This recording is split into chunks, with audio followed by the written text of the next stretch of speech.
31.75 wide.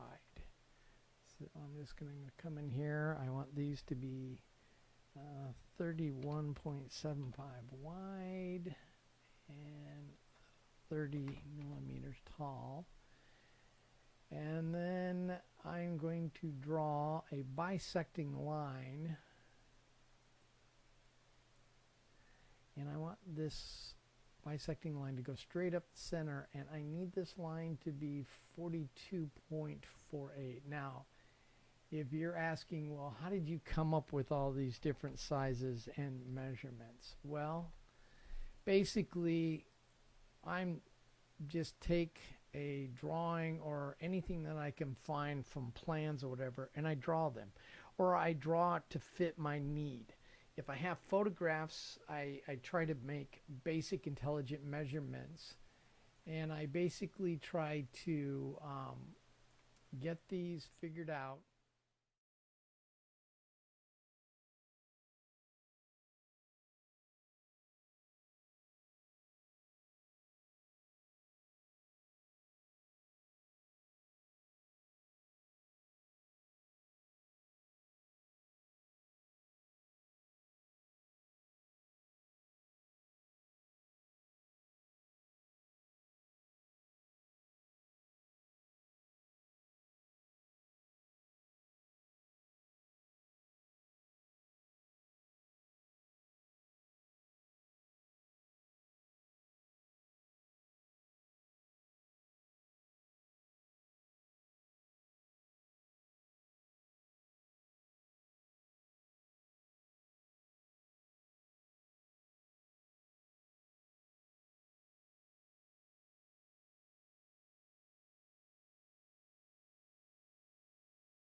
Okay, I believe we're live again. This is Speed at the bottom of the helix, covering over 40 years of model railroading in both N and HO scale.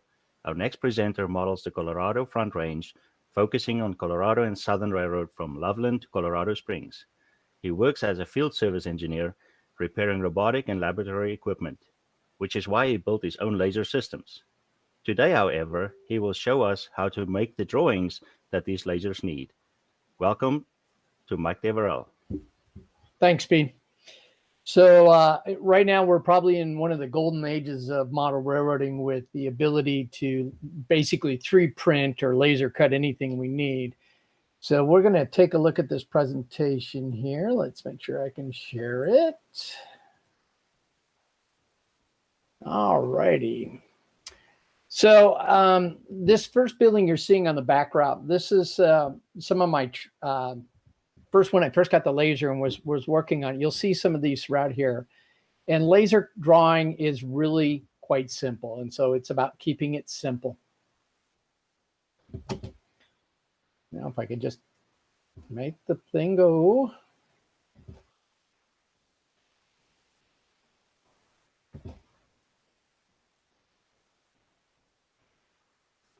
Speed we're going to have to do. Right. Technical difficulties here right now. Right or left arrow? I am trying the right and left arrow, but we seem to be having a computer problem here on my behalf. Let's try presenting it straight like this. There we go. See if that works. There we go. A little slow on the pickup.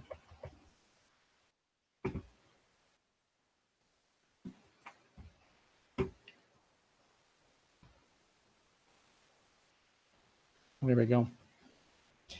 Okay, so with lasers, any class of CO2 laser can use this method. Although talking with Speed and Jim Rent, both of them have lasers that have some very interesting features. They can print like a regular printer, and in those cases, we'll have to do some special things. But they can still use the same technique. It's built into their laser. It works just like I said, it works with any CO2 laser, and they're going to be using a DFX file, and we'll get into those later on. Lasers are broken down into two power sources. You're either going to have milliwatts or watts, and this is a measure of how strong the laser is. And you can find these on just about anywhere you want to. If you're looking for a laser, which is probably why you're watching this, or you already have a laser, here's my thoughts on lasers. So first, we're going to deal with the milliwatt lasers. You'll find these at 6,500 and 3,500. You'll even find them at 300 milliwatts. These are at 3,500 milliwatts. That's the equivalent of a 3.5 watt laser. As you can see in this drawing, they're very simple.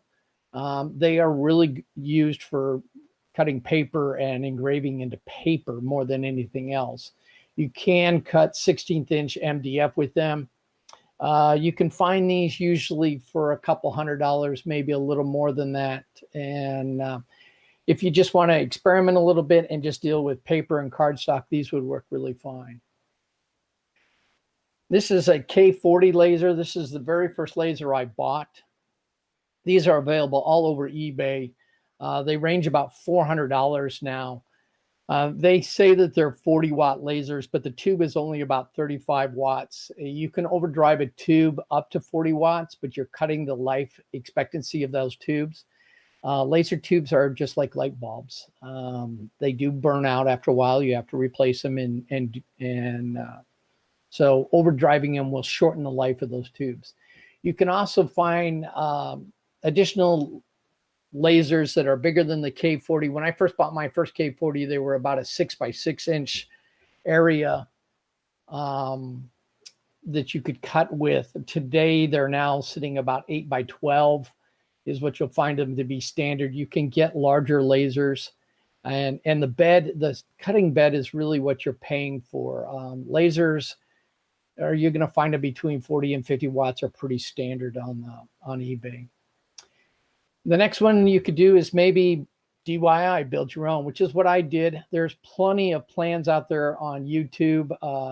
There's plenty of folks that have given plenty of videos on building them yourself. That's what I did. These lasers can range from really inexpensive to quite pricey. This is an example of one that you're seeing without the skin on it. And here's my laser itself. This is the laser I actually use to do most of my cutting. So, and my laser bed is 26 inches by 33 inches wide. So it's quite a large laser bed to work with and very handy. So what do you need if you're going to do drawings for laser? You need some type of vector drawing program. An example of that would be Adobe Illustrator, Corel Draw, or any program that will produce a DFX file. Many CAD programs will also produce a vector file doing this.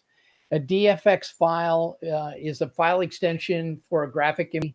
Vector drawing program produces a DFX file. And once this file is produced, depending on the laser you have, some of them can take the DFX file directly. Some of them you need to actually, for instance, I think Tony Ryan uses a milliwatt laser, and he has to convert that DFX file into G code, which again, you're still taking that DFX file. This is just based on your particular laser and on what you're going to have to do. So I use Corel Draw 6. You can usually find Corel Draw on eBay for less than $100. I found mine for $50. If you want to buy a newer version, you can go to Corel. They're about $110 for a brand new version of Corel. I think they're on now Corel Draw 20 or 2020 or something like that. I'll be honest with you, most of the features that are on there, you're never going to use if you're using it for laser drawing. If you're doing graphic artists, yeah, you might use it, might be handy. Also, the K40 comes with a Corel Draw. It's not a full version, but it works. You can work with it on your computer. It uses a little dongle to use it, and it works just fine. So you can use that if you want to. But I think it's worth paying the $50 to get the Corel Draw. This is what a simple drawing looks like. It's nothing more than the actual drawing of the sides of the buildings and things like this. And this will then produce a building that looks very much like this. This is one of my first buildings that I built.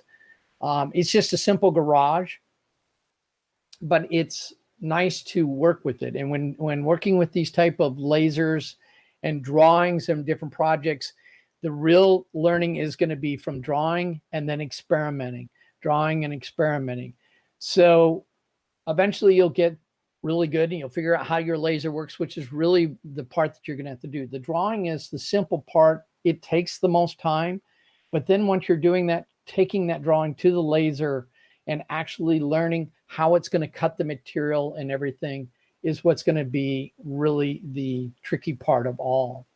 So at this point in time, we're going to go to our first video. So we're going to show you how you start the drawing. So I think, Gordy, you want to start that first video? What we're going to do is we're going to open up Corel Draw here. And again, I'm using Corel Draw 6, as you can see. And from the very beginning, I'm going to go ahead and start with a new file.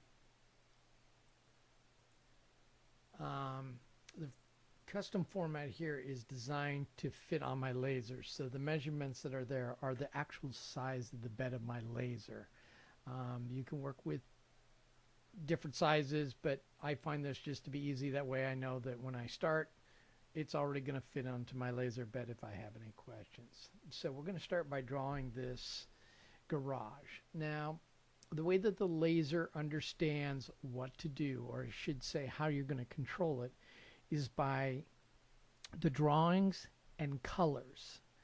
So typically whenever I work with something I'm going to draw, we're going to start with just a side wall of the garage. So my side wall of this garage, I'm just going to grab a box. And again, I'm not going to try and teach you Corel. I'm just showing you how to draw one of these things. So my box, the side of my garage is 63.5 millimeters, and it's 30 millimeters tall. So that's my garage side wall. And I need 2 of these, so I'm going to duplicate that drawing because I need 2 of them. And typically you can, the color that you use is up to you, but typically I use the color red to emphasize that I'm going to cut something. So I'm going to just change these outline colors immediately to red because that's a solid cut. Okay, so anything you see on a drawing that's red will be a solid cut. So the next thing we're going to do is we're going to draw our ends, our gable ends. And so these are going to be 30 by 31.75 wide.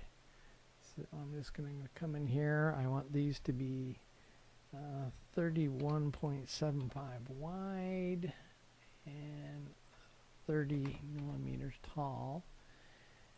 And then I'm going to draw a bisecting line.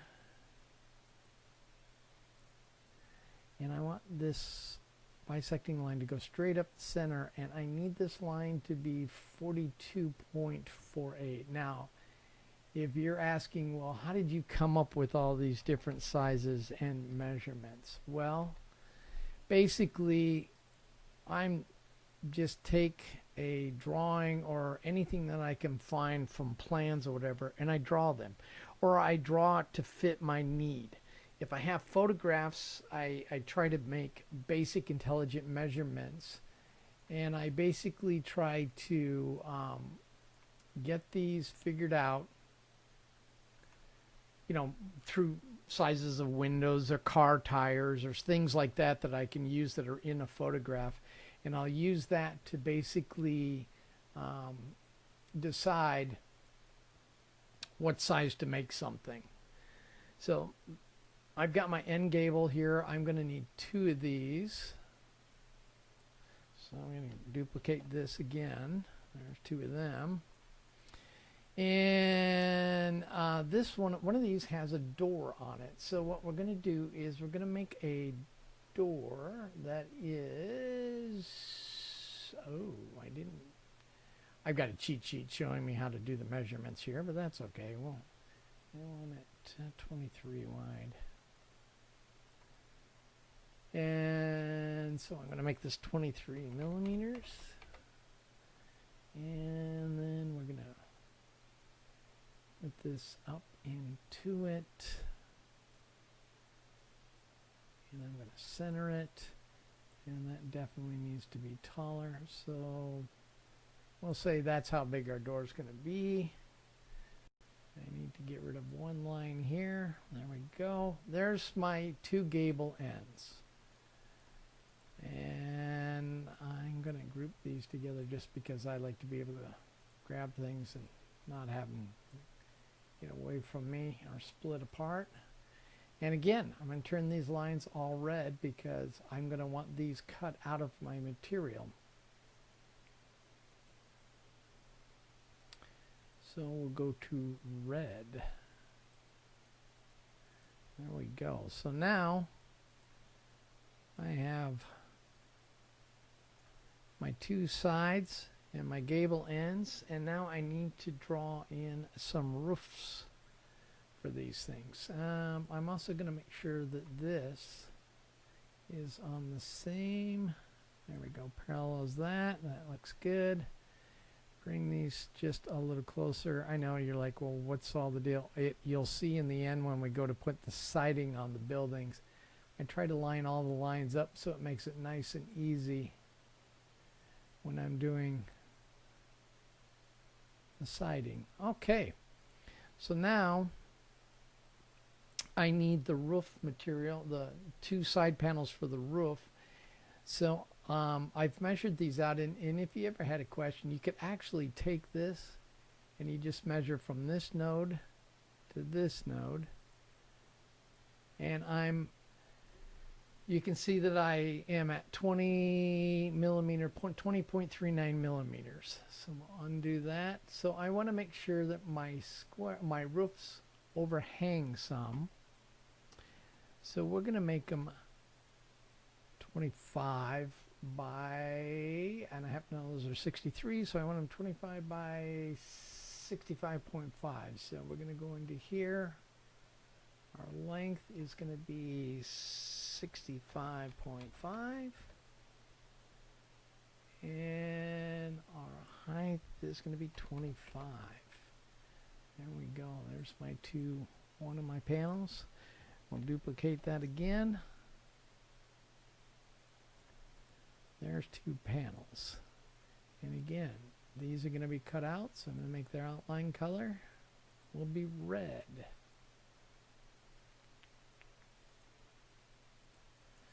Okay. So these are ready to be cut and put into the model, but these are not ready because I need to make these look like they have siding on them. So we're going to start with a line, and I typically just take a line and I draw a parallel line here, and it's long enough that it's going to cover across the entire section here. And because this time I'm going to change the power, in this case here I don't want to cut through either the cardboard or the basswood or the MDF, but what I want to use is I want to be able to just engrave this line into it. So I'm going to change the color on this one, and usually the color I use for engraving is blue. Again, the laser and everything doesn't care because you're going to assign these values when you make the cut.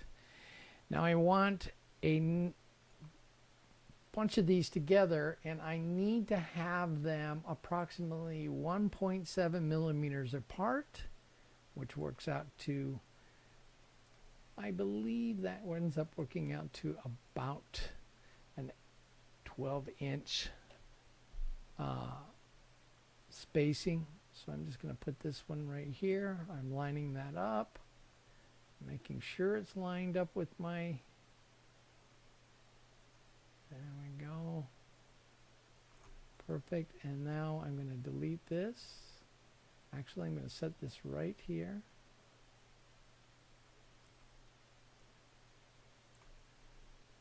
And I'm going to grab this one here, and I'm going to go Control D. And what I'm going to do is bring it right down to here so it lines up on it.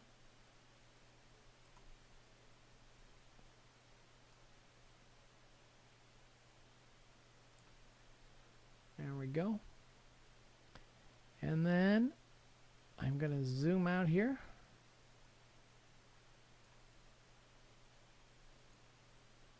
And because this is easy to do in Corel, I'm just going to duplicate that down, that line, and the spacing between each and every last one of those is 1.7 millimeters. And then I'm going to take this out, and that's my siding. And I'm going to take this siding, and I'm going to grab this top line, and I want this top line to end up at the very top of that building. And I'm going to look at it and evaluate it and decide, you know, I don't like where that's at. I'm going to take this line right here and remove it to the bottom and see how it looks. That's much better. But these are not on the same plane, so I'll bring them down to line up with that bottom line. So I'm going to take this and grab this one right here, and I'm going to just bring it down so they're all on the same line. So when I build this model, all the siding will line up from corner to corner. And now I'm just going to take and delete all the blue lines I don't need. And I've got a little handy tool here. It's called the virtual segment tool, and what this does, this tool here, and just removes everything to the lines. So until it will remove everything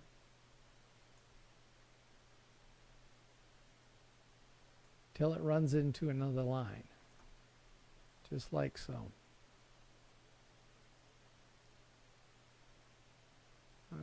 No, I want to be careful with this. Let's do it this way.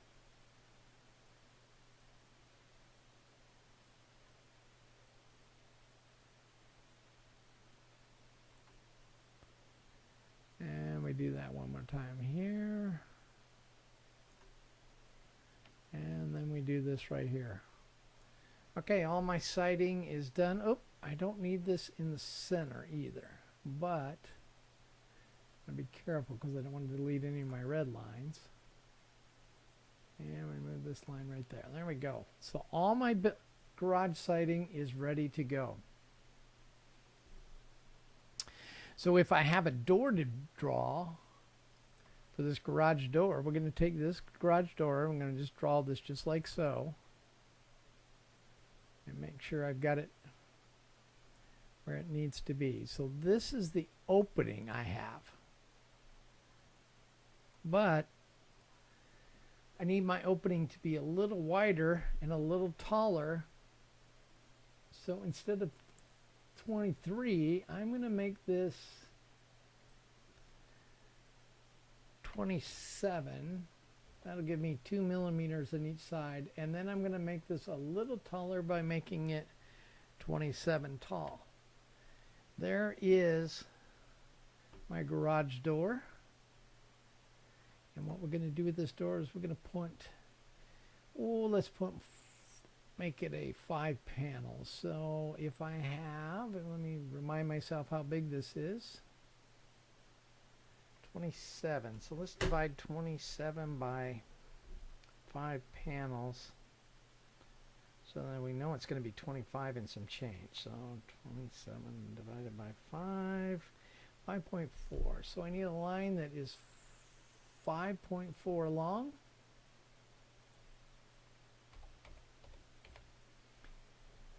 And then I need a line that's as long as this going across, perpendicular.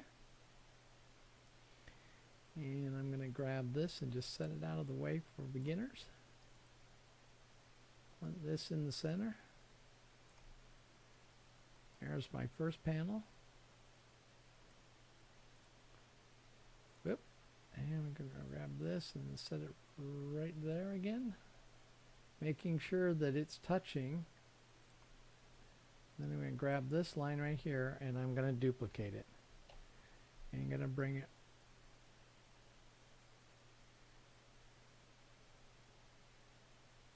right there. Make sure it's touching. It is.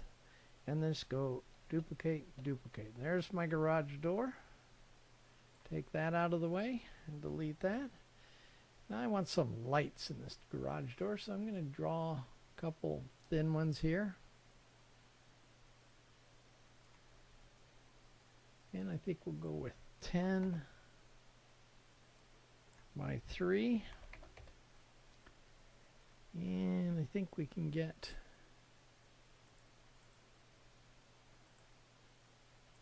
remember some of this is off, so we're going to just put 2 of these in here. I think we can get 2 in here.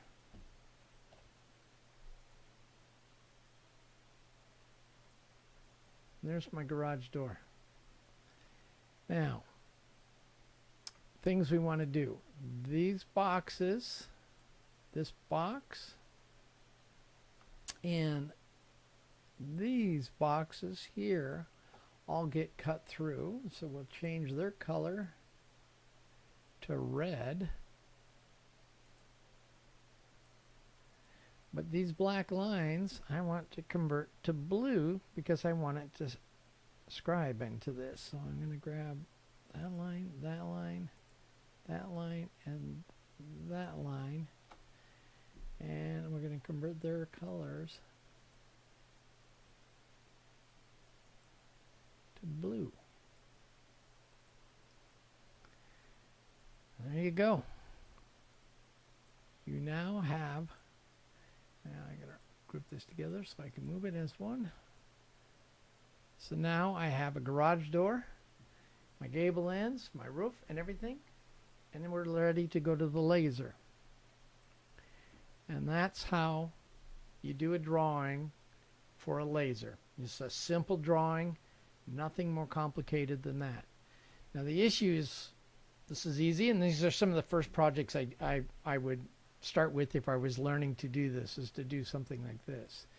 What happens is you can get into this and you can then start drawing things that you draw a lot of, and it gets more and more complicated. So if you've been following me on YouTube, you see these, my UP freight house that I've been doing. This is the drawing for my UP freight house. These are the first part of the drawing right here. You can see that I've got roofs, back walls labeled. These are panels that go in between these doorways to hold them up, framing and everything that holds everything in part together. This is the head house. These are the corners, the drawings of the corners of my buildings. This drawing includes cutting, scribing on each of the lasers. So there's 3 colors, and I use 3 different settings to cut those corners out. Now this is cut out of a different material than these materials, and I typically group my stuff up so I can just grab them and save a portion of it to cut it. These are my doors and windows that I'm working on. So these are doors. This is the dock work. This is the valance work. These are my freight lights. These are the frames to my doors. These are some additional windows for the head house. Some modifications I did to some of the different parts, and a lot of times I'll keep portions of it because I might end up coming back. Some of these are for holding the lights inside the actual building itself, so that's what some of these framing pieces are. This is all my foundational stuff, so this glues down and the blocks that go in between it. Then we get into brick, and I'm sure somebody's going to ask me, how do we do brick? This is a JPEG of brick that I've converted into black and white and use a gray gradient. And this particular brick, the nice thing about it is you can see I can pull it apart and I can bring it back in, and the brick all lines up so that it cuts it out perfectly neat. So what happens is even the textures that you see here get cut into the MDF when I'm doing brick work. So that's how brick is done, and it's done differently on the laser than the cutting. The cutting is done by simply telling the laser you want to cut. When you're doing something like this is called rasping or carving on the laser, and the laser uses a different method, and that's a little more advanced technique than what we're going to cover in 101. But that's how you do bricking, is you do something like that. My drawings also include many times photos that I have, plans I might have, so I can go back and refer to them when I'm drawing. Temps, these are things that I'm temporarily either working on or I'm trying to modify. It might be part of the building I'm building, and I want to keep this for a long term as I'm working on this. Cuts are when I'm actually pulling something out and I want to cut it. This is the portion I'm going to save to take to the laser. And then I think the last one, these are the shadow boxes that I build to put my lights into my buildings so that only certain windows light up. And I just put an LED into one. You can see here, this is the size of the LD, and this will fit in the top and my left and right of the shadow box, and then I just close it off, and that's how I keep certain lights turned on, and I cut them for the size that I need it, and this forms into a box. So you can get pretty complicated on these drawings, but that's how you do that. And I guess at this point in time we'll begin to address products that you can use to cut out with a laser.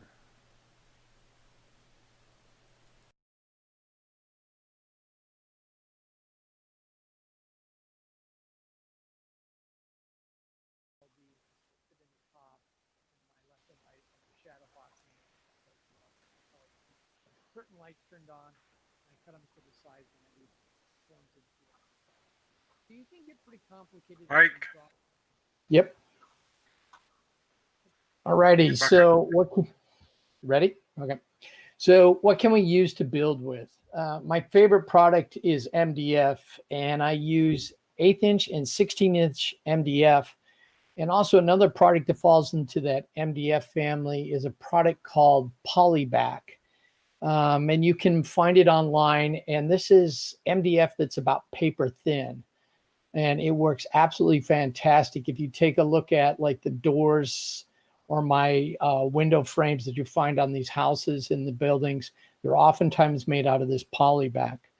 You can use cardboard, cardstock, shirt cardboard, those type of heavier 50-pound, 110-pound, and even thicker. I've got some cardstock that's probably 16th inch thick. Use that a lot. Paper. Paper and cardstock are probably my two products that I cut the most with. I do it for doing a lot of my mock-ups before I even build the building itself. Just a little warning, when using paper, the number one thing that catches your laser on fire is paper. And the advantage of using a lower, less than 50 watt power or laser is that it's less likely for the paper to ignite, but it still will. And if you look online, you'll see plenty of people that have burned up their K40s and other lasers by using paper. So you need to keep an eye on it. But paper is absolutely fantastic. I love using cardstock to mock up my stuff. Acrylic sheets. Now, when we talk about acrylic, we mean acrylic, not Lexan. Lexan will release chlorine gas, which is not very healthy for you or the laser.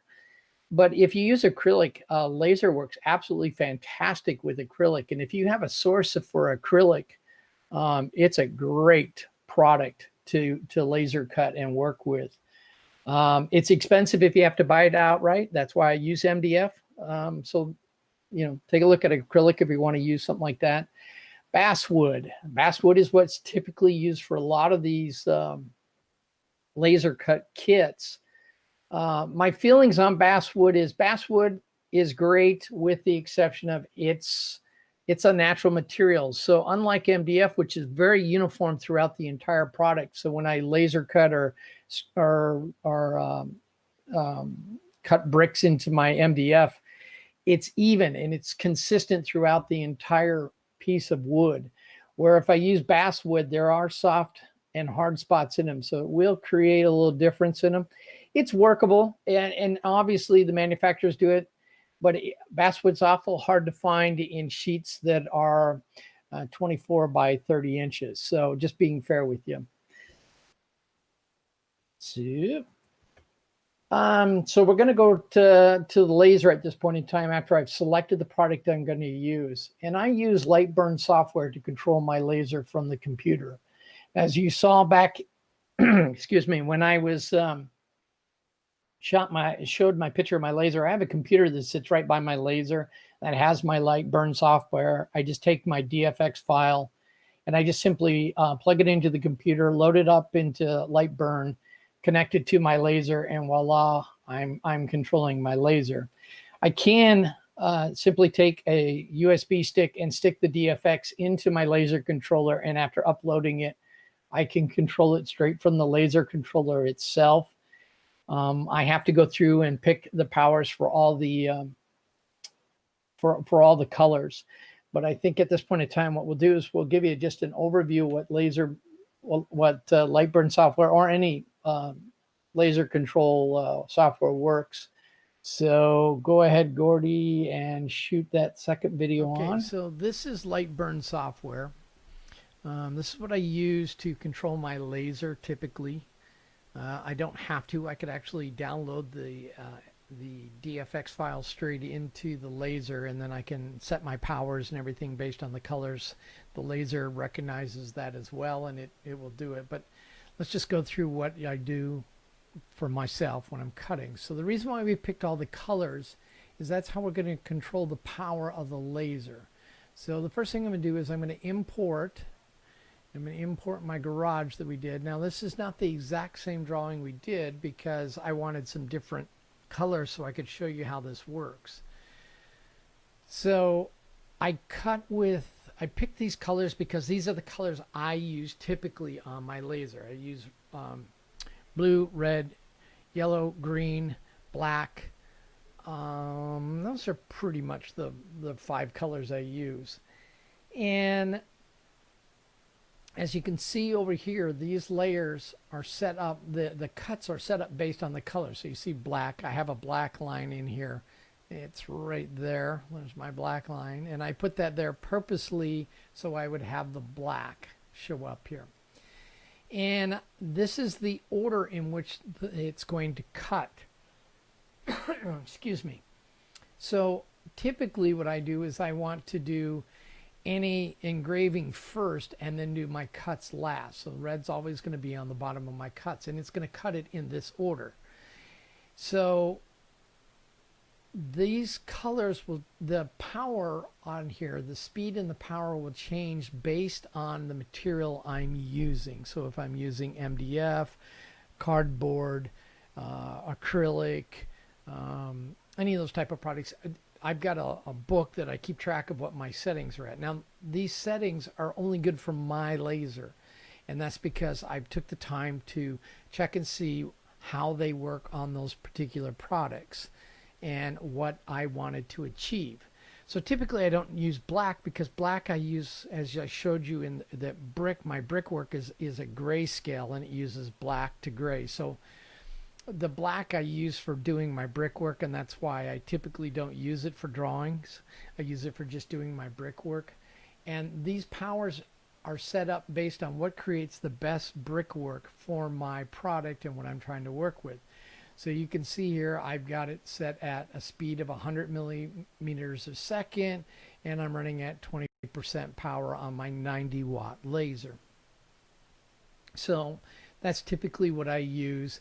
And then I set it to a minimum of 10%. And because I use a grayscale on mine, the laser, when I'm rasping like this, will use solid dark black will be a 20%.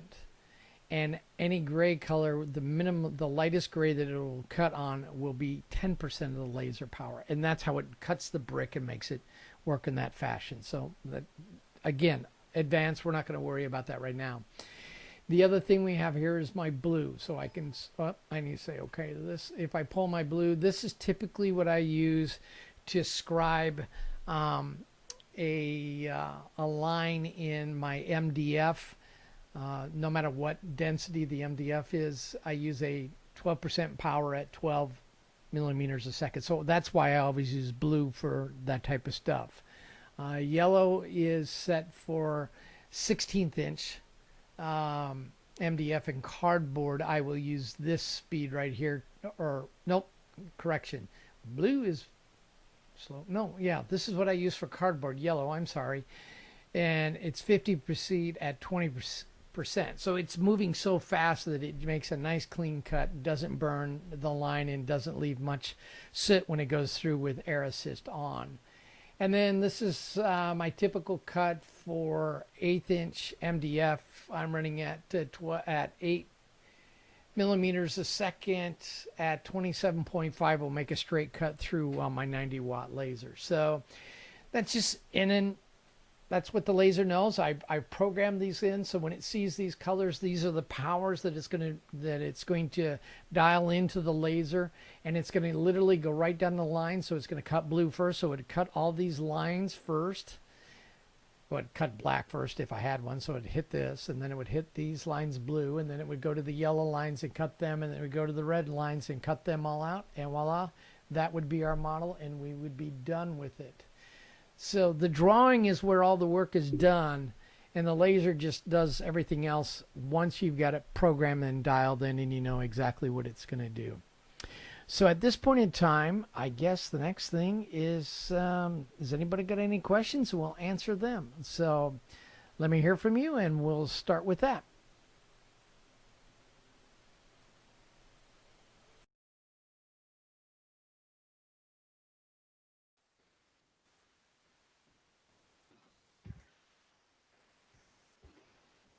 Okay. So here's an example of what you can get if you get better at doing your laser work. This is the MJ O'Falley Supply and Company. This is an actual prototype building in Denver, Colorado. It's been modified now. It's much more modern, but this is what it looked like in about the 1959 time period, which I model.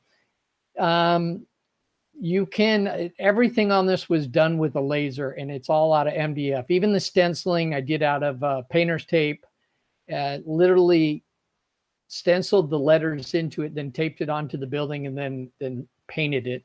This building is all completely MDF except for the green trim, which is done out of basswood. If I were to do it again, I probably would do it entirely out of MDF. So that's an example of what you can get. One of the things that I wanted to do, and the reason why I got the laser, is I wanted to make buildings that were much more prototypical in size. Nothing against any of the kit manufacturers or anything else, but I have a 900 square foot building to fill with a railroad. And one of the issues that I run into is buildings are way too small. I'd be building thousands of buildings and they just don't look prototypical. So by scratch building my own buildings, I can get a much more realistic looking layout. Here's where you can reach me if you're interested in my railroad. If you go to the YouTube, you can find the Colorado Front Range Railroad, or on Facebook under the same name. Both of those are available. And at this point in time, Speed, I guess we're ready for questions. Ready for questions. First, the software part. Have you used SketchUp, and do you know if it could produce a DXF file? I've used SketchUp when it was free from Google. Since it's been sold and now is for purchase, I'm not exactly sure. I think it's only STL, but you'll have to probably verify that by looking online and looking at SketchUp and see if it has DFX capability. Have you ever used Inkscape? Inkscape, I dabbled in it a little bit before I got the Corel version. It does work. It does produce a DFX file. I just find Corel to be easier to use. Okay. Can you do a drawing in full-size dimensions rather than working the model dimensions and then probably scale it down? You can, but understand that the problem with that is it's a software issue. So when you're using a vector drawing, the drawings that you're drawing are actual. They're the actual size of what you're building. So when you're working in that, you would have to be able to scale it down. So you'd have to be able to figure the scale factor going into that. The other thing to take into account is like, for instance, when I did my sugar mill, I had to compress that. If I were to do it to actual size, it would have been over a 10-foot long building. So you're always dealing with this compression. If you notice that I worked in both millimeters and inches, I'm accustomed to that, mainly because I work in the scientific field and everything's done in metric. So for me to convert from millimeters to inches or inches to millimeters doesn't take me long to really figure it out in my head. So that does create some problems. But I do find that working in millimeters is easier because the measurement's smaller and I'm dealing with whole numbers for the most part. Any suggestions on how to learn Corel Draw? Yeah, there's like 300,000 different videos in YouTube on how to do Corel Draw. Really, it's not as hard as most people think. Draw is much more easier than a CAD program. You saw how fast I could whip out that garage. It didn't take me long to work with it. I do use CAD programs occasionally for, like, when I design my model railroad, I use a CAD program. So the conversion from CAD to draw was very easy for me. Right now, I'm currently in the process of learning 3D CAD, which is a challenge, using Fusion 360. If you're comfortable with using programs, you'll probably figure out how to do these really quickly. But yeah, there's a lot of Corel Draw videos out there on YouTube. I'd look at all of them. There are some really good ones on the market right now. So someone used the zoom function and they zoomed in all the way on your alignment of the side walls to the big walls, and they were not perfectly aligned. So is that a problem? No, they're not. As a matter of fact, you'll find that this is one of the things, the advantage of having your laser and building your own laser cut kits, because once you begin to put them together, you go, yeah, that's not quite right. And I end up going back out and drawing it again or cutting it again. Usually, remember, I'm dealing in millimeters, so a fraction of a millimeter is not going to be very visible. The laser itself cuts about a 0.2 millimeter kerf on it. So if I'm off by 0.1 of a millimeter, it's not going to make an effect on the final product overall. Close enough for the 6-foot rule. That's right. Where do you get your MDF from? My MDF, I figured this was going to come up as a question. So let me just I'm going to get onto a screen here. We're going to pull this up and I'll bring it over. Whoop, I'm going to bring it over here. And we'll maximize this and see if I can pull up my share again. And we'll go like this. Okay, this is Encompass Media. This is where I primarily get most of my product from. You can see that they have brown laser. This is the polyback. They have the birch plywood. They've got ivory MDF, and then they have all kinds of MDFs. Notice it is, pardon me? Can you click share? Did I hit share? Ooh, I thought I did. Hang on a second. Hang on just 1 second. Go back to here. Hit share again. I didn't hit share. There we go. And share. Whoa, look at that. Okay, there we go. Can you see it now? There we go. So this is Encompass Media. It's encompass-media.townvstore.com. It's really complicated. If you go to the YouTube channel for me on, I usually have it posted on one of the videos that's talking about laser, but you can Google Encompass Media laser material and it usually pops up. You'll see a couple other Encompasses, but that's pretty much where it comes from. So I guess that would answer the last question. Do they also sell acrylic? They do not sell acrylic. The primary place where if I'm getting acrylic is going to be coming from, I get it from Amazon or I head down to Home Depot.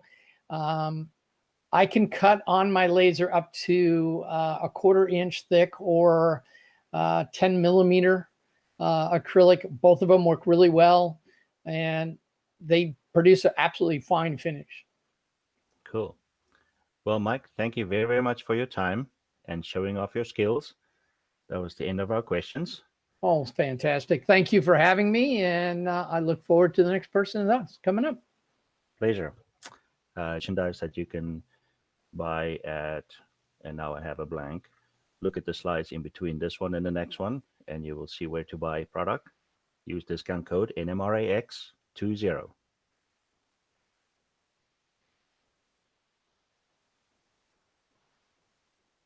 Way off. We don't know yet.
Hi there. Our next presenter is retired Dean and Professor of Biology, recently moved from Florida to New Hampshire, and is in the process of rebuilding his ON30 layout, set up for the northern New Mexico where he was born. He is the manager of the NMRA's Modeling with the Masters program and also has a seat on the board of directors. We welcome MMR 525, Mr. Jim Gore. Hello, everybody. I'm not going to let you look at my ugly mug too long, so I'm going to tell you a story about building Grandpa's gas station. And I don't mean a gas station called Grandpa's gas station. I'm talking about my grandpa's gas station. And if I can get this to work right, I hope you see it. There we go. It's sort of a lesson in prototype research, a little bit CAD design, and cardstock, which I enjoy building with considerably, and a thing called GIMP, and the memories of a 6-year-old boy. So let me start off by saying how I got there. And this is not Grandpa's gas station. This is a place in Como, Colorado called the Diamond Bar. And the first time I saw a picture of the Diamond Bar on I guess it was Google or something like that, there was a sign underneath that said, "A church in Como, Colorado." And I thought that was kind of unusual because I know that this place was a bar, hence the name Diamond Bar. And it was at one time also a house of ill repute. And it was kind of funny to hear it called a church. But at any rate, about 10 years ago or so, Clever Models, one of the cardstock kit manufacturers, had a contest and said, build us something brand new and original, and if you win, we'll build a kit for you. So I decided I would build the Diamond Bar. Now, fortunately, there was a book called Colorado Railroad Structures, and in there was actual line drawings for the Diamond Bar. There's the Diamond Bar. You can barely see you can see the diamond, but there's a bar across here also, hence like the old name, the Diamond Bar. Now, the Clever Models provides a whole set of textures, as they call them, of printed material, CAD designed, and one of the best is this one right here. It's called the Complete High Resolution Texture Collection. They don't sell them on CDs anymore. They sell them on thumb drives, but I've had mine for, gosh, at least 10 years anyway. And in there was a texture that I could use to build the outside of the Diamond Bar, just some O-scale clapboard.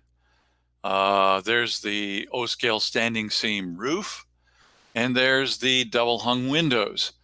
As you can see, cardstock modeling requires that you do a lot of layering. As a matter of fact, it's the layering of cardstock images on top of other cardstock images that gives it its dimensionality. So, for example, this O-scale standing seam, I print twice.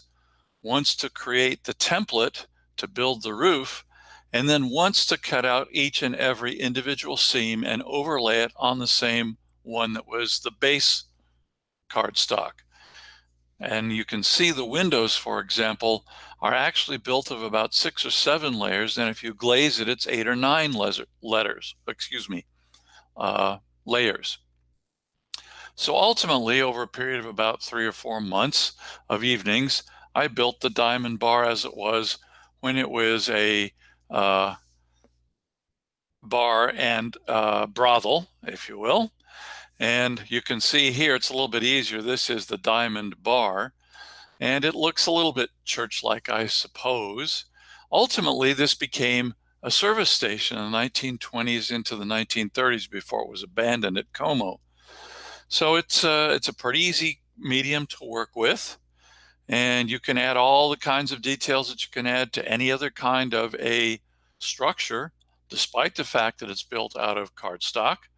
You can see the individual standing seams, for example. You can install material like chimneys and things like that gooseneck lanterns, everything else. And of course, there's the backside with the various sorts of things that most people don't want to see anyway.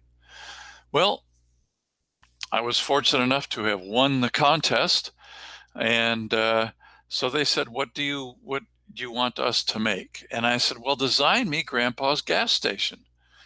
And the designer at that time, Tom Michnikowski, said, well, send pictures. Tell me all about the prototype. Tell me all you can, and I'll try and design it. So I started sending him a few pictures. Now, my grandfather's gas station was built in Emporium, Pennsylvania. It was actually built very early in the 1930s, but this is a picture of Emporium, Pennsylvania in 1948. At that time, it had a population of 2,400. Just to show you how much this town has grown, I looked at the last census, it's now 2,500. So it's not grown very much. This is the Pennsylvania Railway as it goes as a branch. It's the Driftwood branch. That's the Cinemahoning River. This is the Driftwood branch of the Cinemahoning River. Down the road this direction is the town of Driftwood. My grandfather had a small gas station there also. I've seen the one in Driftwood built several times on several HO layouts because he had pictures of it on calendars.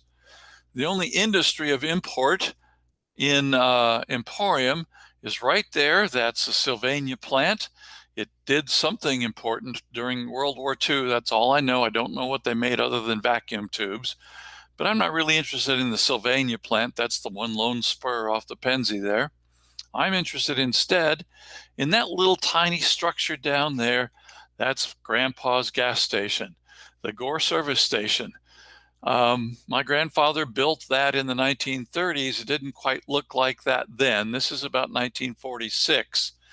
It looked, and he sent to me, before he died, a whole bunch of insurance photographs that were taken to give to the insurance company that insured his gas station. So there were several different views of the gas station, and I used those and sent those off to the designer Tom Michnikowski to build me this gas station. It existed in various forms. You'll see through the pictures that the sign that says Gore gas station migrates all over the place, depending upon the year, different sizes and kinds of pumps depending upon the year.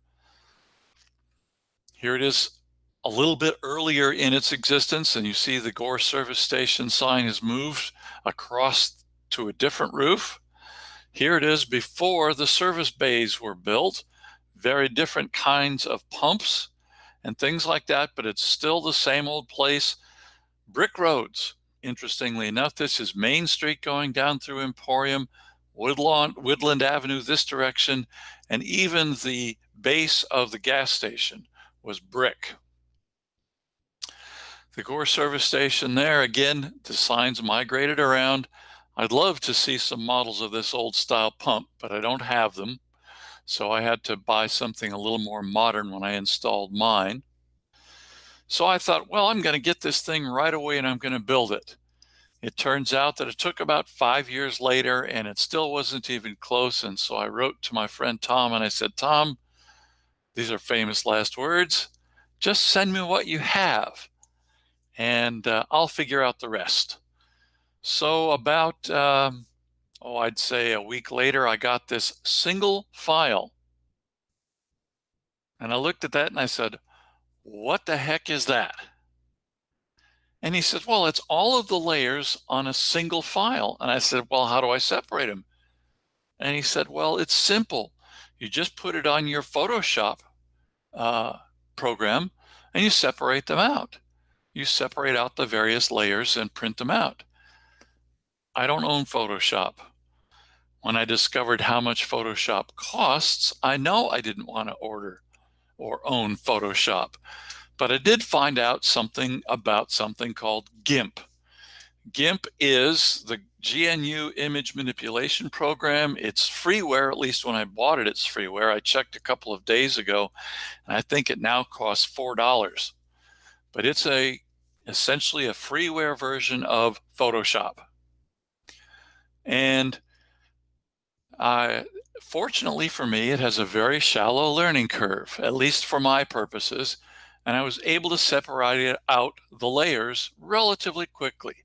There's the sidewall of the garage, for example, and there's that mobile sign that you can cut out and superimpose on top of this one to give it some dimensionality.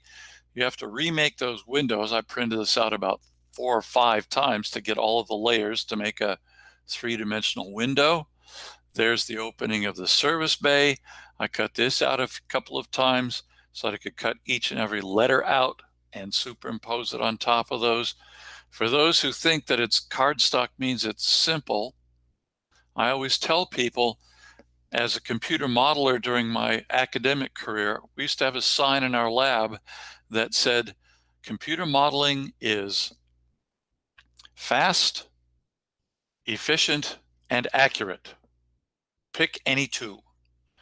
And that's exactly the same for cardstock modeling. If you want to do it well, you have to treat it as if it's a craftsman type structure or a scratch built structure. Here's, for example, the framing around the doors. That has to be superimposed. There's the other side of the service bay. And eventually I looked at these and I thought I have absolutely no idea what those are. And so eventually I cut them away, and pretty much about a quarter of the Grandpa's gas station, building Grandpa's gas station, I had to do myself because the photographs didn't help the designer very much, it turns out. There's the bathroom door. Unfortunately, the door ultimately went here, not where it was printed on this particular version. And you start off.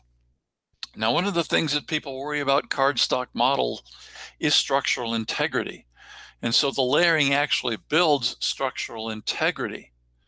The other thing that cardstock modeling needs to consider, and I know quite a few cardstock modelers, but very few of them do interiors. So I did this just to demonstrate that you can do an interior. You can find a texture that looks like an interior wall with wainscoting and everything else. And in this case, about 2 or 3 layers of material to look like a tiled floor. Those old checkerboard tiles that you used to see back in the 50s and the 60s.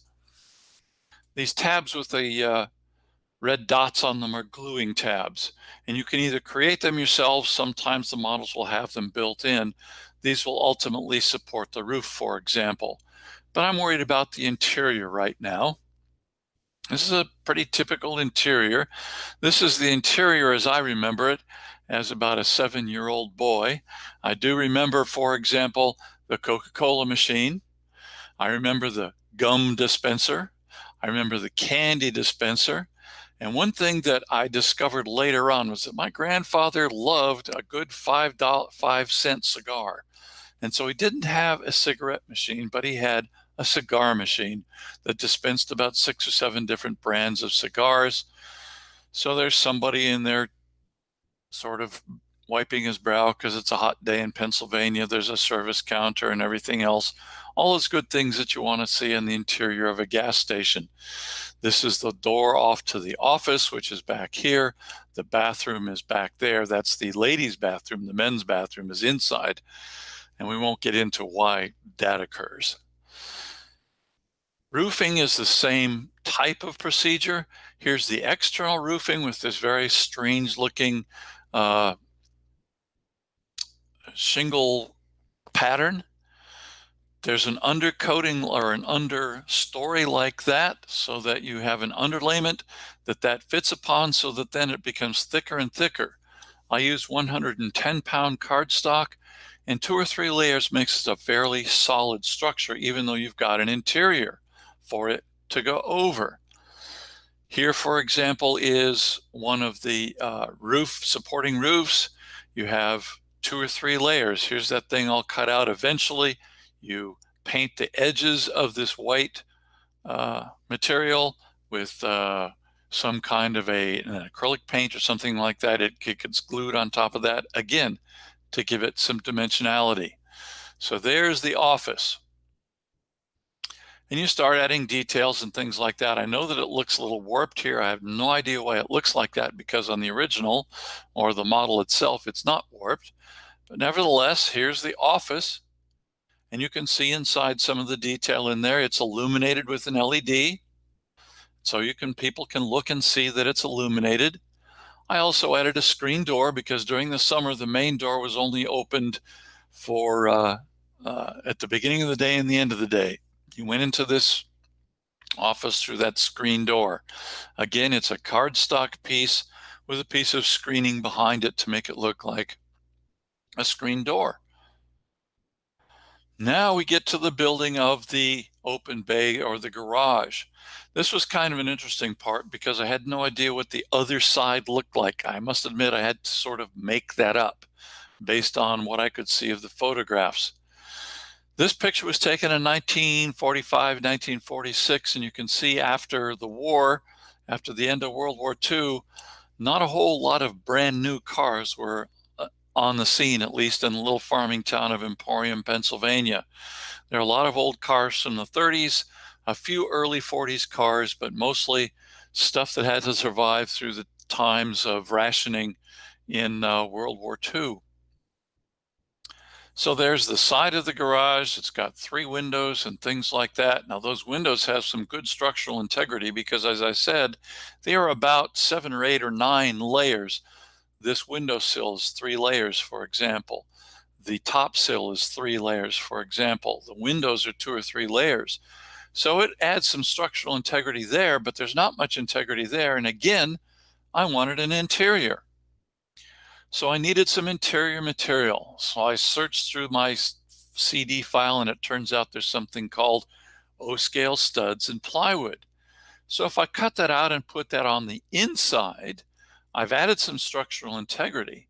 And if you want some real structural integrity, take all of these little 2x4s, because that's what they are, and actually overlay wood 2x4s on top of them that you've stained or painted an appropriate color so that it looks something like that.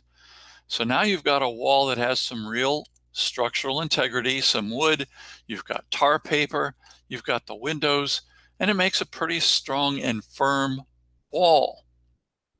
So there's the other side, and that's the only picture I have. And so I know that there is a short part of the building here.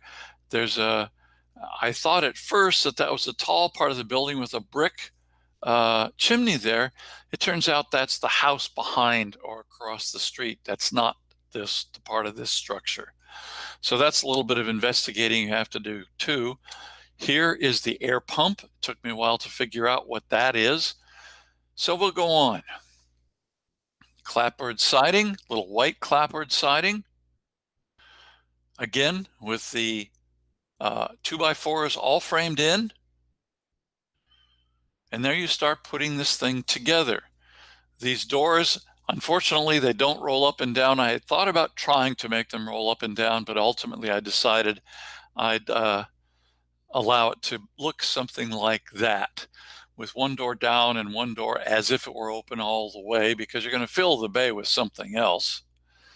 But you see that the integrity of the wall remains pretty good.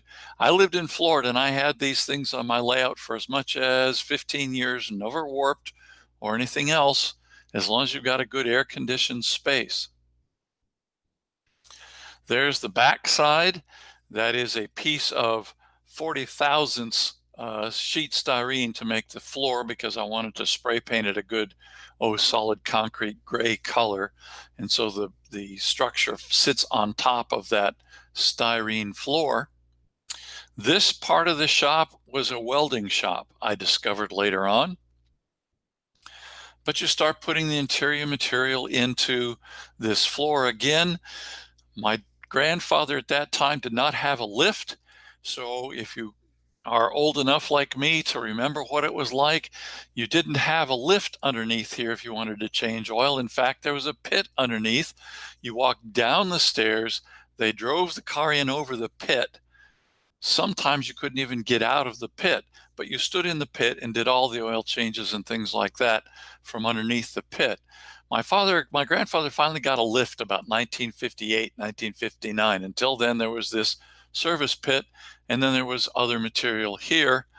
You can tell that this is long before OSHA, because here's a gas station with barrels of oil.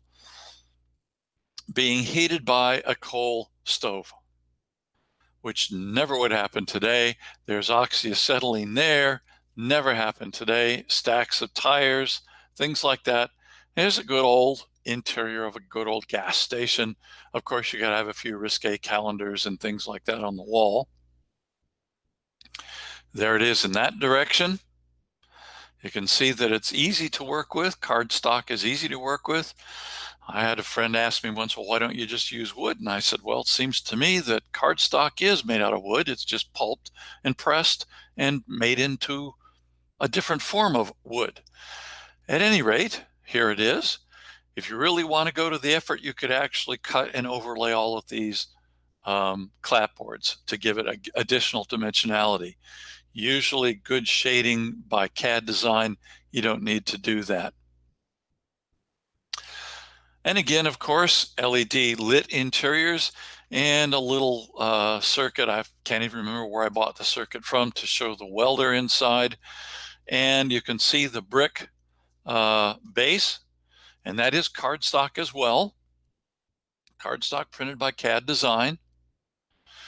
And then you start searching old photos, looking for details, where I can find them to make it look as exactly like the old gas station as my grandfather had it.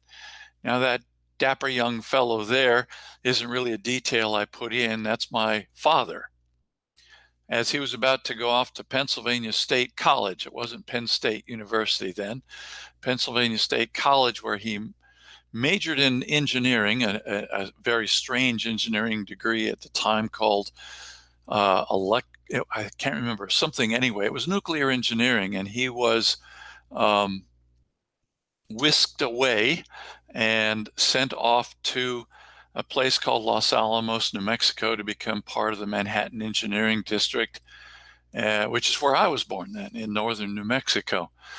The things that I was interested in, though, was the signs, kerosene for sale, Coca-Cola, Goodyear tires, things like that. Those are cans of kerosene on display, the downspout.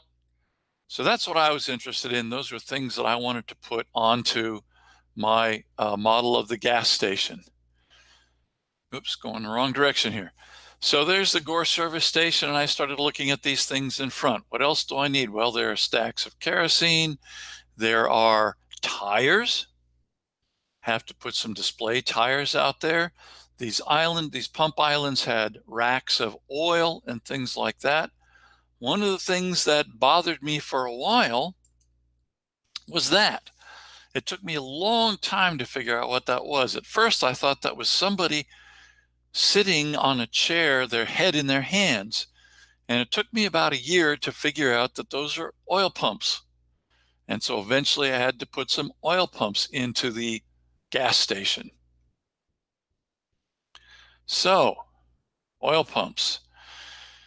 Of course, as a 6-year-old, 7-year-old kid, what I was interested in was that at the gas station, because in that glass counter, my grandfather had a contract with Topps baseball cards, and he sold baseball cards 5 cents.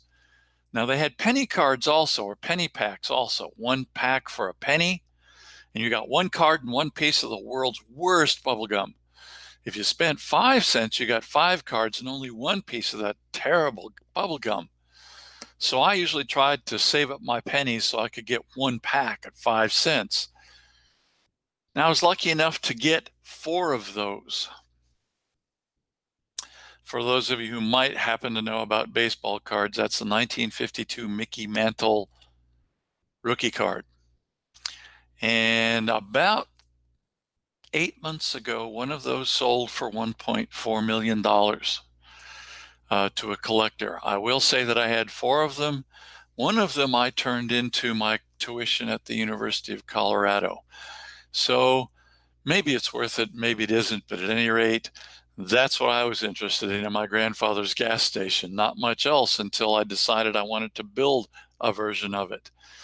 But there's tires and there's oil can racks and things like that. All kinds of details to see. Now there's the gas station pretty much as it was put together. This part here. I had absolutely no idea what it was. We couldn't tell from the pictures. By the way, this is reversed now on the model. People have given me a hard time about that. My grandfather actually put it up the wrong way the first time. But at any rate, this is actually a corridor so that you can walk between the office and the service bay without having to get too terribly cold during the winter.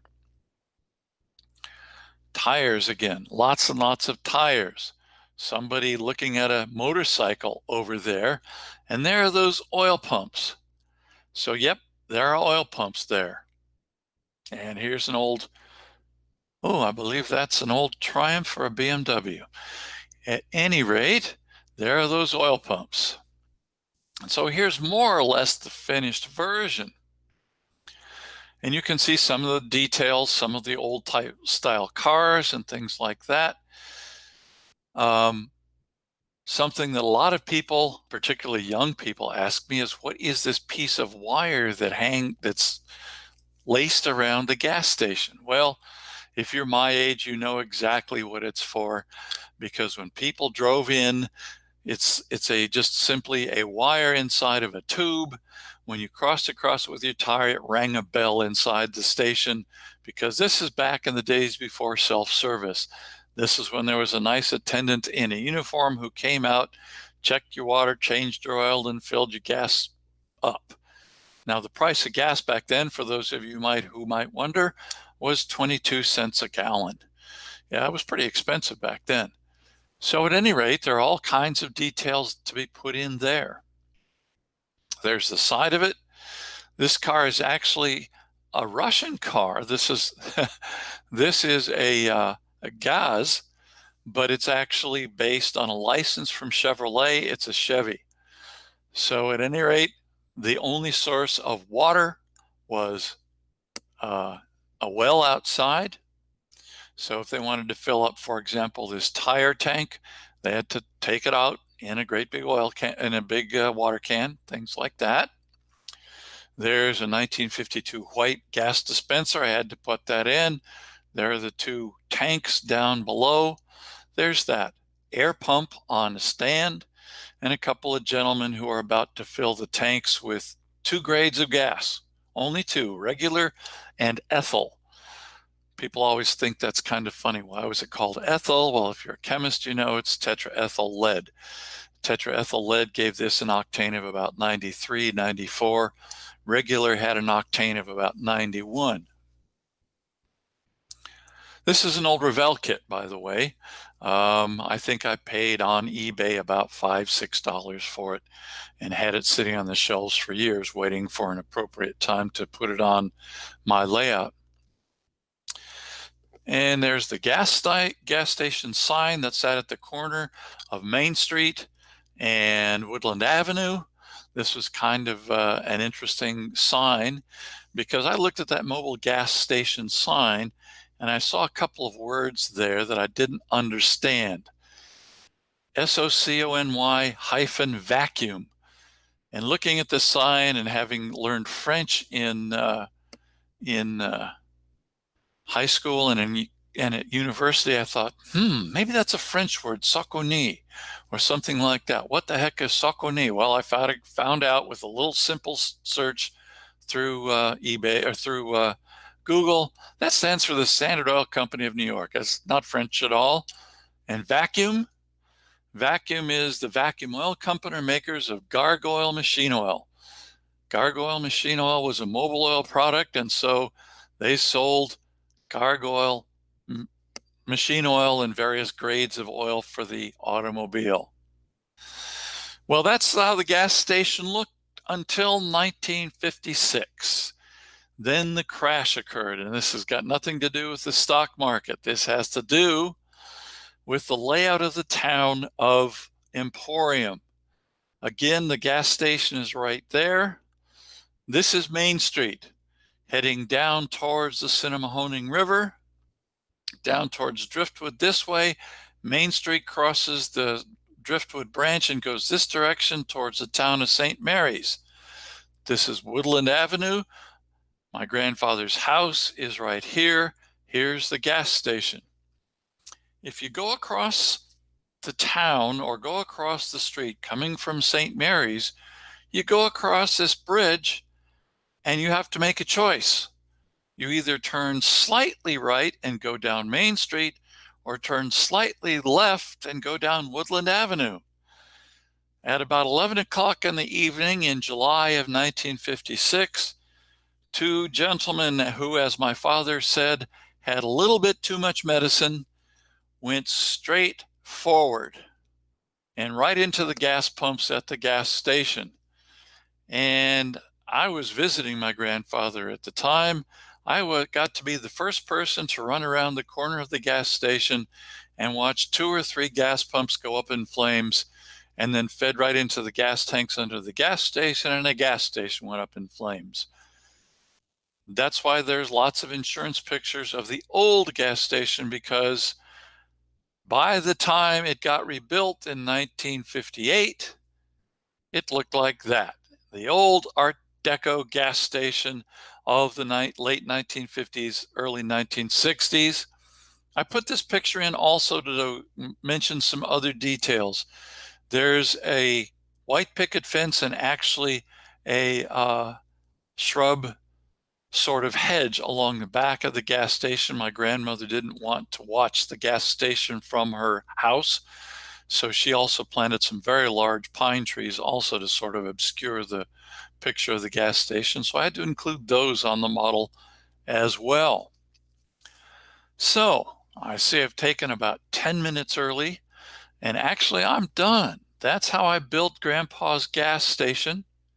If you have questions about cardstock modeling or anything else, this is my ON30 layout, the Jemison Rio Grande.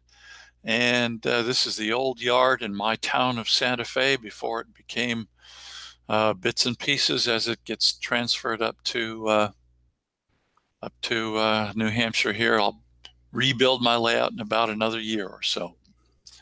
So, Ready for some questions? ready for some questions, Speed. So first one was, is this all done in HO or O scale? O scale. You can do it in HO. It's a matter of printing out. Now, this particular company, Clever Models, prints out all of their plans or all of their models in O scale.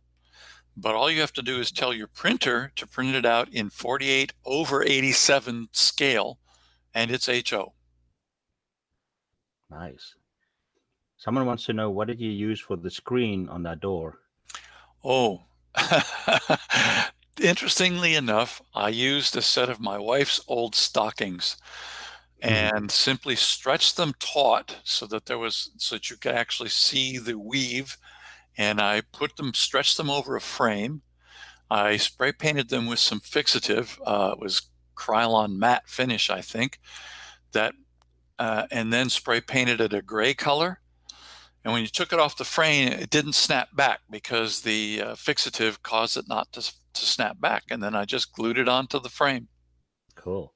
I've also noticed that some more expensive tea bags comes with the similar texture. Correct. You can use. That's a good idea. Now, you showed a bunch of things that they exhibited on the outside of the gas station. Uh-huh. Some boxes and wheels and tires. Did they have to put that back every night on the inside? They did indeed. They marched them all back inside the either the office or into the service bay, locked it all up, and went home. These were in the days when gas stations were not open 24 hours. This opened at about 7 in the morning, closed up about 8 o'clock in the evening. In the big explosion, was anybody hurt? Well, the two fellows who hit the gas station or hit the pumps did not survive. Oh, no. But other than that, everything else was fine. It was just a big burning fire for about 5 or 6 hours while the local fire department tried to put it out. Oh, no. Have you ever considered adding a real bell to the wire that you put on the perimeter? Actually, I have, and I've discovered that somewhere, I've got it written down somewhere else, there's actually a manufacturer who has a sound effect of that bell. I suppose I could put a real bell in there too, but I think I like the electronic sound effect better. is a double question here. What do you use to cut your cardstock with, and what kind of adhesive do you use Okay. to glue it together? I use a good old number 11 blade, a very tight one, a very sharp one. My rule of thumb is that I go through one blade per side of building. So I have plenty of blades at hand when I start building a cardstock model. If you build with, or if you cut with a number 11 blade, for example, it will dull pretty quickly. Paper is not very forgiving, as opposed to, say, flesh, which is pretty forgiving if you've ever cut yourself with a number 11 blade. But paper is not very forgiving, and so it blunts very quickly. And so I use a number 11 blade. To the adhesive I use actually a combination of adhesives depending upon the surface. I usually use a medium viscosity CA glue. And I must admit I'm a cheap SOB, so I don't use expensive CA glue. I use Gorilla. The Gorilla medium viscosity. It's the cheapest around and it works just fine. And you can use Zip Kicker on it. Zip Kicker won't cause the dies to run or anything like that. And then sometimes if it's a much larger surface, I use Rocket Card Glue, which is manufactured in the UK, but you can buy it off of Amazon. And it sets almost a little bit faster than CA does. It sets very quickly, but it's an acrylic glue. And there's not a lot of water in it, so it doesn't cause the dies to run either. Oh, okay. Someone's asking, is the red-white flooring in the door in the back of the office actually flooring, or it just look the way it is? It just looks that way. It was printed that way with the office. Oh, okay. So it was printed that way with a bit of a shadow to make it look like there was some depth. But it's one-dimensional as far as the print goes. But if you see it from 2 or 3 inches, if you're looking through the window, it looks like a regular old door going into another office. Yeah. So over on YouTube, there's a few more questions as well. Mm-hmm. Is the garage portion of the building the current location of the spot? Someone's probably asking if where the garage was, if it's part of the spot. Yes, it is. The garage still exists, but it's of course this old new Art Deco building now, and it's a single unit, as these Art Deco buildings were, not these two separate structures. Unfortunately, the only picture I have of that, the new building, you can't see it very well, but it's a single unit structure. Okay. And do you have any pre-1875 model buildings? I do on my layout, yes. I have a lot of structures that are, say, false front buildings and things like that on my layout because it's Western U.S., Southwestern U.S. And so, yeah, you can build false front structures. Takes a little bit of extra folding and fitting because you have to build a very long, thin box to make the false front. But yes, you can make false front structures also. Larry wants to know, what is the number of cleaver, plywood, and studs? Mm-hmm. Oh, I don't know exactly what that number is. I can probably back through this pretty quickly and find it. It is, get down there.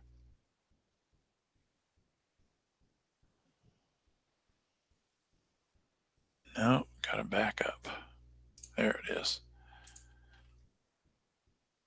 It is TO-STD-05A. And if you know about Clever Models, their website, you can buy each one of these textures individually. I think they're probably about $1 or $1.50 a piece. And once it's sent to you as a PDF, and you own it forever. Oh, okay. And you can print as many as you want, as many times as you want, once you own that particular piece of texture. And Mike wants to know, where did you get the O-scale gas pumps? Oh, well, actually, I went to a 148th, 143rd metal automobile manufacturer. I've forgotten the name of the company at the time. At any rate, there are several different manufacturers who manufactures collectors' automobiles, and the collector automobiles may cost $40, $50 a piece. I don't buy those, but they do have some gas pumps for sale, and they're about $10 a pair. They're not exactly cheap, but that's where I got them from. I've forgotten the name of the manufacturer off the top of my head, but there are several manufacturers that have them, and they sell collectors, 148th, 125th, 143rd type automobiles. In all scales. Mm-hmm. Do you have any trouble with the interior illumination glowing through the cardstock walls? No, actually, if you have at least 2 layers of cardstock, and one of them is a dark layer, for example, you can illuminate it and it won't go through the wall. Now, a single layer of cardstock, it will. And so you have to be careful to back your wall with at least a dark layer of cardstock, and it won't, even 2 layers, it won't go through the cardstock wall. So you don't paint them black on the inside? No, not at all.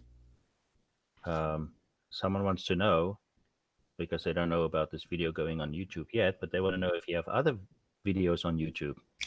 I do not. I'm not a big social media YouTube kind of person, I must admit. When I've got time off, even though I'm retired, I don't have a lot of time. When I have time off, I'd rather spend it at the workbench. So I really don't spend a lot of time putting videos together and things like that, unfortunately. I do have a Facebook page that's just called J and RJ, J with an ampersand RG. That's my railroad. And on that Facebook page, if you scroll back far enough, I have a number of tutorials on building various cardstock structures. But that's as close as I can get. I don't do any YouTubes, I'm afraid to say. Okay, so I'll save my question for last. But since we have quite a few more minutes left, would you mind telling us about modeling with the masters, maybe how it came about? Sure. Or how it's still run? About 20, gosh, probably close to 25 years ago, a guy by the name of Clark Kooning, a Canadian, came up with the idea of a class for any member of the NMRA to attend. And at the time, it was held in Chattanooga. And you would pay, at what at the time, about 25 years ago, was a pretty good chunk of money, about $1,500. Wow. And I think maybe it was $1,000. At any rate, you would go to Chattanooga, and it was a 2-day, 3-day session. There was a banquet and everything else, and they had instructors there, and they would do about a half a dozen projects and things like that. And they thought, well, maybe we'll sell a half a dozen or so memberships, if you will, or recruits to the Modeling with the Masters program. And it turns out that they filled it within about a month. Wow. And they ran it that way a couple of years, and then Clark suggested that it be held at the National Convention. And ultimately, it is now held at the National Convention. It runs 4 days. We start on a Monday morning usually. And we go from about 7 in the morning till 11 o'clock at night, Monday, Tuesday, and Wednesday until Monday, Tuesday, Wednesday, and Thursday until noon. So you have 3 or 4 long days. You can sign up for individual sessions. We have 4 instructors usually, and those 4 instructors take turns directing or leading the discussion and giving a demonstration on how to construct everything from cardstock models to scratch building with styrene, scratch building certain structures with wood, how to make scenery. Right now we've got a team taught one that Peter Youngblood and I do on building roads and making roadside details. Clark Koenig is still an instructor. Clark passed the mantle of manager over to me a couple of years ago. And so, but Clark is still an instructor, and he does one, for example, on DPM models, how to build and detail and paint DPM models. We have one on, at any rate, we have a whole series of them, and they rotate. Each topic is offered for 2 years or 2 national conventions, and then a new instructor comes along, or a new instructor comes up, or the same old instructors come up with new topics to run 2 more years. And I can't think off the top of my head what we've got planned for Santa Clara right now, but it's essentially what would have been in St. Louis had St. Louis not been canceled. So it'll be in the Santa Clara National instead. Cool. Now, is it still expensive? Well, each session will cost you about $45. This is outside of registration for the meeting and your hotel costs and everything else. Right. When it originally started off, that was a flat rate that paid for your room, all your meals, and everything else. Now it's per session kind of thing. So it's around $45 is what we charge per person to take these lessons, and the class sizes are limited to about 24 persons. And we have a room cordoned off and all equipped with tables and all the material that's needed.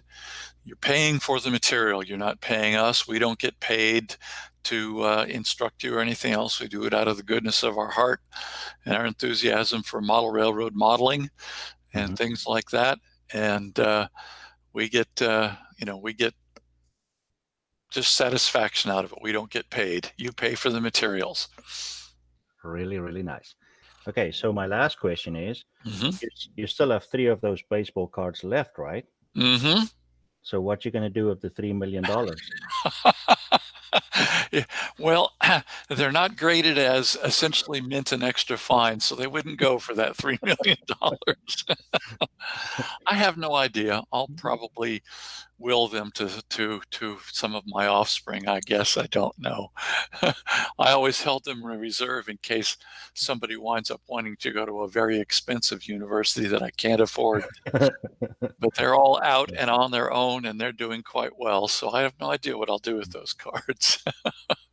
Well, Jim, thank you very, very much for your time. Thank you. I enjoyed it. It was really interesting and a bit of history as well. Yeah, that's right. Okay. So I guess we've got no questions, so I can sign out. Is that correct?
All right. Hey, everyone.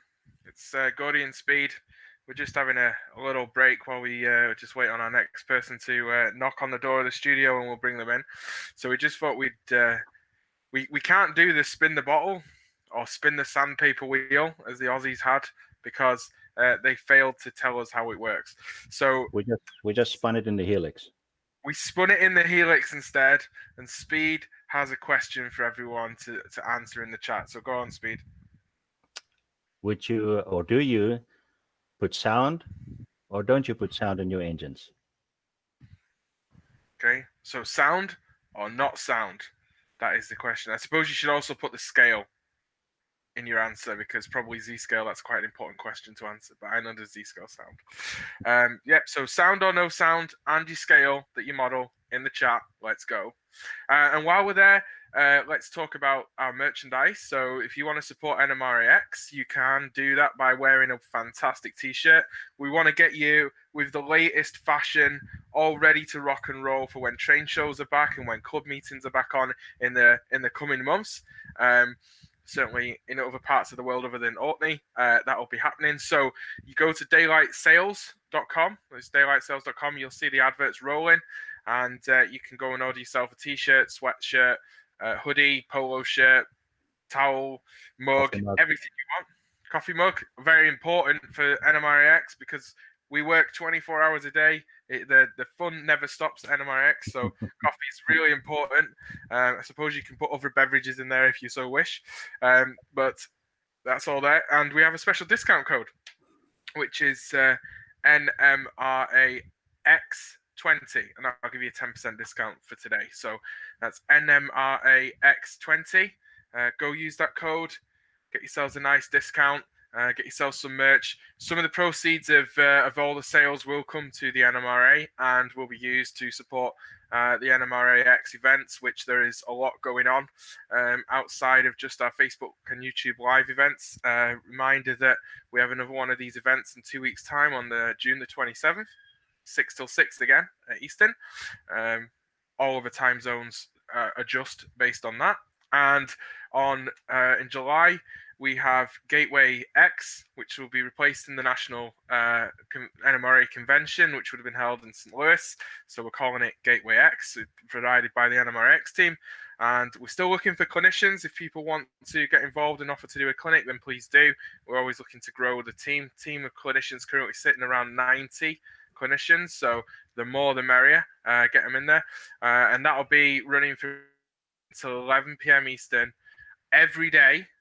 That's more than 115 hours. I stopped counting at 115 hours. I ran out of fingers, toes, and other things to count in the house. So it's more than 115 hours of live content. Every day we'll be having a panel show with a few guests, special guests. So we're looking for people who feel that they can be a special guest. I suppose if I can be on here, then I can be a special guest. So that's all coming, all exciting stuff. I can tell you that I can't tell you who it is, but I can tell you that we're working with a region to provide a regional convention in the summer. It's going to be really exciting. That's going to all be virtual and supported fully by the NMRAx team. That's what this is all about. It's not just about the short-term COVID situation. This is about a longer-term project for the organization. And you'll also see us working with other people. One of them is Trainfest. So they've asked us for some support. We'll see where that goes. It may not go anywhere, but we're wanting to support them because unfortunately Trainfest in November was cancelled earlier this week due to the venue being used for other pandemic-related purposes. So lots of good things happening, lots of exciting things. We invite everyone to come and get involved. Come and give a clinic. You could get AP points. You will get alpha or volunteer points for giving a clinic, provided you do a handout as well, which we will post in the NMRA Facebook group, or we'll post a link to it if it's on your blog or website in the YouTube video when we upload it. So please get involved. It's been great so far, and the organization continues to grow. Perry, where is it? If you go to daylightsales.com, daylightsales.net, better to go to daylightsales.net. Go there, Perry, and it's pretty much straight on the top page. If you go to products, you'll see under NMRA there's NMRAx as well as the Cowcatcher Division 1 of the LSR, and OPSIG. You can also buy OPSIG. You can just get everything you need for your NMRA apparel from one place, and you get a discount of 10%. So go do it. That discount code again is NMRAX20, and so go enjoy that. So we'll probably disappear for a little while. In fact, actually, no. Frank's not here yet, so we could probably look at some of these questions. So, a lot of people in HO saying sound speed, Yes. sound, Jeff, sound, Ralph, Turn sound, down. Bob, sound, turn down. Jeff wants to get it fitted with minor surgery. That's fair enough. It sounds painful. HO in every single locomotive. Well done, John. Pam grew up with no sound on the HO layout, but has converted a lot of her locomotives to sound. That's good to hear. Susan, HO scale with some sound. Too much sound can drive me off the rails. Excellent. Chris, sound, but turn it down. Multiple engines gets a little loud. I can imagine if you were modeling a locomotive facility, it would get pretty loud. David says, one side of locomotive with sound, it seemed boring, so going back to mute locos. Fair enough. And Jeff wants us to repeat the dates in July. So the dates for Gateway X in July is July the 12th through July 18th. So that's the same dates that would have been the national convention. So hopefully you've got that down. So July the 12th to July the 18th. Let me just scroll up here. See who we've got. We've got some N scalers. Well, we got SN3 as well. Always like a good SN3 layout. So David, shout out to David and his SN3 sound. And David Hager, N scale sound, some not sound currently. Yeah, I gotta admit, I am pro sound myself as an N scaler. Everything has sound in it. What about you, Speed? Sound or no sound? One engine. Just to show it works. Oh, so you're a no sound man on your layout. Well, it becomes a noise problem. And I have an accent, so people have limited hearing already when they walk in. It's not the accent that's the problem. It's that you're talking from within the helix. It's like a little person going, "Let me out! Let me out!" That's all they can hear. It's like they Well, can can just you imagine 24 engines going up here, one on every layer, a double track, making sound? It would be awesome. I can think of some people that would have accidents in their trousers at that. So you'd be fine. You should be fine. Shouldn't have a problem at all. All right, guys. We'll be back shortly with our next presenter, and we'll be right back. So enjoy. The slides of all the merch should be running in just a second. I suppose timetable as well. Enjoy.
Okay, I think it's live again. This is Pete from the bottom of the helix. It's going to look a little weird because I have to look up to read you what Frank has all done in his life. He's been a model railroader since 1966, life member of the NMRI since 1981, and a former member of the Yosemite Shortline Modeler Club. At home, he models Twain Harte and Sonora Pass Railroad, as you can read about in the November-December of 2010 edition of the Gazette. With Mike Blumenstad, he built an HO layout for the NMRI display at the California State Railroad Museum. Please welcome the PCR Vice President, MMR 514, Mr. Frank Markovich. Hi, everybody. The clinic today is going to be detailing wood structures. I presented this a number of times. There are a lot of slides I'm going to go through. I won't read every word, but you see my email down there. And if you go to frankmarkovich.com after this, I will post it within a couple hours. He's read everything about me. I am married in the Gazette. There's a picture of my layout that was in the Gazette. And here's a couple pictures of the museum project. It's in a garage. It hasn't been installed yet because of the COVID-19. Everything was commercial except ground cover was sifted dirt. And Mike Blumenstadt and I built it. All the structures were from Woodland Scenics. And it was supposed to show that an average modeler could build a really good looking operational layout. There it is from one end. It was built so that the last section shows the various stages. Goals for the clinic: show you some prototype wood, old and new, both interior and exterior, a variety of rolling stock and structures, and examples of the above. And then I'll talk about techniques, logical treatments, and beyond that, methods to speed things up and keep costs down, how to simply apply grain detail, paint, peeling paint, weathering, the silver gray look, interior woods, effects, rotten wood, yes, it does rot, bleached wood, weathering of stained wood, different than painted. Some things that attack wood, don't forget mold plants, rust, dented wood, broken wood, and doing it all safely. Most of what I learned was from others, 95%. And real wood doesn't just weather over time. There are dents, discolorations. I backed into our garage door, so there's a dent from that. I'll have to fix that. Effects from water, wind, cracks, splits, even animals, fungus. I'd like to thank Mick Greenberg, great modeler, and Colin Emerson, both close friends. Colin has passed, but it taught me a lot of what I know. I watch every video I can, and I read as many books as I can on the topic. In all cases, there are at least 2 references for what I've done. Most is done before assembly. Some things you can't do till after. And I found what works for me. You may find other things that work for you. The most important thing really is to have fun. The first step you should do is study the prototype. Mick, Colin, and I used to go out and take lots of pictures, particularly along the coast in California, old beat up structures. Make notes. You can use other reference such as books, photographs, videos. I use the internet an awful lot now. Eyewitnesses, if you can find them, because sometimes they can fill you in. I model up in the Sierras in the Tuolumne area, and some of the buildings are so beat up you can't tell how they actually looked when they were new. But I found people who do know. That can be a hobby in itself. I modeled Twain Harte and Sonora Pass, which is a takeoff of West Side lumber, and you notice weathering over time. Sometimes I won't do heavy weathering for structures, but I might other times. So this first picture I'm going to talk about is dispatcher's office. This photo was taken about a year after West Side and Cherry Valley shut down. They were a tourist road, short-lived, but you can see the peeling paint. And right down here, you can see how at the bottom is weathered more than the top of the building. Here's my favorite locomotive, shade number 15. And if you look at the wood down here on the steps and the bunk, you can see how rough cut it is. And then look at the fence. It's a rough cut fence, and you can see weathering. You can see grain detail. I don't know how much you can see online, but if you download my thing, presentation, and the building, how it has in the Sierras, you get this dark, almost black weathering over time of wood that's outdoors. Here's a West Side snowplow. I built like 4 of these, 2 from scratch. And you can even see the grain on here. Now this plow burned last year, and they're rebuilding it at the Nevada County Narrow Gauge Museum. But the hardware all made it, but the wood was just trash.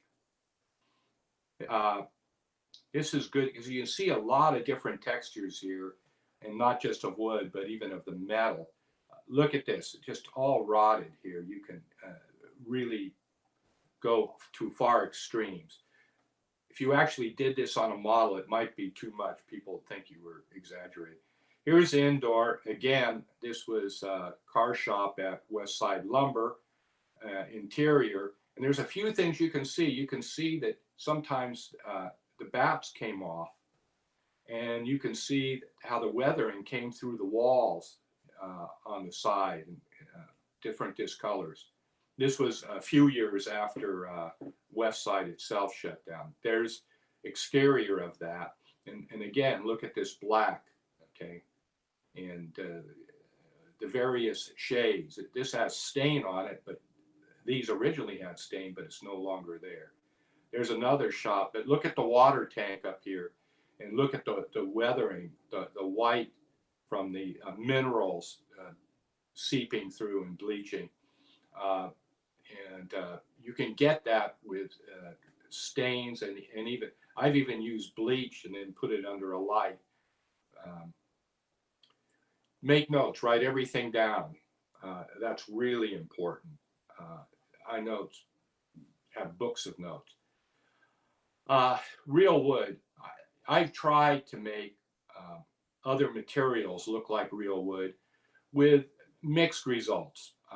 I've got a couple of flat cars by Foothill Models that are resin, and I've made them look like real wood, but it took twice as long as if I had real wood. The effects just are difficult to accomplish with other materials. I also find it fun to work with real wood. Maybe I would have been a carpenter 100 years ago. Lots of choices now, and I'm going to give examples of them. You have strip wood, scribe wood, coffee stirrers. One of the guys in the Yosemite Short Line built all these structures with coffee stirrers from different coffee shops, sheet woods. And you can use different types of wood. I've even cut my own because you may want to have a wood that you can't buy. Redwood strips are hard to get, but you can cut them. Real wood also takes stains well. I know you can do this with various plastics I have, but it's not the same look. And then one of the things for castings, such as windows and doors, I always paint them first with a raw wood color, then continue from there.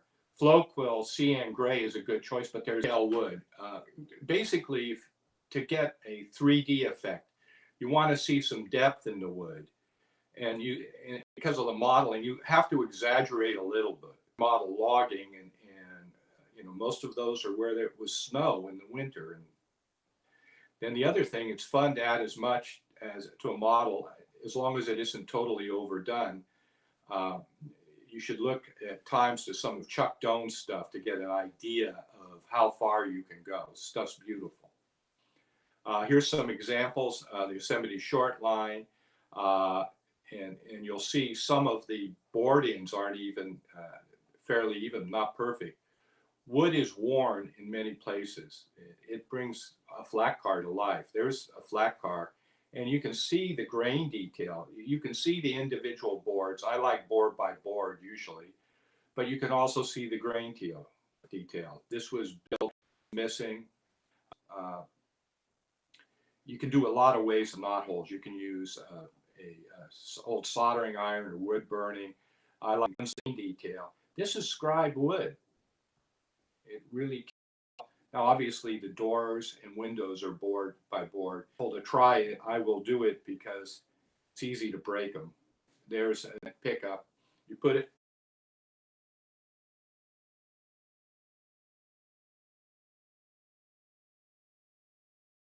on this.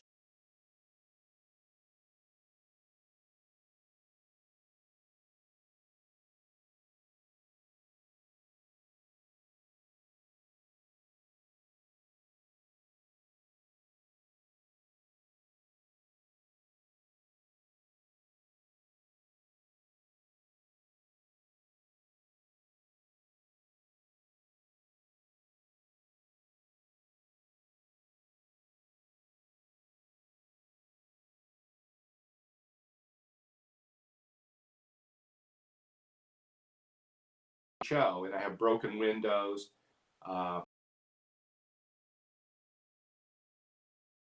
Here's a caboose number 4. I've built, this is HO. You can see the variation in color. And one of the reasons that I did this was I took a picture of the real caboose a long time ago. I honestly don't remember what year it was.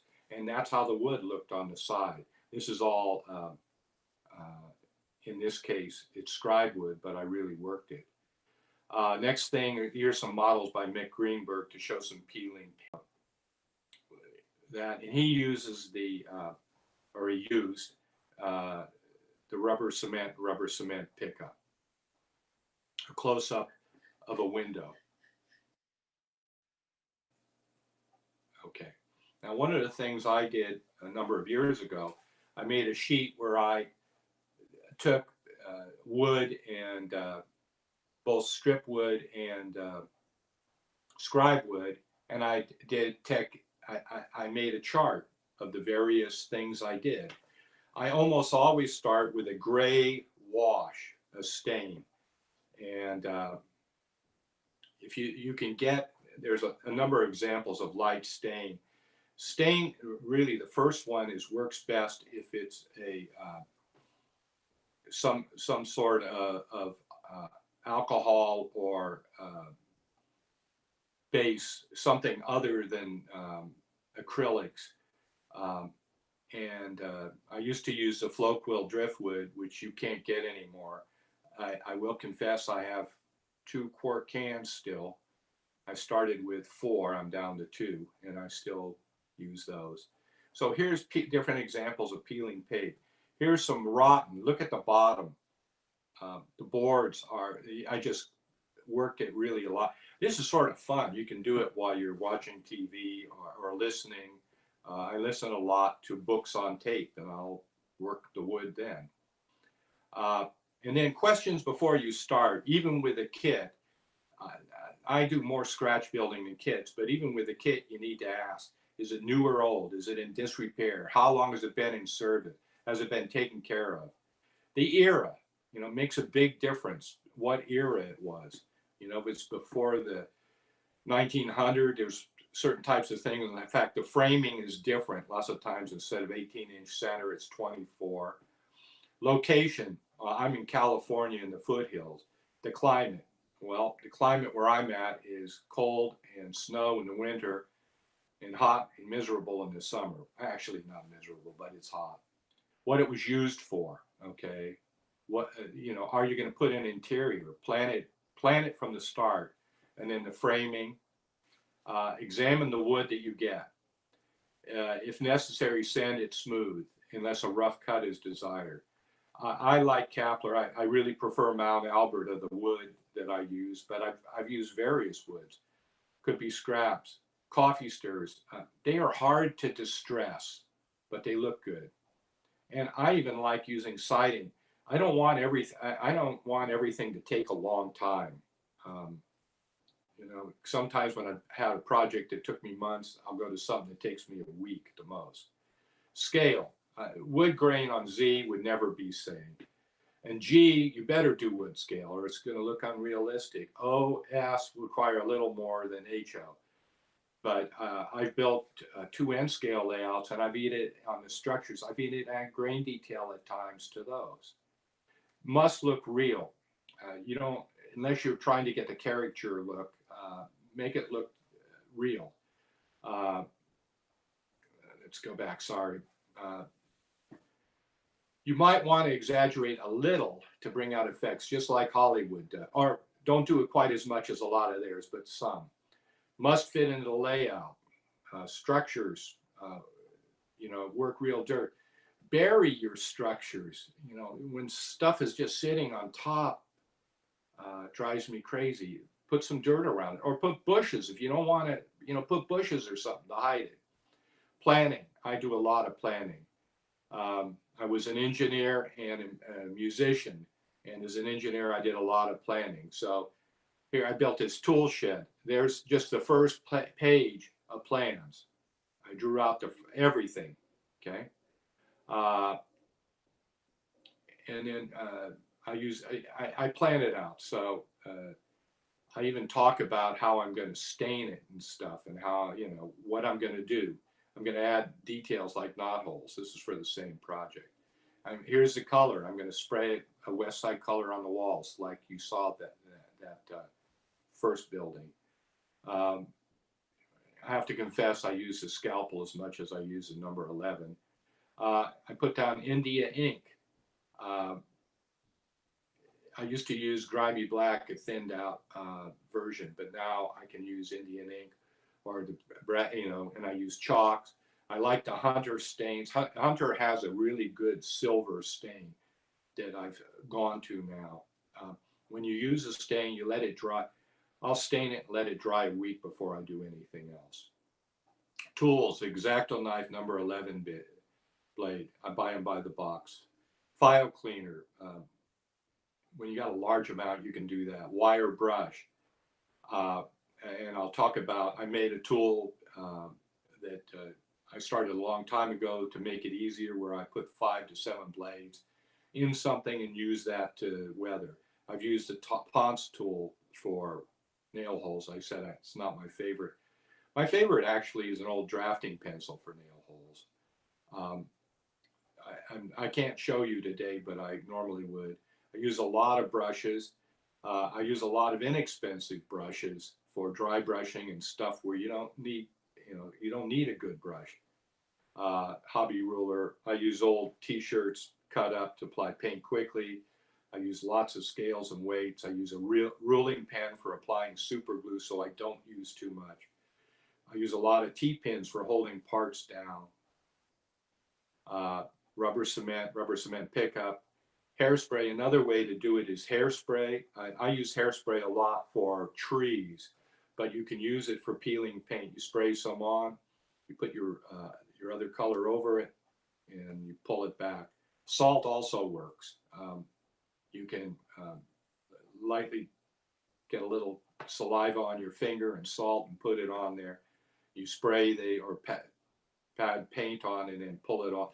That works really better even for doing metal. Use a lot of chalks. I use ACC a little. I use carpenter's glue, the yellow glue mainly, and epoxy when something needs to be heavy. I use lots of palette. I use cottage cheese tops, masking tape, blue tape. I have a number of cutting mats. A large one makes it easy. Paints. The isopropyl alcohol with India ink, I prefer the 99%, less chance of warping. It's pretty good. The Hunter line works really good. Driftwood stain, I have 2 pints left, but you can make it. Here's CN gray if you can get it. Rubbing alcohol, leather dye. I don't like rubbing alcohol because you get it on your fingers and your fingers stay black. I talk guitar and people look at you, they want to get near you, okay? lots of stains. You can't get Floquil, but you can get the same type of things from various paint stores. I find I go into different paint stores and I ask them, I show them what I have, and they can usually match it. Bragdon's chalks, okay, acrylics. There's the acrylics I use, some of them, polyester substitutes. I like Vallejo paints for some things, but they don't work well for peeling paint. The peeling paint doesn't work as well with the Vallejo and some of the high-end paints. They can be sprayed, brushed on. MIG is another good paint. Safety, and you know, we are all into that now. Wear safety glasses. I work in a well-ventilated area. I work in a garage. I have a spray booth. Wear gloves. I throw dull blades out. I don't even wait. If I think at all they're dull or they've used them a while, always cut away from you. If you can, you have an organized space, all common sense. I like to experiment. I've tried just bleaching wood. I've had some luck with it. Watch lots of DVDs on weathering. Distressing tool, a wood distressor, dental tools, file cleaner, wire brush, barbecue brush. Dental tools really I use a lot. Okay. Wood racker. So here's, I got this from Mount Albert. You can, I first built this like in 30 years ago. I would chuck 5 blades into vice grip. But then I found you could, I tried different things. I epoxied it in, but you can buy channel stock and put it in epoxy, and then I will use the rubber stuff to make a handle, okay? And that really helps. Build your own, you'll have this. The size you need is 5/32 times 5/16 KNS. And I think it holds 6 blades. And you can move them down the wood. Don't try and move them just straight. You know, sort of take the wood, the blade, and do sort of serpentine types patterns. Other tools, you can use a razor saw, file cleaners, any tool. Grain detail, I have knot holes. I explained that already. Here's a close-up of some of the other things I've done to samples. I really suggest you make a page of samples to show. I used, and then other tools, Northwest Shortline choppers, I have 3. True sander, that really helps.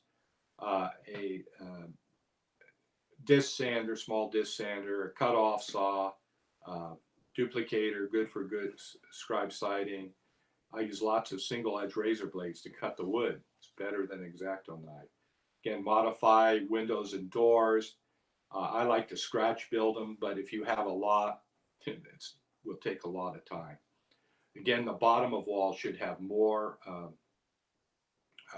roughness to it. Lots of times I'll take, and after I build a building, I'll really work the bottom of some boards and then put a brown-black mixture of stains. I almost always dry brush a little bit. I use some chalks, and I'll use, it's not on here, but I'll use ground foam, really fine ground foam for moss at the bottom, especially if you need to hide something. And then if you have a metal piece, you want some rust coming down the wood from it. I'll use a fan brush to get that.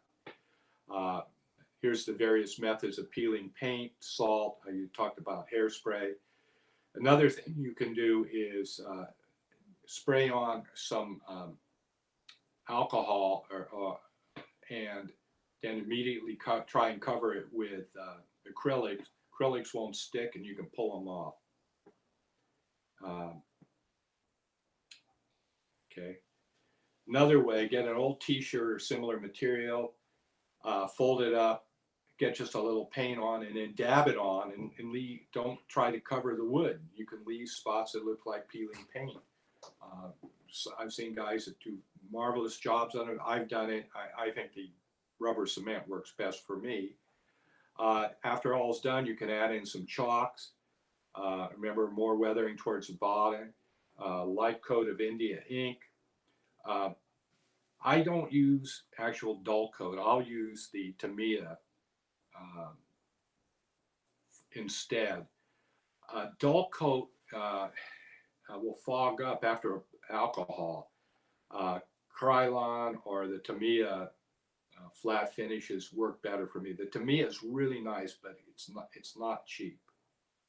And dry brushing, again, I think most of you know, I use it a lot. I use white, I use black sometimes, I use other colors, and I by the time you look at the brush, you can't even tell there's any paint on it. You should try what I call snake oil, the Micromart, A West Weathering, experiment.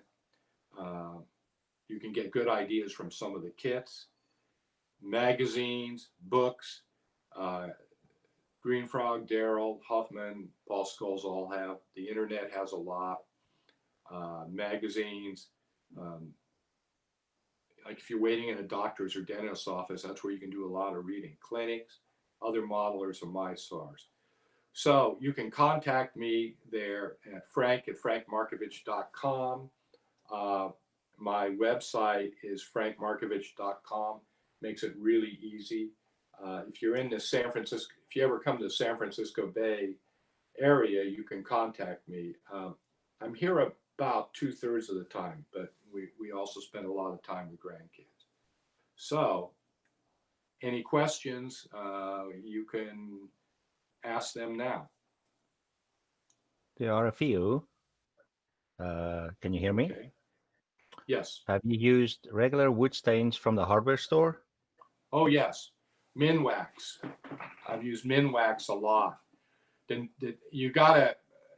I like to open them up before I buy them, but lots of times you need to thin them. They're a little thick, but I use them all the time. Okay. In one of your photos, you showed a window that had the bottom left part of the glass broken. Yes, I this actually is use real glass. real So glass. I break it before I install it. Wow. I've used clear acrylic, but I don't like it as much as real glass. Okay. It's also easier to clean. I'm in a pretty dusty area, so the real glass is easier to clean with a really soft brush. It doesn't smear. So the audience is still typing questions, but while we have a few minutes, can you tell us a bit more about the NMRA museum layout? Yeah. So very briefly, Mike and I were contacted a few years ago we built a number of layouts for the NMRA for display, and to build a memory, I don't know if you remember that program. Charlie approached Mike and I, and we built 3 layouts, one in HO. Problem with HO was transporting it. It wouldn't fit in the back of a car or the back of it had to be vertical in the back of a truck, which meant we had a sail on the back of the truck. No matter how much we tied it down, the wind, Bay Area gets windy. So then we built 2 in N scale that would fit in the bed of a truck or the back of a car, like a CRV or an SUV. So then they asked us to build this layout for the museum project, and we built it in about 6 months. It's taken some time to install, and what the goals of it were as follows. We were to use commercial products as much as possible. You know, obviously some of the ground cover wasn't, the wood, the foam, that stuff, but everything else was commercial, all the railroad oriented stuff. Woodland Scenics gave us all the structures, they're all lighted. Cotto gave us all the track. Woodland Scenics also gave us a ground cover. Boston gave us the engines and rolling stock. I'm sure I'm leaving somebody out. And the goal was to have 2/3 of it completely scenic and have the last third show like the foam, plaster cloth, and then the framework with the electronics underneath. So we did that. It was picked up by the exhibitor group, and they were building the cover for it because it's going to be covered. And then COVID-19 hit, and we don't know where it is now, but you can't even get in the museum. And it looks like it's going to be a few months before you'll be able to get in the museum. But that's the layout that people would see, right? Yeah. I'll go back. Let me start the slideshow again. And I'll show you, I'll get to it pretty quickly. So here's one side. You can see there's a sawmill in various structures. We've got a road. The road was from the material from Woodland Scenics, the asphalt. The track is all the Cotto track, and we weathered the ties, weathered the rail, put ballast over it, and it looks pretty good. I defy people looking at it to tell it's just the sectional track, basically. The rock, Arizona company makes all the rocks and stuff. That's some of their stuff. And here's these Woodland Scenic structures, by the way, are really pretty good. We weathered them up like some of the things I talked about in the clinic, and with a little bit of work, and I mean like an hour at the most on each structure, they become realistic. There's a far end. If you see the far end by the garage door, you can see how there's plaster cloth, then the blue foam, and the only reason we have blue foam and not pink is it's the manufacturer, and that's what we were able to get. Okay. Okay. So a few more questions. Someone just ordered a label wood kit, and his plan is to use real paint for wood. Would that be worth trying? If he thins it out, and I put it on really, I'd be very careful of how thick I put it on. Be better to do a few thin coats than one thick coat. And I would, so that's a HO kit. I built them in my prime, long time ago. You could use regular paint.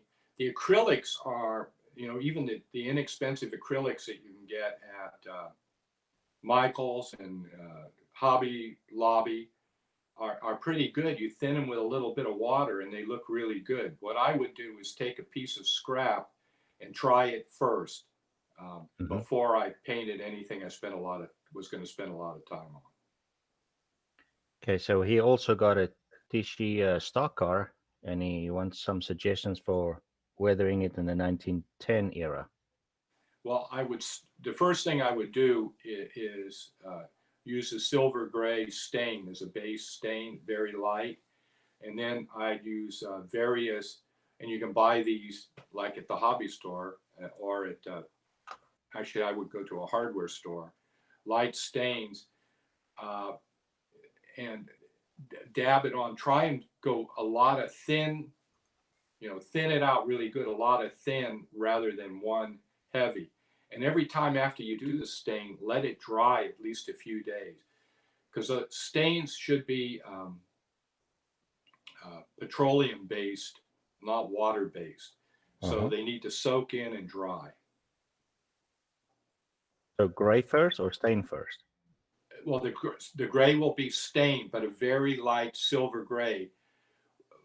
Any wood that's outside any period of time starts to develop that silver gray look. Yes. But make it very light on that kit, and then add in. Sort of depends what area is he modeling. We will have to wait for a reply for that. Okay. So we got 5 minutes Go left. look at a lot of, because probably Colorado. Look at a Okay. lot of the pictures you can find at the Colorado Railroad Museum of some of the items there, or pictures at, a lot of the Colorado Rail annuals will have a lot of pictures that would be a good guide. Again, experiment before you go at it. So that's all I see for questions. So let's do a little bit of the modeler's life idea, and you tell us about this 1970 Gibson archtop. Oh, well, besides being an engineer, I played guitar and made my living at it. And then I taught at community college for 47 years, part-time. Nobody gets a full-time job in music, hardly at all. And I played, and I have an older Gibson L5. I have two archtops. I also have a Howard Roberts custom. And the L5 just sounds beautiful. Sounds good acoustic, sounds good electric. And the interesting thing, I have the L5 and then I have an ES335, and they're only a few serial numbers apart. Wow. So they came down the line at the same time. And people really like the 335. A lot of students have offered me a lot of money for it, but no, one of my sons is going to get it. The 335 is a very versatile guitar. I wouldn't probably use it for country, but just about anything else. It's an okay jazz guitar, just okay. It's a really good guitar for rock, R&B, blues, other styles of music. For country, it doesn't have that twang. You can't get the twang that you get out of a Tele or some of the Straps. You can get that twang out of a Strat by doing some things to it, adding more metal. Like I've added metal to the headstock on one. And I've swapped the pickups, which I don't recommend unless you really know what you're doing. So when the social distancing goes away, are there any live performances that we can come see? When the social distancing, well, lately I've been playing mainly in church, but we'll see what happens. Like, obviously can't do any concerts now. In California, it looks like we can't do anything probably till there's a vaccine. So we're looking probably the end of the year at best. Wow. I mean, Governor Newsom really has clamped down hard. And I do have a haircut. I got a haircut 2 weeks ago. But to get it, I had to drive up to Twain Hart to a barber that was open against the rules. We will cut that part out of the video. Huh? We will cut that part out of the video. Oh, so yes, there's no please. evidence. I don't want him to get in trouble because I'm going to go to him in another 2 weeks. So, Frank, very, very, very much. Thank you for your time. And I'll be in contact via email with you on, you asked me to look for other clinics for you. Yes, please. Okay. And to all our listeners, if you are willing to give a clinic here, we still have plenty of open slots. Okay. I'll get you a couple anyway. Thank you, sir. Thank you.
Hey everybody,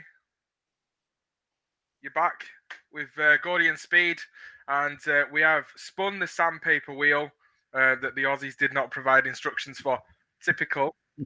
And the question that we've got is, given that you can now get some fantastic NMRAx merchandise from our friends at Daylight Sales, go to daylightsales.net. Pam, our good friend from the social media team, has posted a direct link to the merchandise right there.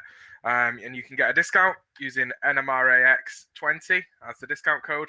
Our question to put in the chat is, what item of NMRAX merchandise is your most desirable item? So is it a t-shirt, sweatshirt, hoodie, polo, ladies polo, mug, towel, or is there something else that we're not doing that you think we should ask our friends at Daylight Sales to try and do for us?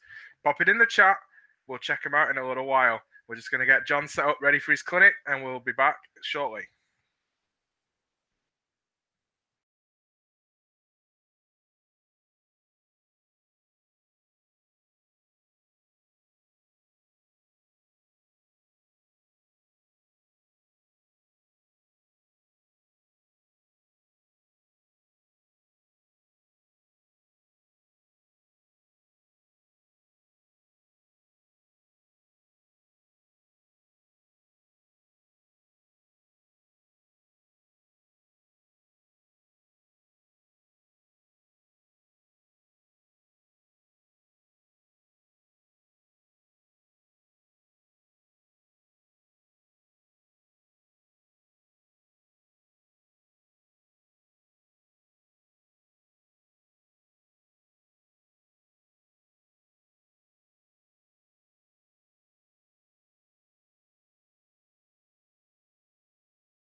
Looks like we're back. The bottom of the helix, this is Speed. Today's guest is a retired professor who spent more than 40 years teaching computer science at the University of Manitoba. His clinics, of course, relate mostly to computers and software. He's also the incoming Canadian District Director of the NMRA. So welcome to Mr. John Bate. Thank you very much. This is about 3D modeling. I'm not going to talk about the printers and all that sort of thing. Mike will talk about those in the next hour after this one. What I want to concentrate on in this hour is how do you make a model to print in the first place? And let me just show you a little example of what you can do with that.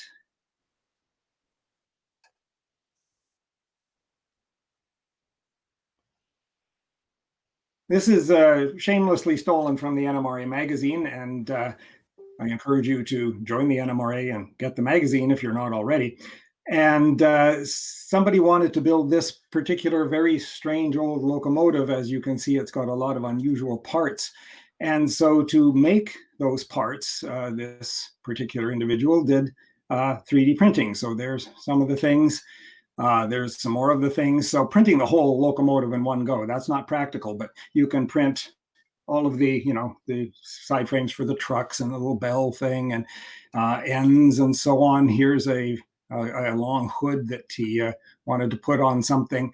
And this was done in SketchUp, which is exactly the program I want to show you. There's a little screenshot showing SketchUp right there. And so this is something that you can do. And I'm going to throw in another little piece of information here. If you do the drawing in SketchUp yourself and then print it, that's scratch building by NMRA rules. So if you do this, that counts as entirely 100% scratch built. But you got to do the drawing yourself. No fair going and printing something that somebody else has done. You have to do it yourself. So I'll show you how to do it yourself, or at least a little bit. You're not going to learn all of this stuff in one go. That would be just about impossible to do. But I will at least show you the basics of it. Okay, so here is how to get started. You want the SketchUp program. You can go to sketchup.com and download their, well, not even download, use their buttons that say, try the free version here. Their newest versions are all web-based. In other words, you do not install anything on your computer. You just use them on a browser. And I find that a little clumsy and awkward and slow. Personally, I would rather have the software installed on my computer. And so the one I'm going to show you is the older version. And if you want to get that one, Google SketchUp Make 2017. I've got it highlighted right there. Google that and ignore the sketchup.com link at the very top. Go to the one that says downloading older versions, like at the top of this window right here. And that'll take you to a page that they don't even want you to see anymore. It's on their website, but I don't think they have a single link to it anywhere. You're never going to find it unless you Google it. And you can go down and download SketchUp Make 2017. That's the last one that you could actually run yourself on your own computer. Okay, and it's Windows or Mac. Download it, install it, all the usual stuff. And what you will get if you run it is a screen that looks like that. What you want to do on this one is down in the bottom, there's a little button that says start using SketchUp. There's a lot of other buttons you might get that say use the free version here. Don't touch those. Those take you back to the website and the online one. Use the little start using SketchUp button down in the corner. And if you do, you'll get something that looks like that. Now, I'm just going to change my screen sharing just a little bit here.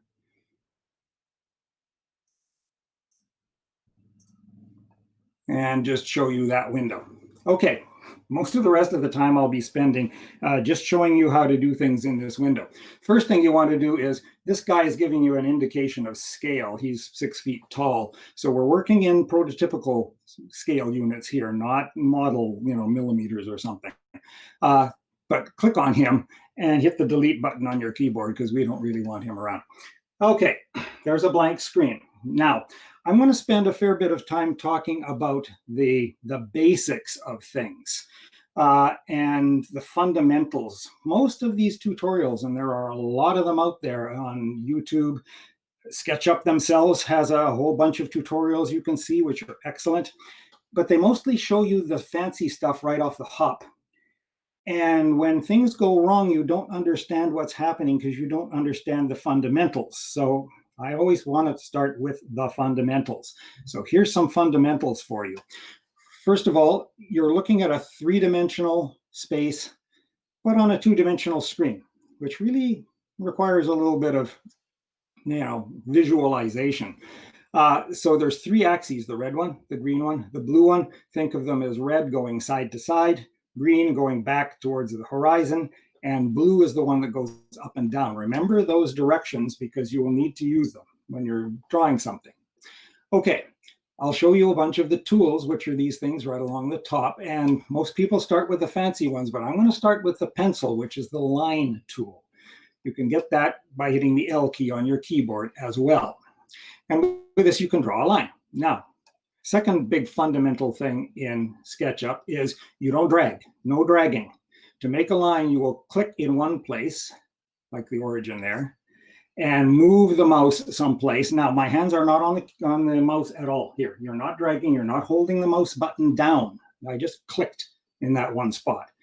You move someplace else, and you click someplace else, and you get a line there. Okay, I'm going to go and make another line. Now, the other thing you can do is, I'm not holding my finger on the mouse button here, I'm not dragging. The other thing you can do is type the exact length that you want or the exact shape that you want when we get to more complex things. Down here in the corner, which you can hopefully see where the cursor is hovering around, there's a length and it says 8 feet 4 7/8 inches right now. You can just say, I want a line that goes straight up exactly 4 feet. So I would just type 4 feet on the keyboard, of course, and hit enter. That line is exactly 4 feet long, very, very precise. Okay, so that's the reason you do a click and then another click, is you got to take your hands off the mouse to type things in. All right, so no dragging. Click, move it, do a second click, or type how big you want the thing to be. Next fundamental.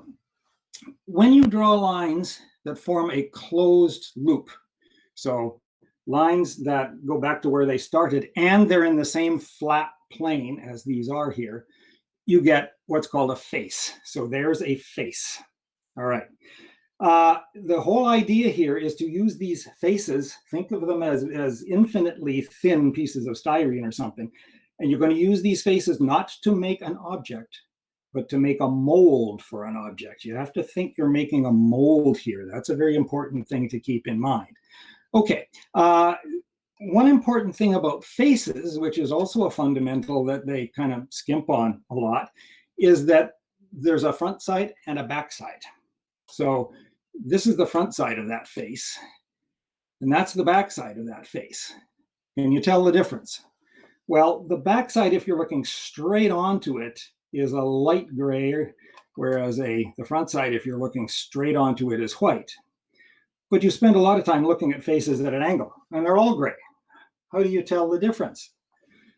Well, what you really want to do is say, no, you stupid program, don't make them all gray.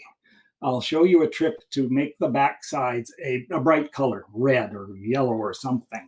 Over on the side here are a bunch of fancy stuff. They're in this thing called the default tray. If you close it or lose it for some reason or other, you can always go and say, show it again right there. So I'm going to show it again. Inside here, there's all sorts of things. There's materials and components and styles and so on. Under the styles one, there's an edit. Under the edit, there's the back color, the front color and the back color of faces. Say, no, you silly machine. I want red. Thank you very much. And, make the back sides red. Okay, now, see, now I can tell that that's the back side and that's the front side. Most people don't even tell you about this, which is really unfortunate. Okay, so there's a face. You can't print that. That's not a three-dimensional model yet. But let's turn it into a three-dimensional model. Let me do it by just drawing lines. Theoretically, you can actually build anything you want by just drawing lines. So there I've created something that looks like that. I'll tell you how to move around in a second, like I'm doing here. You're going to want to spend a lot of time moving around because you really can't visualize, see, like that. You can't tell what shape that is on a two-dimensional screen. It's a three-dimensional thing. But as soon as you start moving around, your brain is very, very good at saying, oh, okay, I know what that is. All right. And so I got another face down here. Let me just go to the little arrow. The little arrow is, of course, something that allows you to select things. So you can select a line, and it turns blue. Hopefully you can see that blue line there. You can select a face, sort of gets kind of mottled. Here's the other face.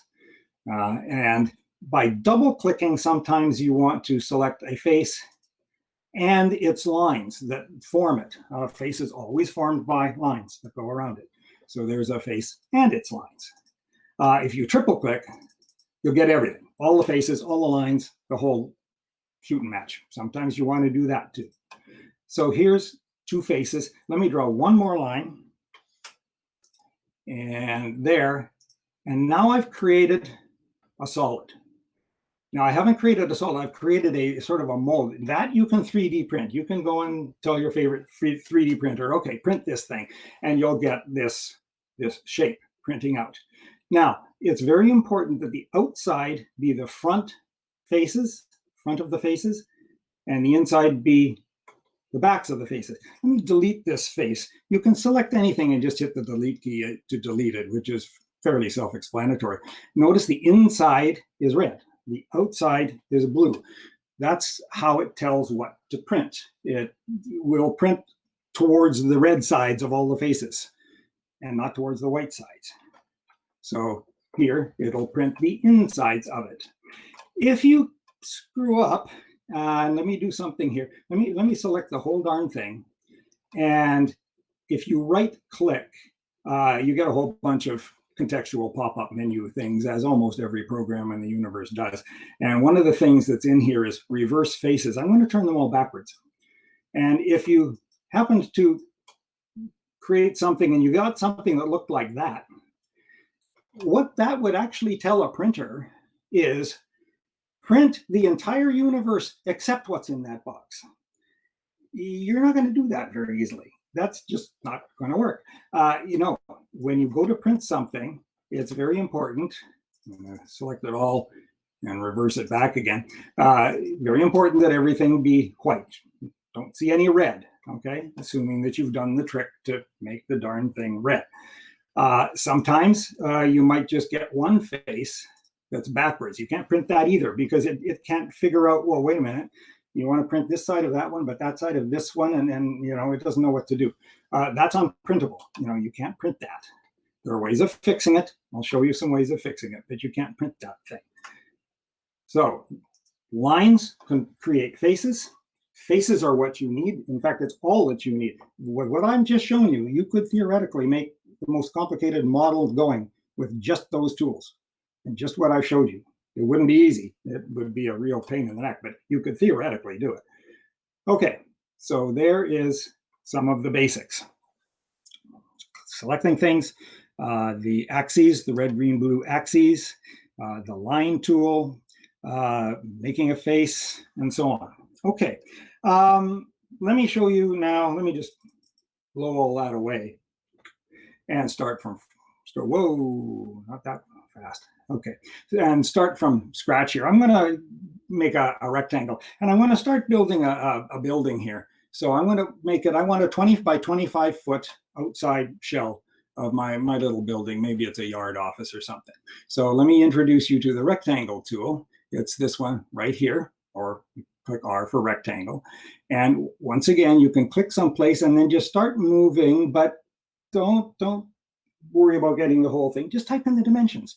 Again, down in the bottom, it's showing you your current dimensions. I want 25 feet by 20 feet. So I just type 25, quote, comma, 20, quote, enter, bingo. Now it's a little big, so I'll go out a little bit. And there I've created a 20 by 25 foot floor plate for my building.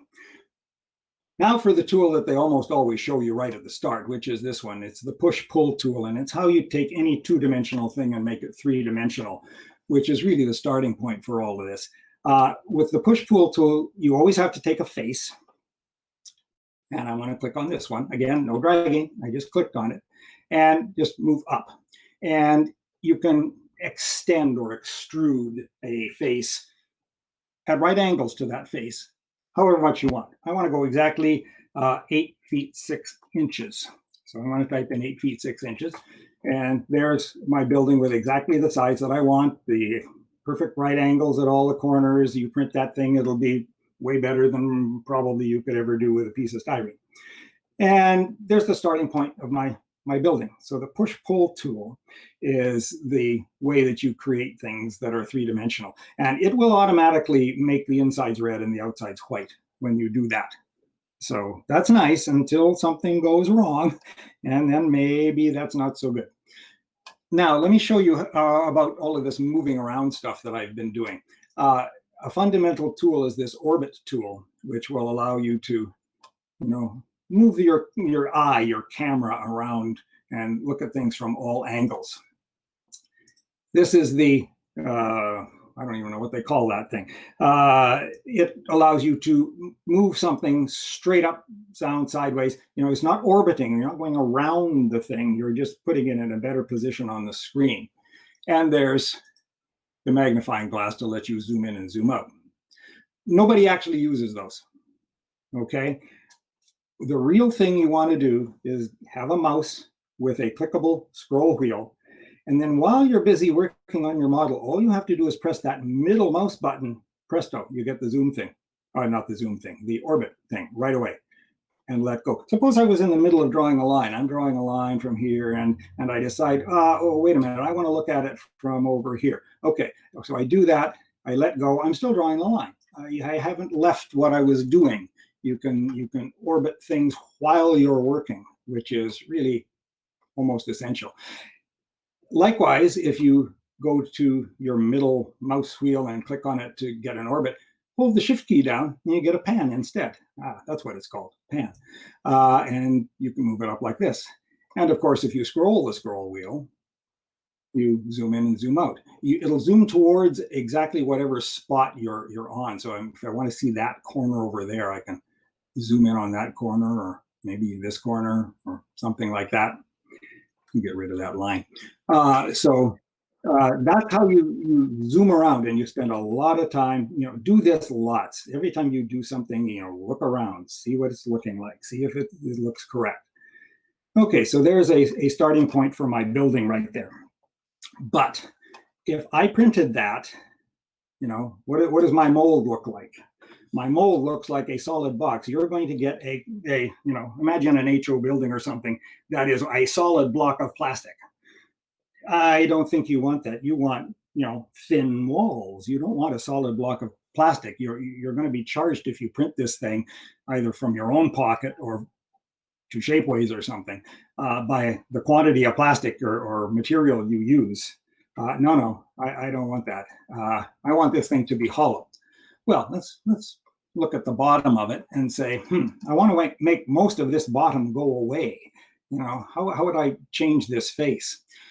Let me show you yet another tool. And please, by the way, you can type a question or two on the fly here. That would be fine as long as we don't slow things down too much. This tool there, the offset tool, this will allow you to take a face and make another face exactly the shape of that one, but a little bigger or a little smaller. So I'm going to say, I want this one to be, in here or out there. Whatever shape, no matter how complicated it is of that face, you'll get a bigger or smaller copy of it.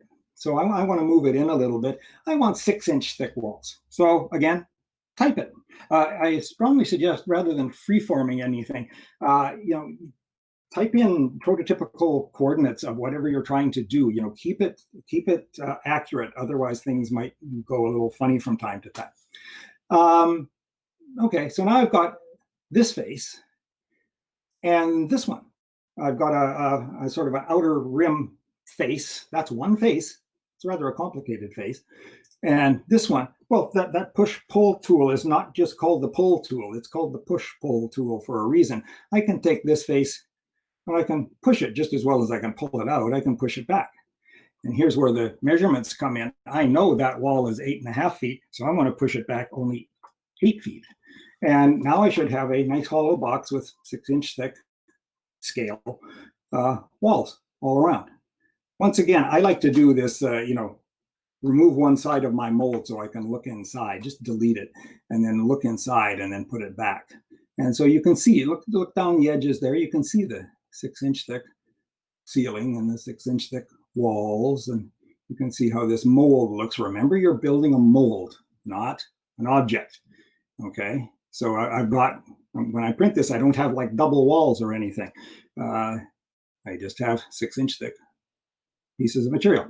Okay, undo is Control Z or Command Z, of course, as it always is, to put something back after you've taken a quick peek inside. Okay, so there's a basic thing for a house. So we're seeing lots of tools here very quickly. Now, of course, you're not going to learn how to do this by watching me here, because it's going by very quickly, first of all. And second of all, you've got to actually get your hands on a mouse and the program and try it and do it. And there are, as I said, lots and lots of tutorials online to allow you to do this. But remember the front and back sides, the fact that to make or break a face, it's a line that you need, and so on. The fundamentals of it. Okay, I want a peak roof on my little house here. So how would I get a peak roof on this house? Well, what I might do is say, well, let's draw a line down the middle of the ceiling. Now, notice right there, when you get to the middle point of a line, or many other places of interest, intersections, the origin, whatever, it'll light up and it'll tell you that what you found. There is the exact midpoint. You can always find the exact midpoint of a line. I'm going to click there. And I want to go over to the exact midpoint there of the other side. Okay, now I've got a line exactly down the middle of my building. And let me introduce you to the next tool on the list. I'm almost going through them in order along the top here. The next one is the Move tool. So the Move tool, well, what do you expect? It allows you to move things. So it'll take that line and allow me to move it. Now, where do I want to move it? Do I want to move it like this or like this? I can move it, I can get a very strange roof if I want to. No, I want to move it straight up. Remember, back and forth, red. Towards the horizon, green, up and down, blue. So if I move it so I'm more or less parallel to the blue axis there, it will say, oh, you want to go in the blue direction. There we go, blue axis. I'm going to move it up 3 feet. Type it, 3 feet. So I know exactly that's not very much of a peak on there, but okay, 3 feet. And there we go. Now, look inside. I didn't change that face. Remember, there's two faces to every wall and everything, the inside of the mold and the outside of the mold. I changed one side of the mold, but I didn't change the other side of the mold. Let's peek inside. Oh, okay, so if I say, hey, print this, printer, I'm going to get a solid block of plastic from my attic. Oh, no, I don't want that.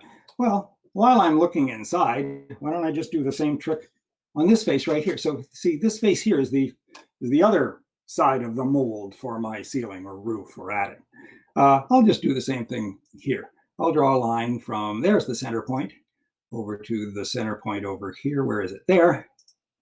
And there I've got a line, and I'll take that line and use the Move tool to move it up. Make sure it says on the blue axis, same amount as I did the other one, so 3 feet. In order to get them parallel, you have to know how far up to move it. So if you know exactly the measurement that you did last time, you can do it again. There we go. Now that's better.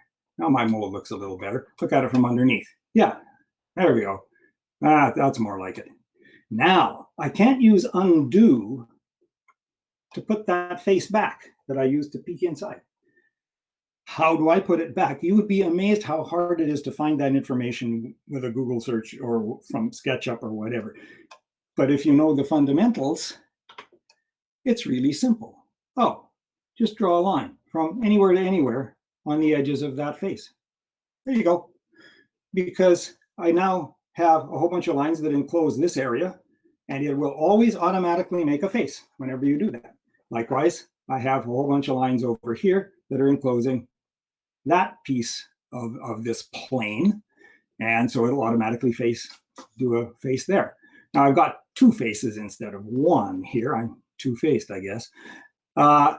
You can always delete the line right away. When you delete a line and it's where two faces join and they're in the same flat surface, it will what's called heal them and make one out of two. Bingo, back again. So remember that trick. It took me a long time to figure out that trick before I realized what the fundamentals of this program were. So there, I hopefully saved you a lot of time in putting a face back where you need it. So there's a little house.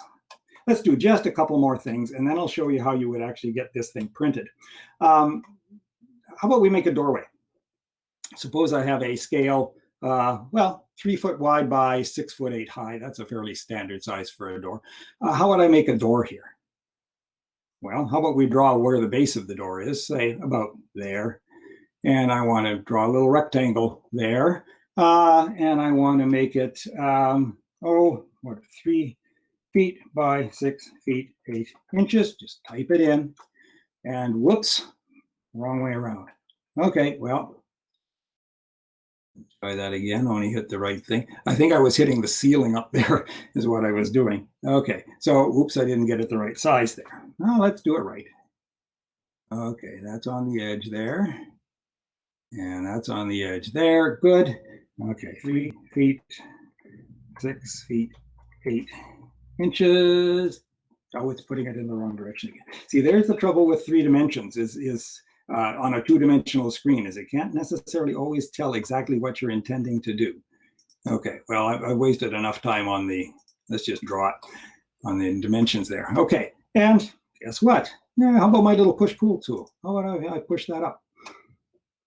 6 feet 8 inches. Oh, I was trying to make it 6'8" wide. There we go. All right, there we go.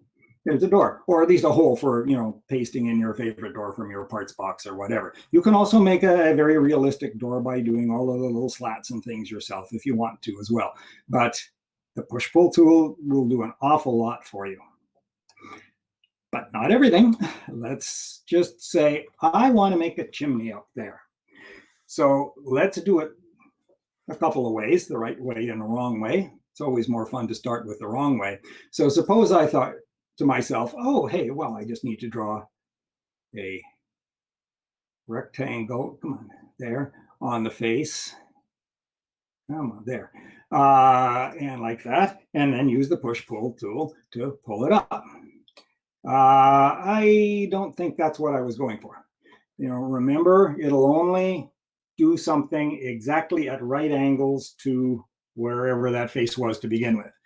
And no, I don't really want to do that. So you might scratch your head and scratch your head and scratch your head and figure out, well, if I can use the push-pull tool, that's all of the tutorials always tell me about. Well, what do I do? No. Go back to basics. You need a bunch of lines around the edge of where you want your chimney. All right, so draw a line down the roof. Now, here's another little thing. It might put that line, out in space like this. See, that's on the green axis. That's going straight out. It's not following the roof line. There's a thing called inferencing that you can use. If you sort of hover on some other thing like an edge here, it knows now that you're interested in that edge. And when you go back to drawing your line, it'll say, oh, you want another line parallel to that edge. So inferencing is a thing that you can often use to make sure things are in the direction you want. So I'm just going to draw a line there. And then I'm going to go straight up. And then I'll go over. And notice when you actually get something to line up with something else, it'll actually show you a little dotted blue line there saying, hey, you're above that other point. That might be where you want to be. Yeah, actually it is. Okay, I can create a face there. Okay, now that's not printable, okay, because that's not an enclosed space. It's a, you know, thing in the middle of nowhere, all right? But now if I pull that across, and I'm not doing any particular size here, there we go. We can create a little thing there. So go back to drawing lines. I draw this, and then if I extend perpendicular, that'll give me what I want. Don't start with this face. Let's just show you what happens. I think I've got a quick amount of time here. If you started by saying, okay, I want to go straight up, and then along the roof line here, and then straight down, and create a face there, and then pull that one, well, what you're going to get is something that looks like that. Whoops. That just got away from me a little bit there. Yeah, that's probably not what I want either. The other face was the one to use, because if you extend it in a perpendicular direction, it's what you want. It gives you the shape you want. So when in doubt, go back to drawing lines. You can always do anything by drawing a line. Okay, so there's a house. Now, that's printable, but there are a couple of things that might be a little bit wrong with your models. And let me show you a few things about that. The first thing is, you remember, this is a mold. So it's got to be what's known as, quote, watertight, unquote. If that face were to be missing, you can't print that, because all of the, let's call it plastic, will just leak out. You know, it's not an enclosed space. No good. Can't do that. Even if, you know, maybe, you know, for some reason or other, you just had a little tiny piece up here that was missing, you know, and it's hard to see that little red bit maybe when you've got a complicated model. No, you can't print that because it's got a hole in it. It's not watertight. It won't be printable. You'll have to fix that. Another reason that something might not be printable is if you've got just, let's say, a line sticking out in the middle of nowhere. You can't print that, because, well, what's this line doing here? Now, a lot of printers and software will accept that anyway and just ignore it, but technically that's not printable. Or you might even have a surface like that. You know, it's not going to try and print an awning or something. That's an infinitely thin boundary there. And, you know, I can see red. If you can see red, you can't print it. You know, no, you can't have any stray things around. So that's not going to work. Whoops. I'm just going to double click on that. Oh, and usual sort of thing, holding down the control will allow you to deselect or select individual pieces of, come on. It's going to be obstinate at me. I'll just delete them one at a time. Okay, so that's something, several things that can cause it not to be printable. Another thing which is very subtle here, and that is, I actually don't have one surface in there, one way in there. Look up at the ceiling. Shouldn't I be able to see up into my chimney there? I can't. Oh, well, that's because of the way I did it. There's a face here. So I've got one little box for my chimney and another big box for my house, but they're not connected. I really should get rid of that. Now it's one continuous mold. Now the plastic can flow from the house part of the mold into the chimney part of the mold. I don't have two individual pieces. Okay, so let me put that back. Most of the time this will be accepted anyway, but that's technically a reason not to. You want one continuous, no red showing, no spare lines and planes lying around anywhere, box that is all connected inside. Now, there is a tool, and I'll show you how to get it later, that is really helpful for this, and that's the solid inspector. There, I've highlighted in there. If you go and install it, and this is an optional extra, this is an add-on for SketchUp, but if you go and get that thing, it will tell you what's wrong. So it'll say, oops, you got some extra faces. Internal faces, which is what it's complaining about there, are the ones like I just showed you. Okay. I could click on it and it would show it, it would highlight it in red, but since it's inside, you can't see it. A lot of things it can actually fix for you. So if I type in fix, it will now say everything is shiny.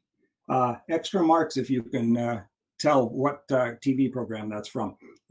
Maybe type it into the chat. I'm pretty sure a lot of people know. And if we look inside, we'll see that it actually has fixed that up. It did the deletion of that for us. So a lot of things it'll fix for you, and it'll certainly tell you all of the things that are wrong. All of those things that I just showed you, it'll highlight all of them and say, hey, that's wrong. Sometimes it can't fix it. Like, for example, if I reverse this and go and say inspect that, it'll say reverse faces. Oh no, what's it going to do? Oh, it did it right. So often it won't do that one right. Often it will screw up on that one. So it's not perfect, but it will highlight that. Use that often as you're going. Every time you do a step and add another thing, use that to inspect it. And then you know where the problem lies if a problem shows up. Okay, we better move on to how you get this printed. Okay, so suppose that's all I want to do. Suppose I want to print that. How do you go and get that printed? If you have your own printer, well, it's one thing, but I'll show you how to get it printed by a commercial place, Shapeways. First thing you want to do is, this thing is 25 feet by 20. You don't want to print that. I think I want an HO one. So triple click, get the whole thing, and one more tool right here. This is the scale tool. So I want to scale this down. Grab a corner, not a side, or it'll distort it. And say, click, again, no dragging, click. And down in the bottom corner where all these dimensions always are, it says 0.34. So I've got about a 1/3 size. I don't want 1/3 size. HO scale happens to be 0.011 something, something, something. That's close enough. And there's my HO one. If I zoom way in on that, there it is. Only this is the HO scale version, which is a little more printable than the full scale version. One more tool. Here's a measuring tape. You can click on that and just go from point to point, and it'll tell you that's about 3 5/16 inches, it says. Check it, make sure it looks about right. If that said, 18 feet, you're in trouble. Okay, so I want to print that thing. So it's in HO scale. Save it away. Now, the next thing that you need is you need an extension. So at this point, let me show you how to get extensions. There's a thing called an extension warehouse. And these are things that are largely supplied by individuals, not by the company. And the extension warehouse has many, many, many, many things in it. I'm going to go to the categories, look at all these things: energy analysis, landscape architecture, woodworking. I use this program to design an arbor in my backyard and a fence. It was actually originally intended as an architectural 3D drawing. But under 3D printing, you will find a couple of things. There's the first one, SketchUp STL. You need that to create an STL file of your masterful design here. STL files are what all printers speak, and things like Shapeways. And then a little further down is that solid inspector thing that I just showed you. Go get them, install them. I think it asks you to create a free account. Everything asks you to create a free account and put them in, which I've already done. So up here, we're going to go to Export STL. These things show up in different places. This one shows up under the File menu. And I'm going to export STL. I have problems with dual resolution screens here, so it will look a lot better for you. The only important thing here is select a unit and remember what you selected, because you have to select the same thing when you go to print it. It doesn't matter what the units are, but you have to be consistent. So I'm just going to leave it as inches, and I'll hit the export button, and I will export onto the desktop so I can actually find it again. A NMRAx demo. Okay. And there you go. Now you've got a file that can be printed. And at this point, we're done with SketchUp, and I'll switch over and show you something else.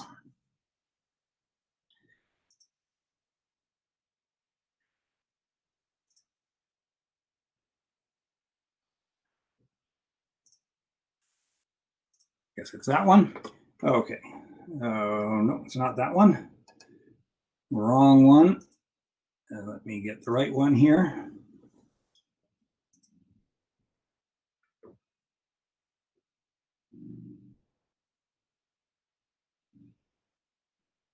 That's photos, that's SketchUp.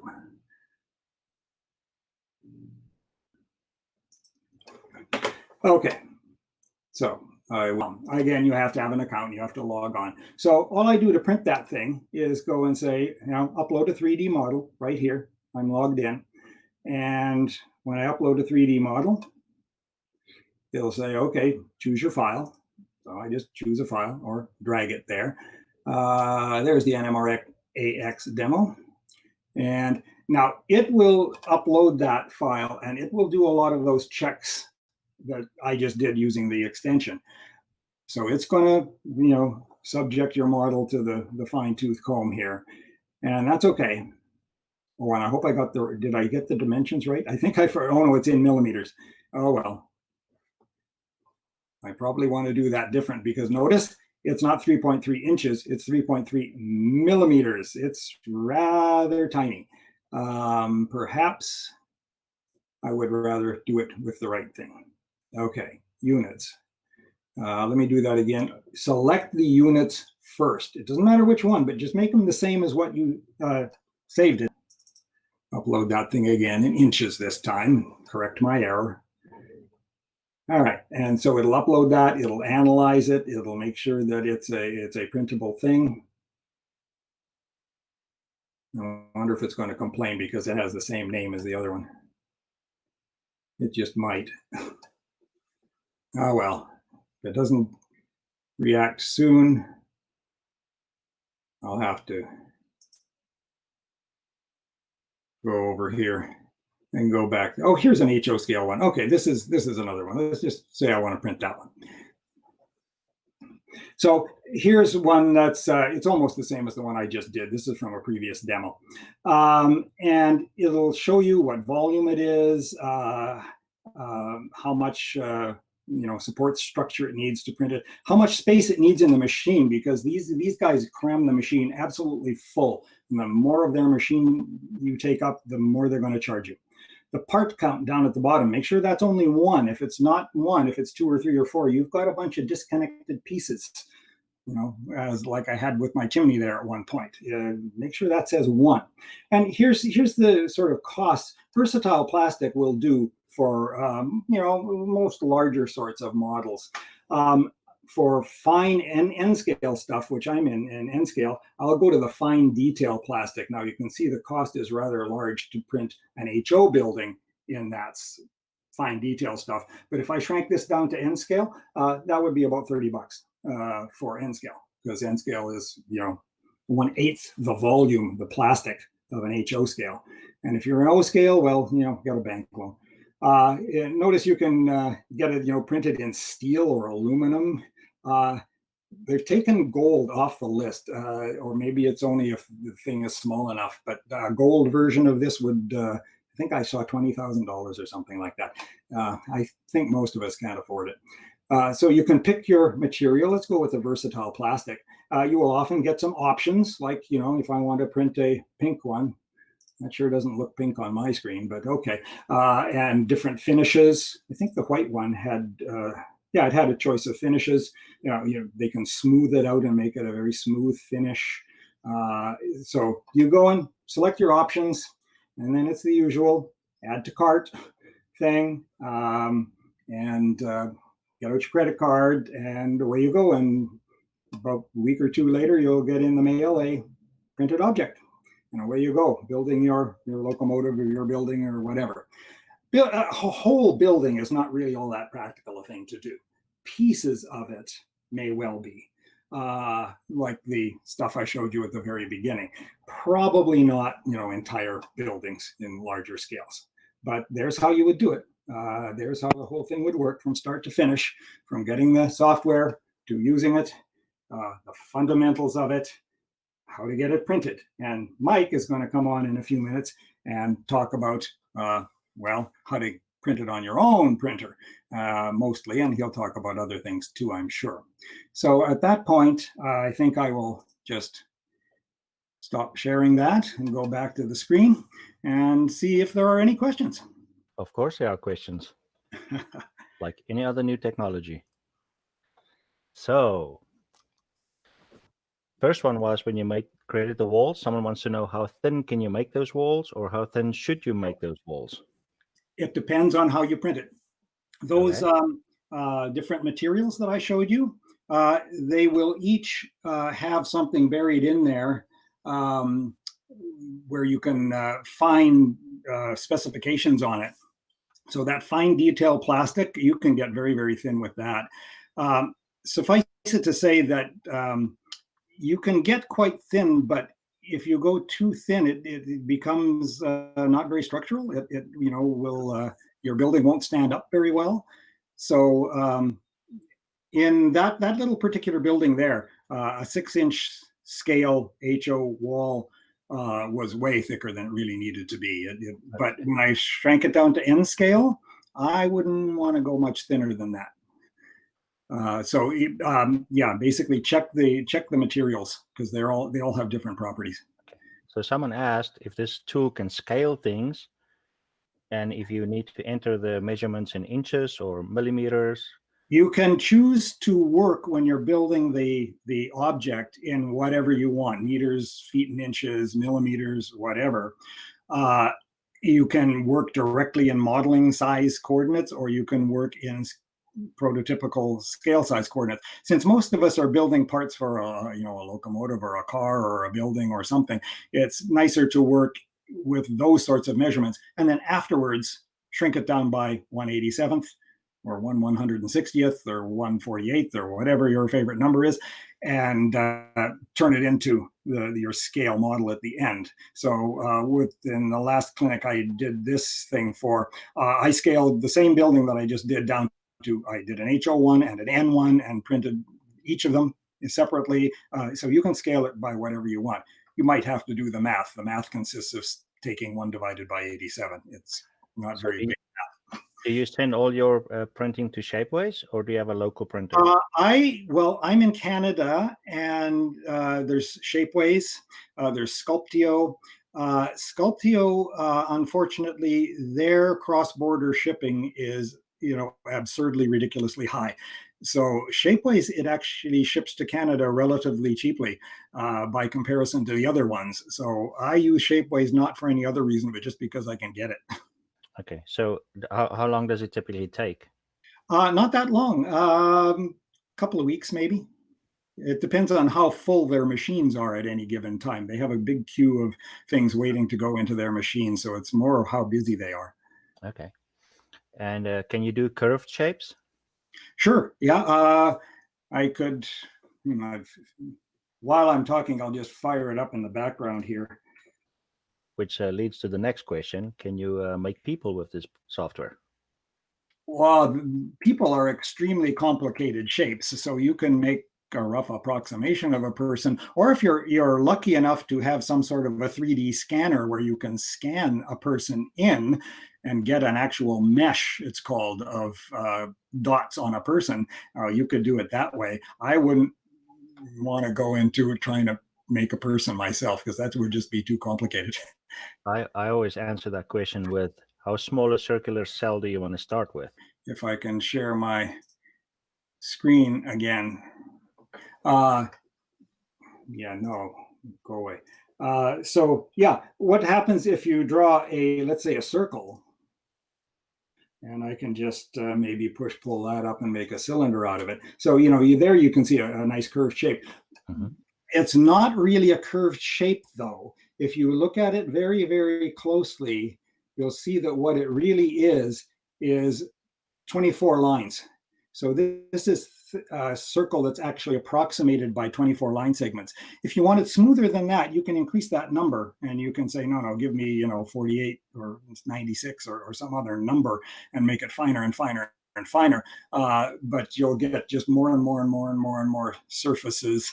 And actually, all the surfaces, when they go off to the printer, are converted to triangles. Everything is in triangles all the time. And so, there's an awful lot of, I just did that very, very quickly. But there are an awful lot of triangles in there. Yes. But yes, you can do that. You can even take, let's go up here and just do a freehand thing. So I could even, oh boy, that's ugly. I could even do that. If I wanted that shape, okay, sure enough, there you are. So yeah, you can do things like that. So when you try to put the dimensions in for the doorway, could you enter those as XYZ to avoid the problem?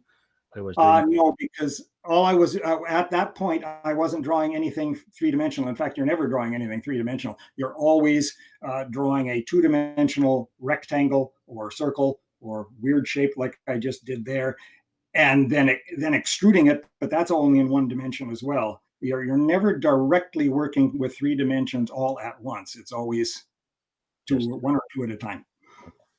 So the drawing cannot be fully parametric, where you type in all the numbers.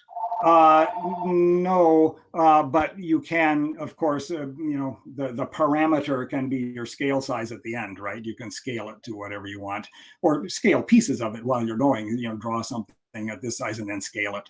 So not any kind of parameterization, though, no.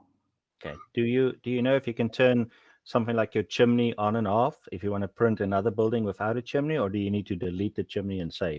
You can make groups and components, they call them, of things. So you can make a little structure. Let me show you something else, and then say, okay, something of this complicated shape. That's one unit, and then now you can just plunk in those units anywhere you want. Let me show you a little bit more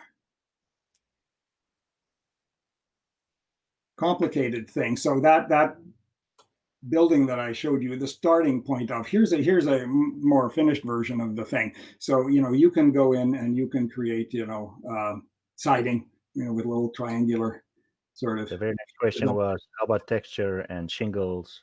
And I think you have it there. No, well, and you could print them on a regular printer, a paper printer, but that's all they are, is they're for looks. A 3D printer would just ignore that.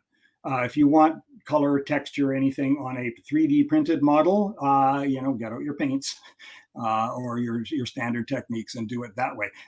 You can, to some extent. So let me just go up here. I put sort of a texture on my bricks here by making mortar lines that I can easily fill with a black wash or a white wash or something, but it'll all come out as the same plastic color. Okay. But you can put the texture in if you spend the time. Yeah, you can. Coarse texture, like the shape of a shingle here, for example, but not, I couldn't put little dots on the shingles to make it sort of mottled or textured, not unless you're working on a very, very large scale. Someone asked, I don't know if you said if do them piece by piece, that would take up far less space. You could make it very compact. If you want to make multiple copies of something, like there's things that you can get, there's libraries of things that people have designed. You can go and print other people's libraries here. And if you can get a set of, 3 signals or 4 n-scale signals. And what you do is the same as what happens with kits, is they're connected by a sprue. You make a sprue to connect them all together, and you print that so that it's all one piece. Okay. So you can do things like that. But yeah, making sort of your own kit of parts is certainly cheaper. And then the last question, why do you like SketchUp over the others like Tinkercad or Fusion 360? Yeah, mostly because this is the one that I've been using for a long time. It's still very common. It's free. And free is always good, Yes. I'm cheap. There are much more elaborate programs. And in fact, this one is not primarily intended as a 3-dimensional drawing program. for making things for 3D printing. That's not what its original intended audience was, which means it does have some drawbacks. So I think Mike's going to talk about some other options, which are more pure 3D things as opposed to this one. Well, on that note, John, thank you very, very much for your time. You're very, very welcome. Hope everybody enjoyed it. I'll pop over to Facebook if anybody has any other questions they want to type in. Thank you very much. Stay safe. Yeah, stay safe.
I need to be like this so you're not on my head.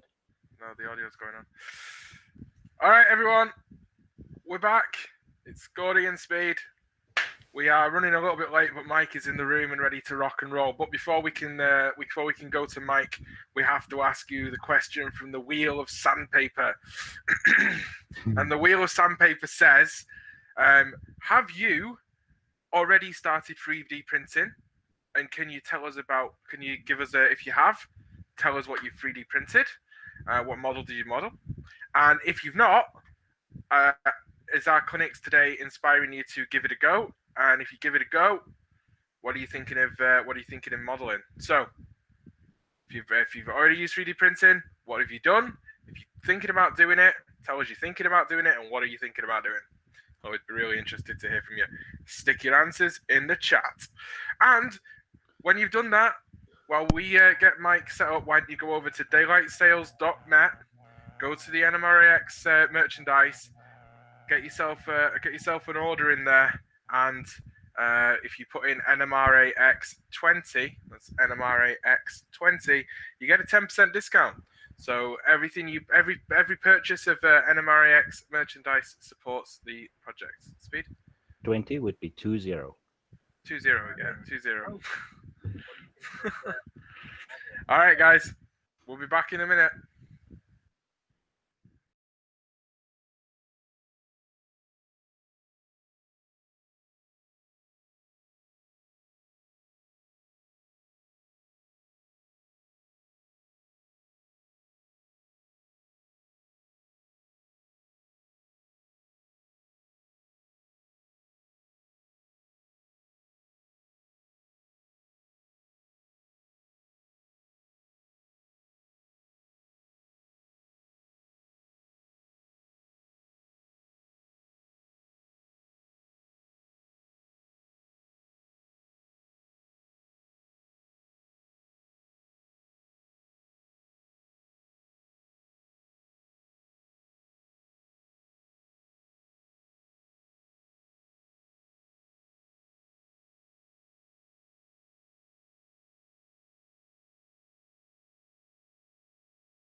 Okay, looks like we're back for another clinic.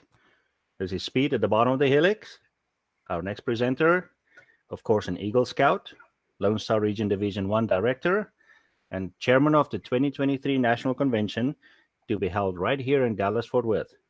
Please welcome MMR 573, Mr. Mike Mackey.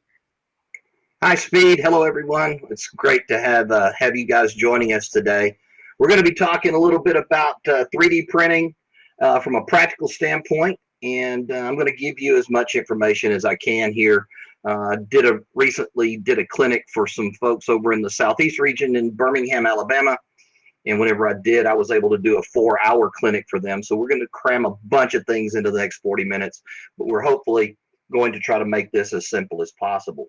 I want to show you a 3D printer. This is a 3D printer that actually, I'm going to hit change cameras here if I can. And let's see here if I can get back over here and switch cameras. Nope, it's not going to let me do that. All right, we'll do it a different way.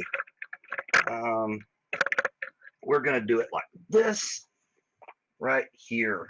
This right here is a poly printer 3D camera. It's reversed here on my screen, but I'm sure it's right on yours. This 3D printer is one for the company that I happen to represent and work for. I'm in charge of sales and marketing for them, but I'm not going to be trying to sell you one of these printers today. I'm just going to be talking about the functionality of the printer and how you can do certain things with the printer.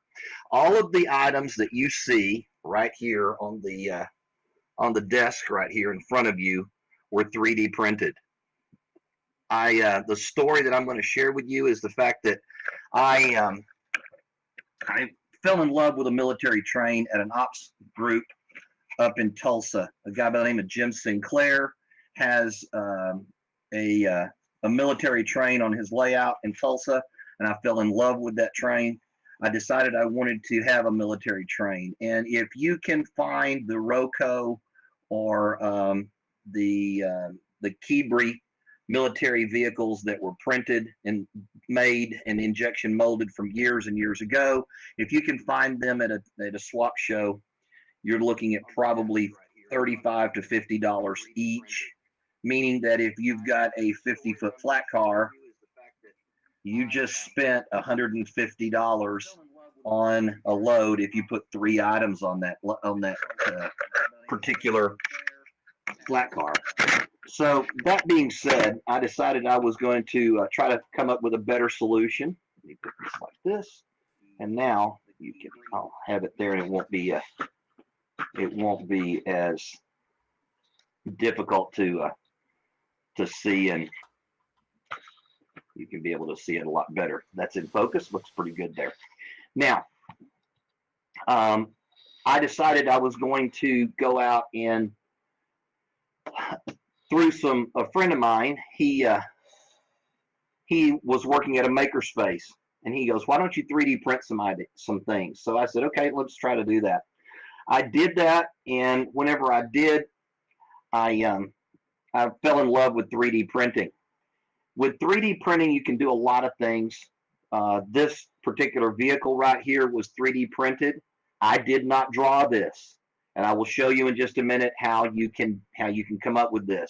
This particular bulldozer right here is 3D printed. This is the same bulldozer in a different scale. So one is HO, one is in scale.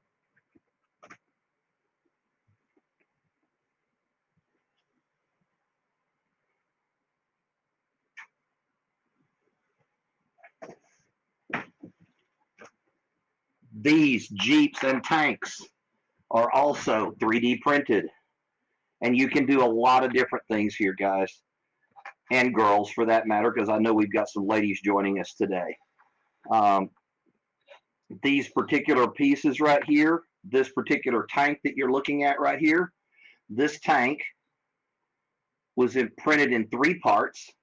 The main part, the tracks right here, and you can see they were glued together on either side, and then the turret. And so now whenever I insert this back in here, the turret actually turns. I painted them with rattle can green paint. Actually, it's a forest green from Krylon in their camouflage series, and then did the decaling and put everything on there and came out with a pretty nice little tank right there. This is a different model tank right here.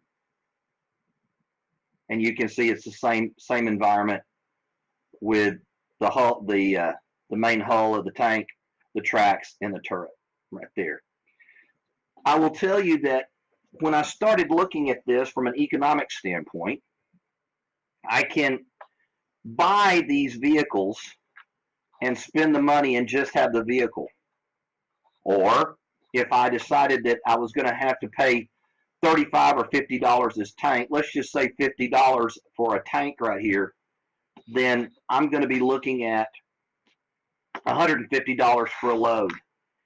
If I spent that same money and invested in a 3D printer, now I have got the $3,000 in a 20-car military train.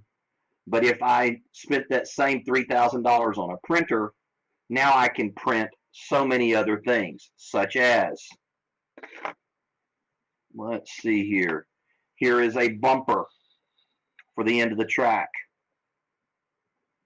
Here is an entire building that was done. Again, guys, this is ABS plastic right here. All of this is plastic. Now, it looks like wood if you start and trying to look at it, but that's just the painting and weathering.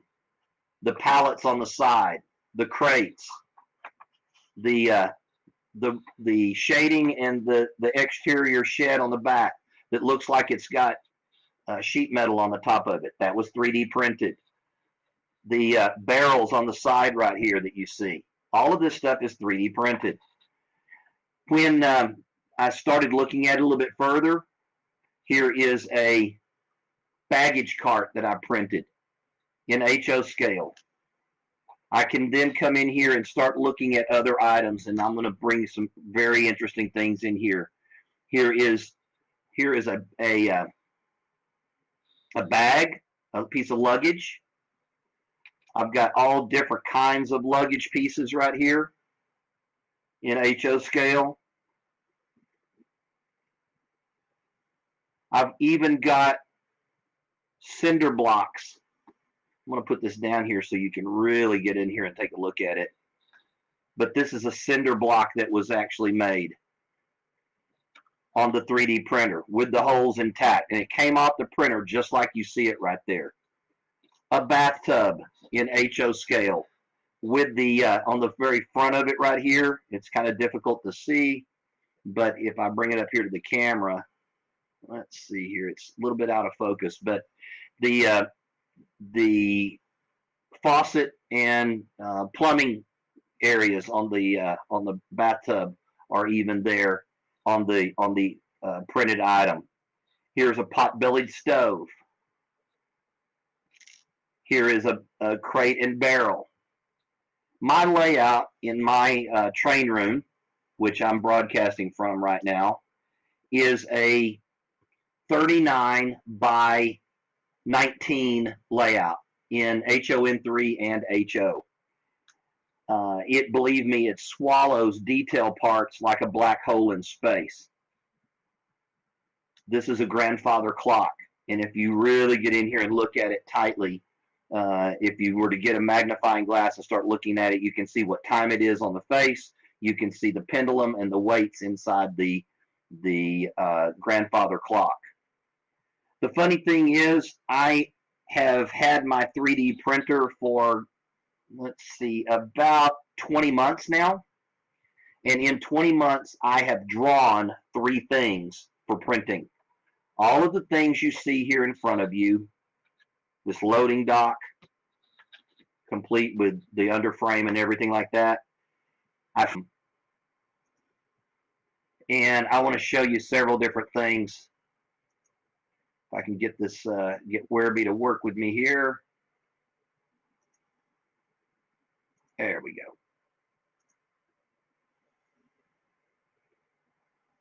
And my screen share.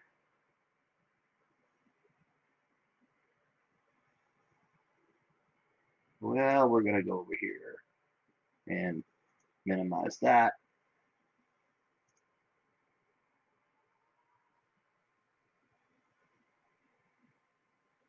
I'm sorry, guys. We're still learning this thing here on the screen share. And I'm going to stop that and then go back in here and share it one more time. Select what I want. I'm going to do screen 1. There we go. And allow it. There. That's what I wanted to just see. Now, I'm going to come in here and, well, it's not going to let that happen either. I apologize so much. Let's try it again. I'll get the right one here in a second.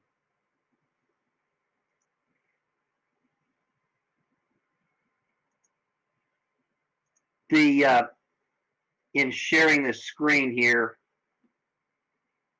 I want to show you that there's a lot of different places that you can go in and find many things. Write these URLs down. First off is Thingiverse. Thingiverse. Thingiverse. And with Thingiverse, I'm going to come in here and there we go. I'm going to get this right and let you guys see this. And now we're going to come back over here and share the screen.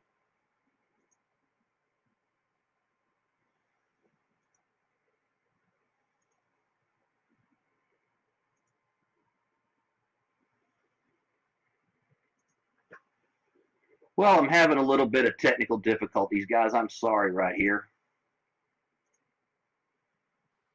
Just print it. Yeah, really.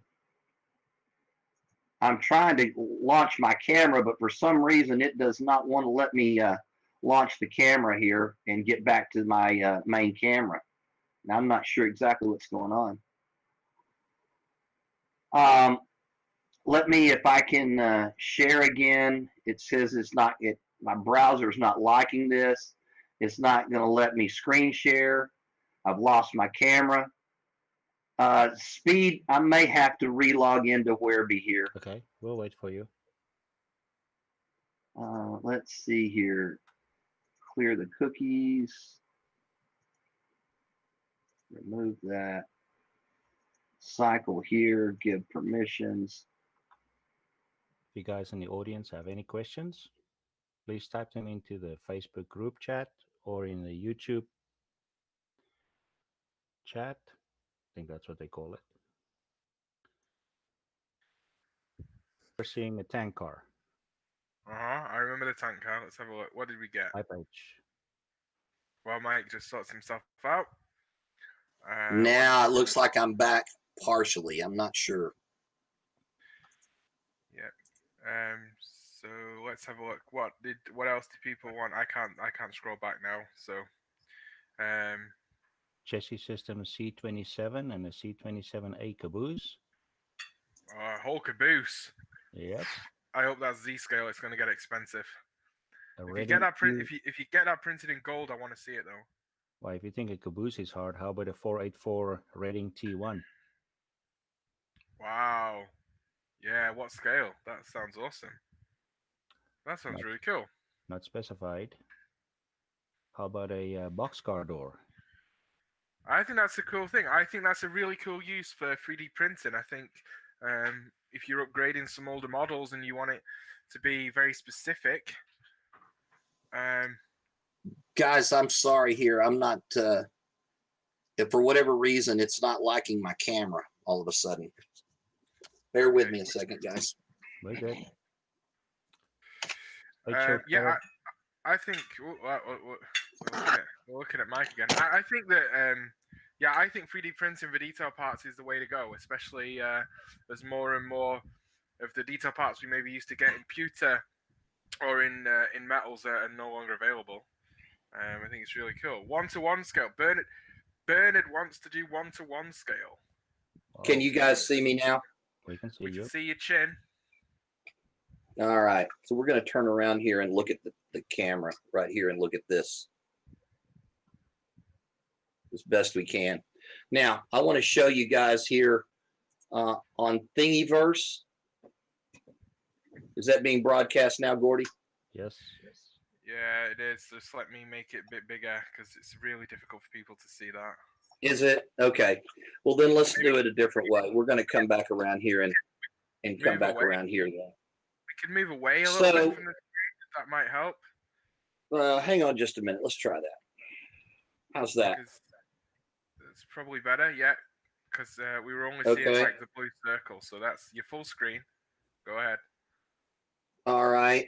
So when you're looking at Thingiverse, there's all kinds of places and things that you can get on Thingiverse right here. If you just simply come in here and type in trains, and you got to spell it right first, Mike, and hit enter, it's going to come in here and do an automatic search for you on all the different things that are train related. Now you can come in here, and right now it's got literally hundreds of things. The end of this, 42 pages of train related things. Okay. I'm going to come back over here and it's going to refresh, and you can see everything from bullet trains to an outhouse to here's a car over here that's got that's a cannon that's all over here, all kinds of things. Here's part of a let's see here. You can see this is a shell for a locomotive, a diesel locomotive. If I wanted to go to a different website, let's go to add to this, and I'm going to now go to My Mini Factory. My Mini Factory is another location where you can find hundreds, if not thousands, of different places where you can come in here. I'm going to come in here and type in trains again, or let's type in HO trains. And whenever I do, I'm going to hit search. And now when I'm looking at HO trains right here, I'm seeing houses. I'm seeing there's a bank. Here's track. Here's another HO scale train, a loading dock, all kinds of different things here. My Mini Factory. Another one is, let's do Cults 3D. And when you go to Cults 3D, it's the same procedure. Go in and hit search, and you can search for whatever you're looking for there. So, guys, I want to tell you, it's the world is your oyster when it comes to doing 3D printing. Now, I want to show you with this screen over here on a different computer. Let me get this locked in here for you.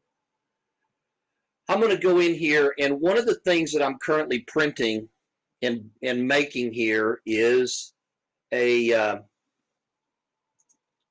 copy of this building right here. This is the Tyler Depot in Tyler, Texas for the Cotton Belt. Now, this building has, I went down and took some measurements on it, brought back, had the drawings, and I turned it back over to a friend of mine who actually did the drawing for me, and then turned around and started to print this and in the 3D, on the 3D printer, complete with corbels and everything else. Here are the corbels. Let me hold this up. Here's one of the corbels right here. Here is one of the doors right here. Here is the back of the door for that you can come in, and I'll show you how to do that. This is the back of one of the windows.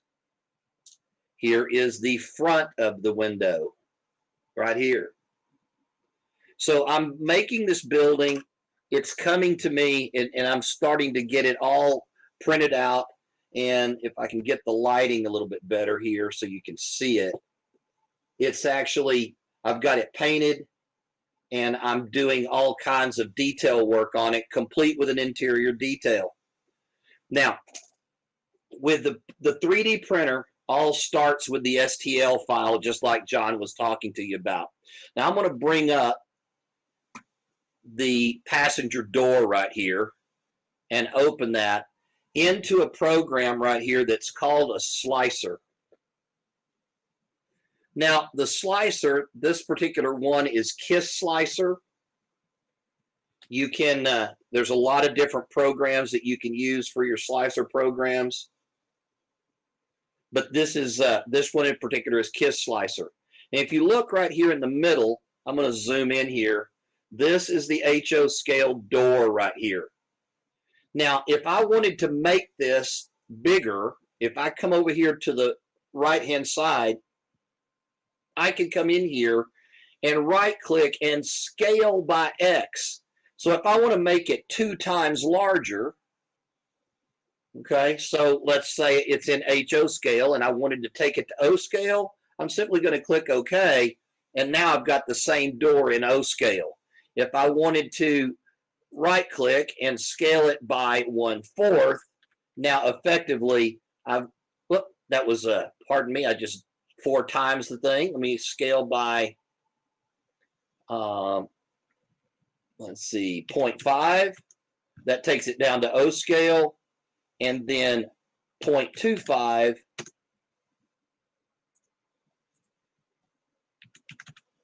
takes it down to N scale. It's very easy to scale a building or a part or whatever all the way down.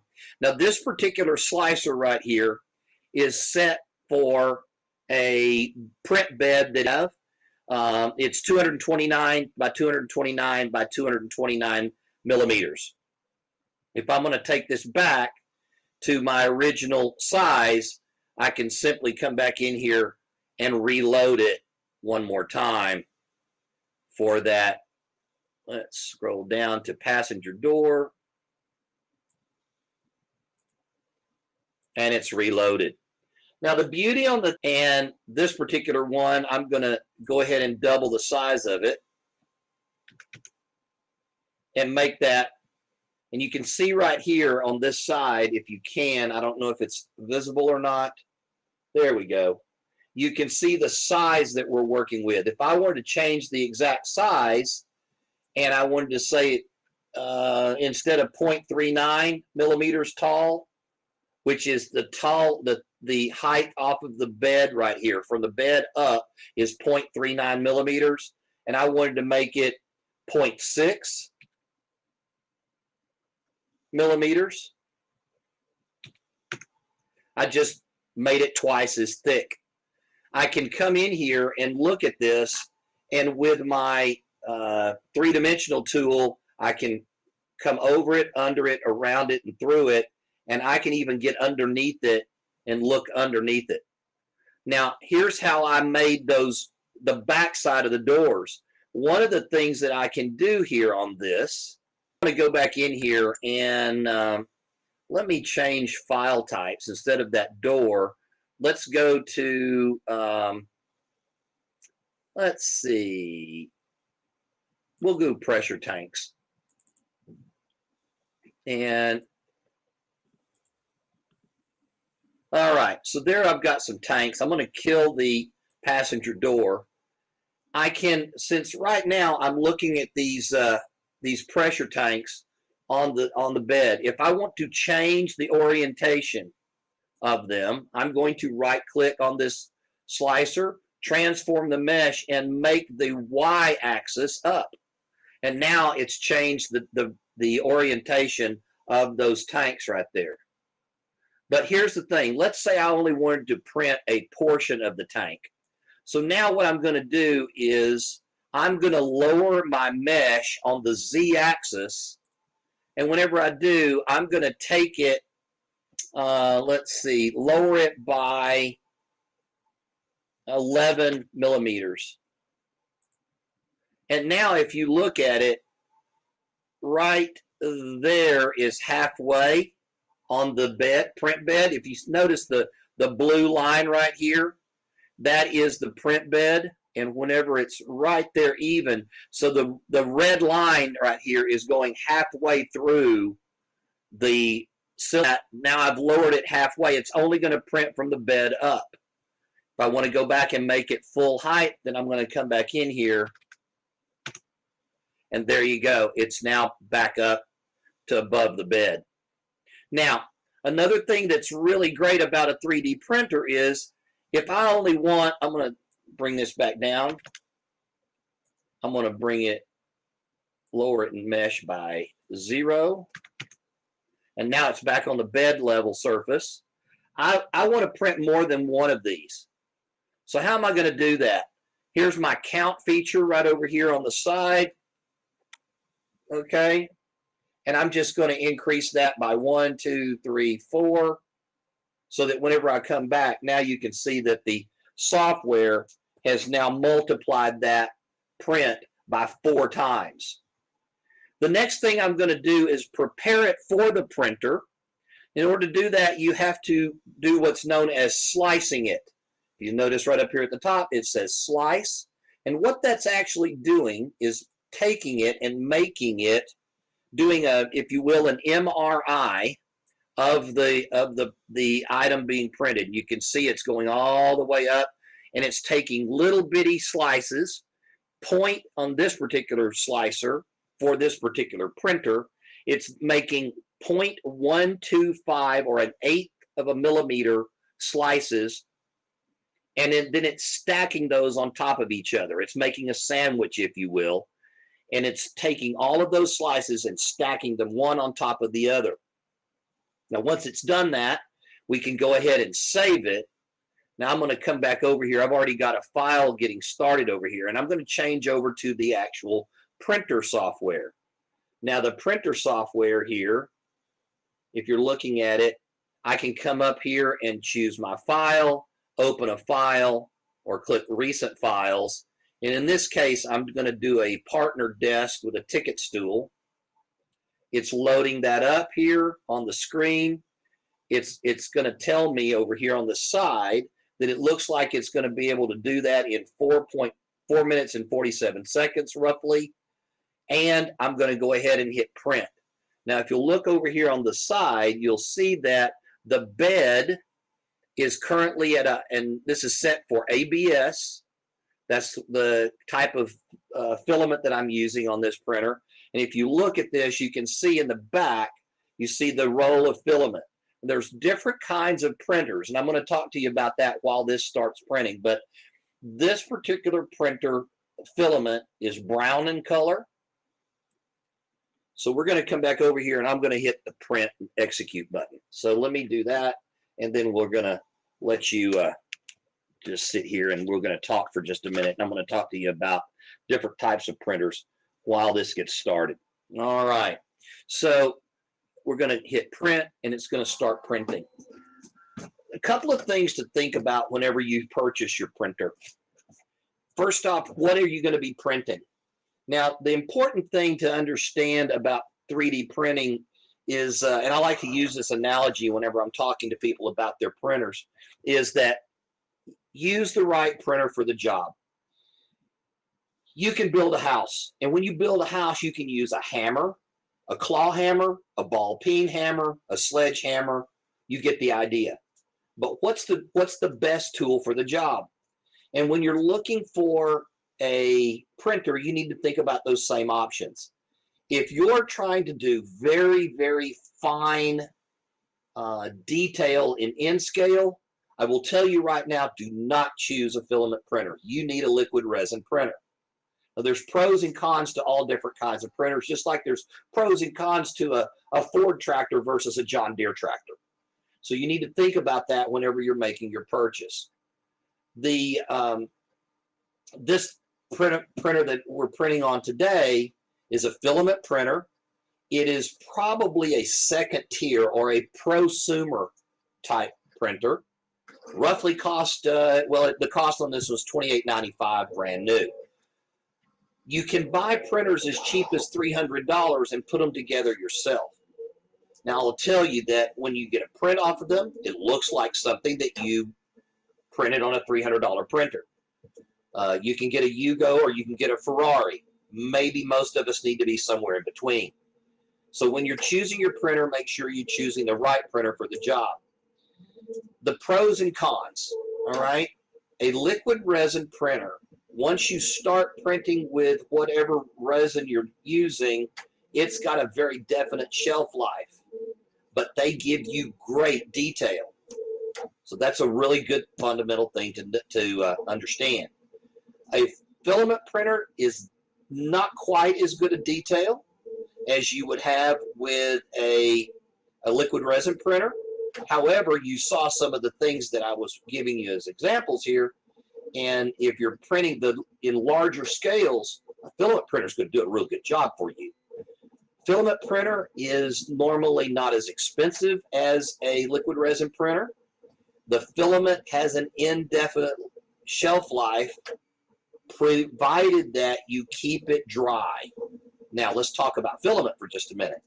You can buy filament that is cheap, foreign filament coming out of the Far East somewhere, and I can guarantee you that the quality of a roll of filament that you pay $12 to $18 for is not going to be as good as filament that you bought and paid $45 a roll for.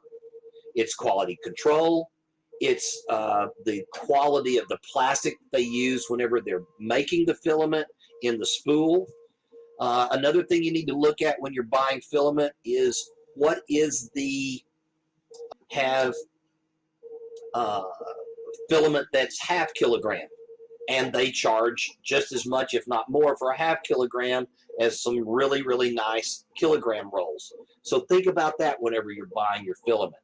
Now, you load your filament. There are machines out there that will print in more than one color. How do they do that? They have two heads side by side, and the machine will rotate back and forth. For instance, let me give you an example.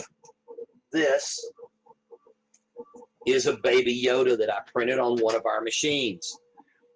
We have a machine that is a two-headed printer that's a 325. We also have another two-headed machine that's a 465. And those are the dimensions of the bed. 325 millimeters. The other one's 465 millimeters. And if you're looking to print something, this was all done in one print on the machine, all right? And the different types of filament, for instance, the green on Baby Yoda right here is glow-in-the-dark green. So at night, if after a day being in the sunlight, Baby Yoda is going to glow in the dark for you. You can have filament of different types. For instance, I know our company, and that's the only thing I can speak to at this point, but we have filament that's wood infused. We have fiberglass infused filament.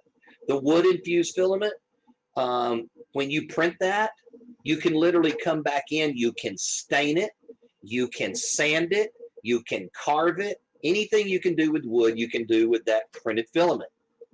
Whenever you are looking at, we've got fiberglass infused filament. We've even got carbon fiber infused filament. So if you're looking to print something that needs to have a pretty high tensile strength on it so it doesn't break on you, look at that carbon fiber infused filament. Now, it's not going to be cheap, but if you have an entire kilogram spool, that's huge. And you have the opportunity to have a lot of different options there. If you're really dead level set on having two colors at the same time, and a two-color printer will just print in one color if you tell it to. It's all how you do it in the slicing and how you program that machine. For instance, let's take an example. Think about this. If you've got a machine that is printing in two colors, you can tell it what parts and how far to print in two colors. It's all like, for instance, a Microsoft Word document, okay? Whenever you are programming and typing your letter, all you're doing is entering zeros and ones in binary code, and the software compiles that and sends it to the printer, okay? That said, that's exactly what your slicer does. It takes all of your information and then turns it around and sends it to the printer in a language that the printer understands. And the slicer then tells the printer, hey, what we're going to do here is we're going to print this level, then this level, then this level, then this level, and stack it one on top of the other and go from there. The final thing I want to tell you about before I open it up for questions and give it back to Speed here is you've got, when you're printing things, there's something that's in here that's called rafting, okay? You see those support pieces in there? You can't print anything in midair. So you have to have some support in there. And what this is literally an N-scale railer that I designed and put in there, and you plant this on the track and just roll your cars down. Now you can buy those, but I can print as many as I want. And this right here cost me like $1.50 cents to print. So you can print things for pretty inexpensive cost.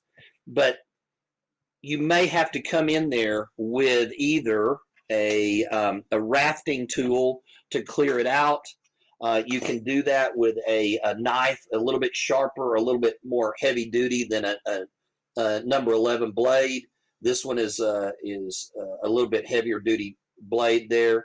You also, whenever you're doing things, you can come in with a number 11 and do some fine tuning there. So this has been a very compact and focused area here on 3D printing. I could go on, like I said at the start of the clinic, for 4 hours and talk to you about different things on this, but we're certainly not going to try to do that today.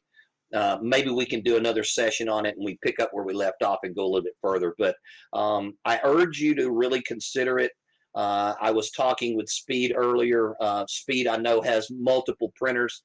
Speed, how many different printers do you have at your home now? You got 3 different printers, I believe. Is that correct? Hey, Speed. Speed might have just gone to the bathroom. Well, he was there just a second ago, Cordy. I think Speed's got 3 different printers. I know he's got a liquid resin printer. I believe he's got a filament printer, and he's actually printing in-scale well cars with the molded on detail. It's amazing there. We were talking the other day about printing. I truly believe this. I do believe that maybe in your children's lifetime, you've got 3. Yes, that's what I thought. Speed. Yeah, thanks. I think that in your children's lifetime, you're going to see a situation where. Can you hear me? I can.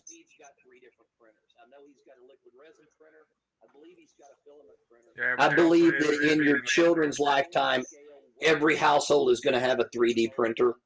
If you need to get a widget for your thingamajig, you call the thingamajig company, you give them their credit card, they will give you access to a file that'll let you print 3 whatchamacallits, and whenever you do that, you simply download it, you print it on your printer, and it's instantaneous. It's going to reduce shipping time, warehousing, handling, and everything, and run the cost way down. It's a whole lot faster. As a prime example of that, the space station that's rotating around the globe has a 3D printer on it, and if they break something, they just have NASA send them a file, and they upload it or download the file and then put it into the printer and print it. So, Speed, do we have any questions that anybody's coming up with? Can you hear me now? I can. Okay, so there's a few questions, and just one comment first.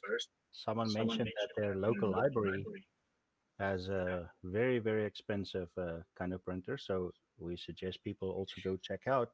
Absolutely. Our company, our primary source is schools, libraries, and makerspaces, and we sell our printers to those locations all the time. Cool. So you mentioned the support there that you might need. The rafting, yes. Rafting, and a lot of people would like to know, how do you pick that? What angle do you print the model at? Do you have any guidance for that? Normally, I try to pick to print something to where I've got the largest flat surface so that I don't have to do cleanup on the flat surface. In this particular case, if I were to print this, then if I'm looking at it like this and it's flat on the bed, there would be very little rafting if I printed it this way. Sometimes people like to print things vertically like this as well to get away from rafting. But you can rotate that on that XY axis thing that I was showing you in the slicer. So it's all set up in your slicer, and you can rotate things and put it. But the biggest tip I can give you is try to get the largest flat surface you can. If it's a table, flip the table upside down to where the legs are sticking up in the air. Mhm. That way you won't have to try to do the rafting and as much cleanup. Yes, good question. Okay. So the next two questions are kind of similar. So I'm going to read them both, and then you can Okay. answer all three of them. I understand the difference between the resin and filament printers. Is there a standard we should choose for helping us select for either scale or whichever scale? And then the other question, could you please explain what specs would you look at for someone choosing a first printer to do HO projects? Want to do detailing, buildings, like the ones you're showing, all-purpose. I've seen mention on diameter of print head. I've seen different resins being mentioned. What would be better than others? You're asking me a question that the answer is kind of, how deep is the ocean? Okay, it depends on where you're trying to measure it. So the only thing that I can tell you is that what works for you is the best for you. And if you're really neophyte in this, I would go to a makerspace or a library or something and look at the printer they have. Take your file that you're looking at printing and print it there first, okay? Look at their printer, see what they've got. That's a local thing for you. Obviously, if you need to send a question to me, I'll try to answer it for you. If you want to, or you can do it through the forum here, and I can try to answer that for you as well. But it's kind of the old saying of, it's your railroad, your rules. It's kind of your printing, your rules as to what you're going to be doing. And if you're doing in scale or smaller, I think you're pretty much stuck with doing a liquid resin printer. Mhm. If you're doing HO scale and up, then you've got some options. Somebody asked in the last clinic, how can I print people? Okay. People are the most difficult things there is to print. However, I have printed some people in HO scale on this printer that I'm talking about. Now, this printer, again, is roughly a $3,000 printer. So you're looking at trying to get on up there, and understand that you can print things. And I'm going to wrap this up here because I don't want to get into the next guy's time here, but being cautious of that. But understand that you can print things in everything from plastic to titanium. And you can have a printer that's $300 or $3 million, literally $3 million printers. I had double knee replacement surgery, and when they did my surgery, the doctor sent me to an NMRI. They took an MRI scan of my knees. They sent that to the company, who 3D printed my new knee joints on their titanium printer. Okay, so my knees are my knees, and they're specific to my body. That's why I didn't even have to go to rehab. I was going up and down stairs before I left the hospital in 2 days after the knee surgery. It was ridiculous, but they worked for me. All right.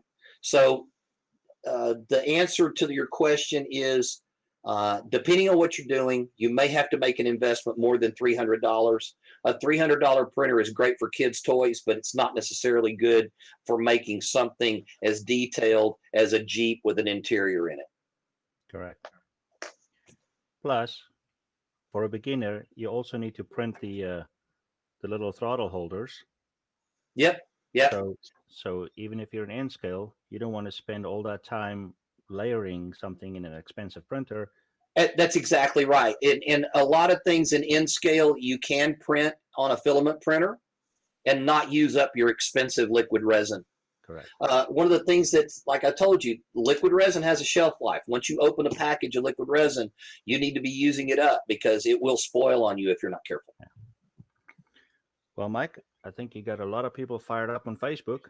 So I'm please really stop over there. apologize for our technical difficulties, guys. We're all learning this. This is my third time on Whereby, and I'm really trying to get the cameras and everything. I have a lot of good things here set up for you guys, but maybe we'll get it fine-tuned. And I appreciate you guys having the opportunity. Gordy, thank you for having me back again. We're tickled to death to be able to host the 2023 convention here. I'd invite you to do me two favors. Go to cowcatcherdivision.com and link to our YouTube channel. We're having a lot of content there. Also, like us on Facebook and follow us on Facebook. We're trying to get those numbers up so that we can offset our Zoom subscription with people that are following us on YouTube and things like that. So we're going to be broadcasting our division meetings and everything else on Zoom from now on after we've started doing this through the COVID-19 crisis. Thanks, Mike. There's a really important question that we missed. Andy Okay. Ambrose asks, do you know where he can find an M1A1 Abrams? The tank, I mean, other than Army surplus. No, yes, and they're out there. If you go in and to Thingiverse, a lot of those models are free downloads, and the guys that are military gamers put all these tanks and military vehicles that I've got right there that I showed you. I downloaded for free from the military gamers, and they've got tons and thousands and tens of thousands of military vehicles out there. Go out there, do a search, and you can download the M1A1. I've actually got one on my computer. I haven't printed it yet, but you can download it and print it off, and you're in great shape. So they're out there. You just got to find them. And Speed, Mike, everyone's about to see how NMRAx works. Okay, what I'd like us to do is to put together a 3D throttle pocket holder with the NMRAx logo on it that people can print. That's pretty easy to do, quite honestly. I want to do that, and we'll make that file available to people, and we'll stick it in the comments when we'll stick a link to it in the comments when we put this video up on YouTube. The problem is, which type of throttle does it fit? I got a half height. There you go. I'm sure. Well, see, that doesn't fit my throttles that I'm using. So there you go. Don't make me say a beer holder. Don't make me do it. Right? I don't care what it is. Let's just have a nice, easy. Let's just have a nice, easy project with NMRAx on it. Your Honor, I didn't hear that. All right, guys. It's you can tell it's nearly 10 p.m. in the UK, but it's fine because Gordy's still drinking his coffee. Okay. But thank you, Mike. Thanks, Speed. We're gonna just stick you back onto our wonderful merch slides. Remember, get yourselves over to daylightsales.net and grab yourself some great NMRAx merch. Thanks, everyone. We'll be back shortly. With a code NMRAX20.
I think we're live.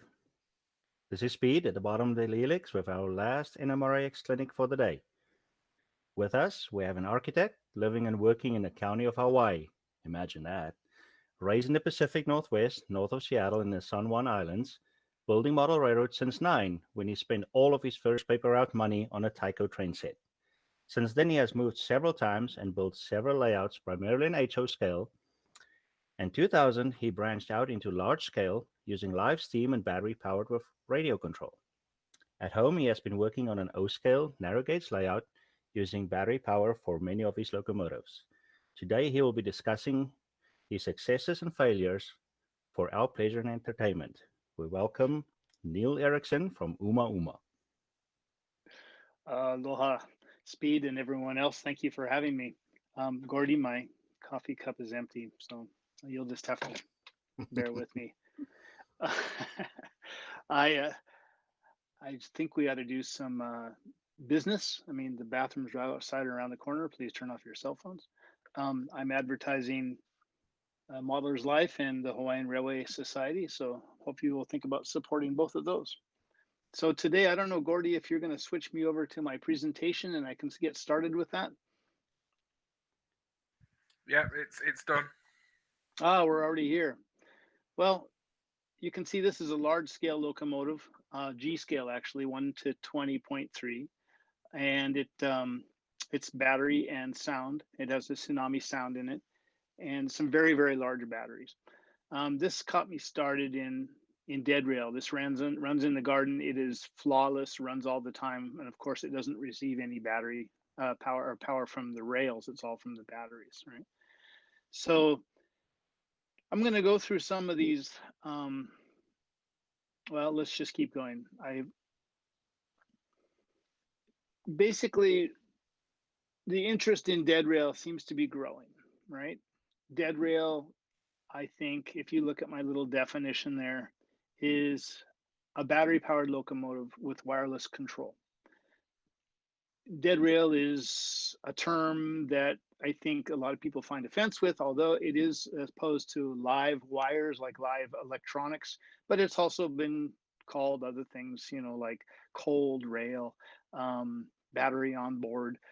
So there's a lot of different ways to describe this. But if you look at the little diagram there, you can see basically the battery goes into a form of a receiver, and I will talk about that more. And then from there, it can go, and I think this is an important distinction, it can go to a DCC decoder. And of course, it doesn't have to. And we'll talk about some of the products out there available. But certainly, you don't have to have DCC, you don't have to have sound. But the way that the market is going, and I think that the way that the industry is going, is reflecting that DCC has become a de facto standard. It's robust, it's well documented, and it's easy to control, as you'll see in a moment, using some of these apps and devices that are out on the market. So what exactly am I talking about, right? So Bluetooth and Wi-Fi are just a couple of radio frequency protocols that we use, and others like Linux uses a Wi-Fi module, or excuse me, it's a radio frequency module that was used in a lot of radio control. And in particular, the Tam Valley system, which I believe he may no longer be using, but it was very common. And I have some examples here. There's one from North Coast Engineering, NCE, that is still available, and we'll talk more about that. So what is the advantages here? You know, why are we using battery power? And, you know, what do you think its future is? These are questions that I'm actually sure I can't answer, but I think it's really important that we think about it and support the idea, because I think it's going to be a way to introduce model railroading into a younger population if it can be done simply, inexpensively, but give you a lot of flexibility for growth and control. So the size of batteries, the size of receivers, all the integration that's coming, and I'll show you some examples again, are making this really, really easy to do without the kind of things I'm going to show you that has, I've been doing for years, is just a do-it-yourself kind of project. Some of these are still that way, but they're getting to the point where they're becoming more standardized. Batteries, of course, in large scales used to be NiCad. I think my Shea is NiCad, but lithium polymer and lithium ion batteries are becoming more popular. There's promise of other types of batteries coming out, including like super caps, which we use basically as a backup way of storing power for some locomotives. Now, if you get a Soundtrax locomotive, you'll get a little capacitor in there, not necessarily a super capacitor, but it will allow you to go over some dead spots for a second or two without the sound or the control being lost. Well, control is another matter, but at least the sound will continue. But the batteries are getting smaller, getting a lot more powerful, and I think I can show you some in a moment that I'm using in my O-scale locomotives, O-scale narrow gauge, that are completely compatible with HO and maybe N-scale in trailing cars or dummy locomotives. So the question, again, whether rail power or radio control, has anything to do with batteries, it has, in my opinion, has everything to do with batteries. The fact that we're talking about dead rail today means that you're interested in it.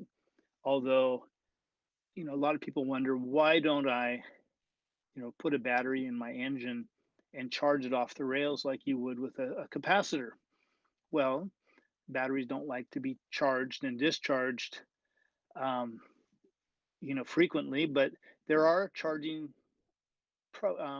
boards that can help manage that. There are protected batteries that will help from overcharging or discharging, and those kind of things are important if you're thinking about choosing battery power. I mean, some of the things that are advantages, of course, the elimination of wiring to switches and frogs, reverse loops, Ys, turntables, and of course you can even, make your track look weathered, dirty, rusty, what have you, and paint it. And there's really no need to have power coming from the rails. But if you want to draw power from some portion of the rails to charge your batteries from the rail, you're now going to have to start thinking about, keeping those wheels clean, keeping the section of the track clean. And every time you go around the layout, you're going to be picking up dirt and dust and paint on the wheels. And it helps, it doesn't help. It inhibits the transfer of electricity, obviously. And the idea of having a charging port, like in the diagram, or some other method of charging, I think is the biggest hurdle that this industry needs to overcome, besides some form of standardization.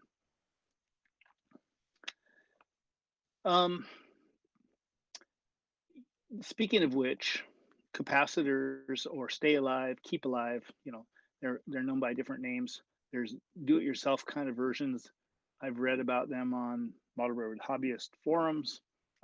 They're an alternative, but I think the bottom line is all of these solutions might provide you a little power over dead frogs, even dead sections of track, but you're going to lose control of your train, right? So I think that's why needing radio receivers in your engines will eliminate that loss of control. There are a lot of products available for us to consider, right? I'm excited about a lot of these. I don't have any hands-on experience with most of them, but I felt like this is a good way to curate them all in one spot and run them past everybody else so you can make your own decisions. So there are no standards, right? Even, battery voltage, number of batteries.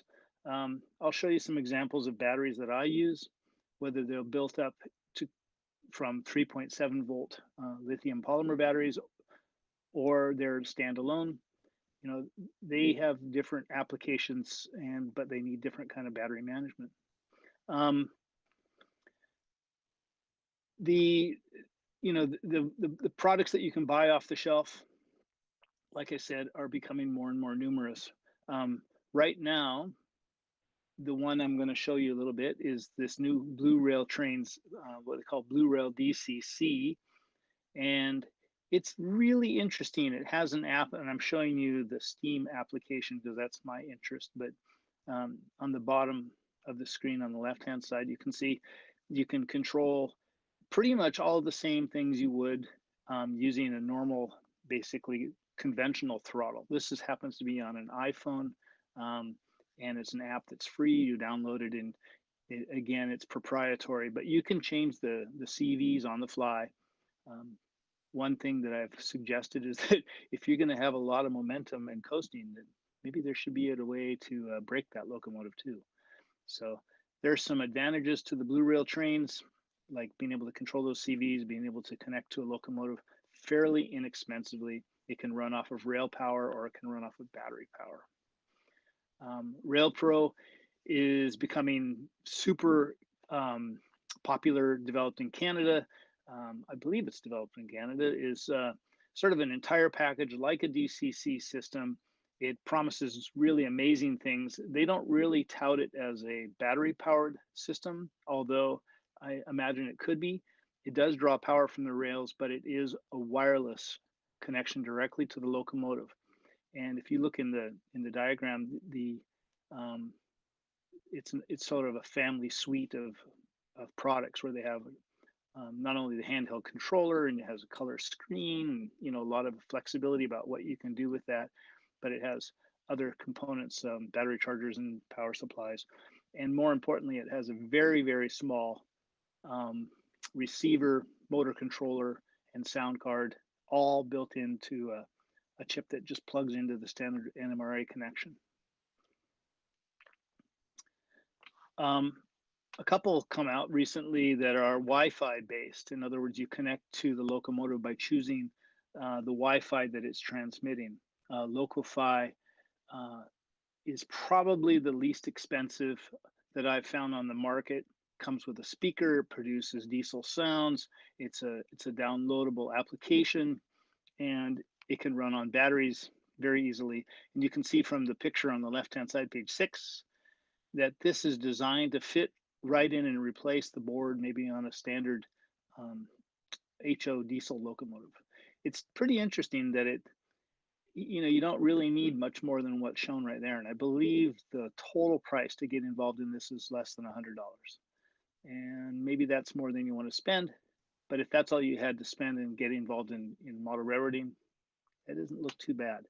You might notice that there's an SD card in there, and they promise that you can download sounds directly to that. So there's some options there that are kind of fun.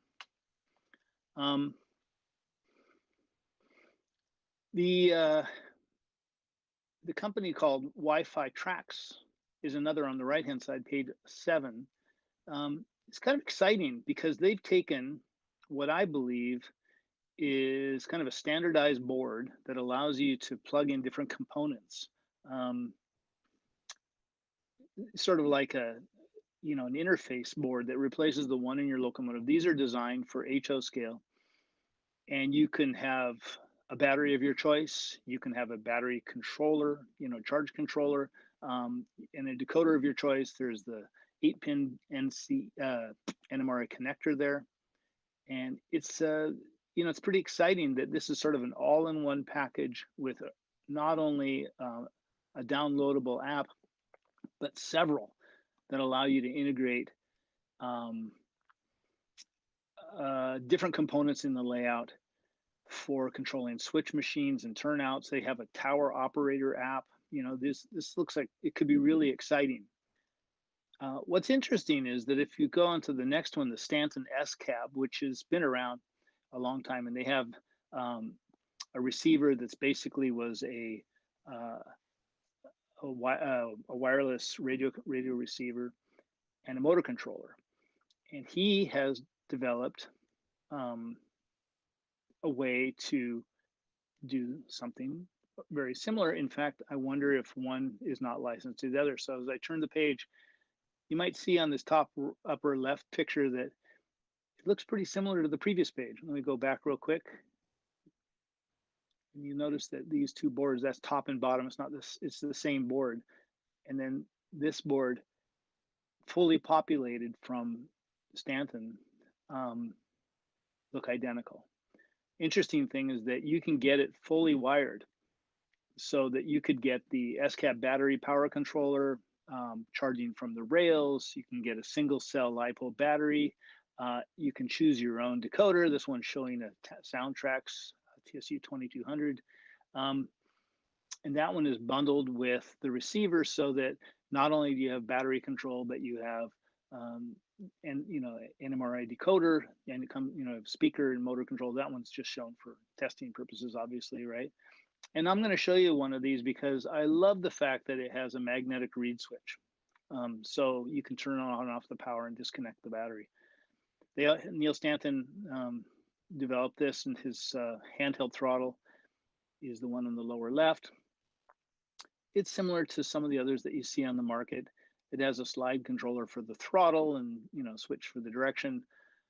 So it's pretty basic, but it does a lot of things, and it transmits over the frequency 916 megahertz. So it may be compatible with some of these others that transmit on the same frequency, like the one on the next page by CVP.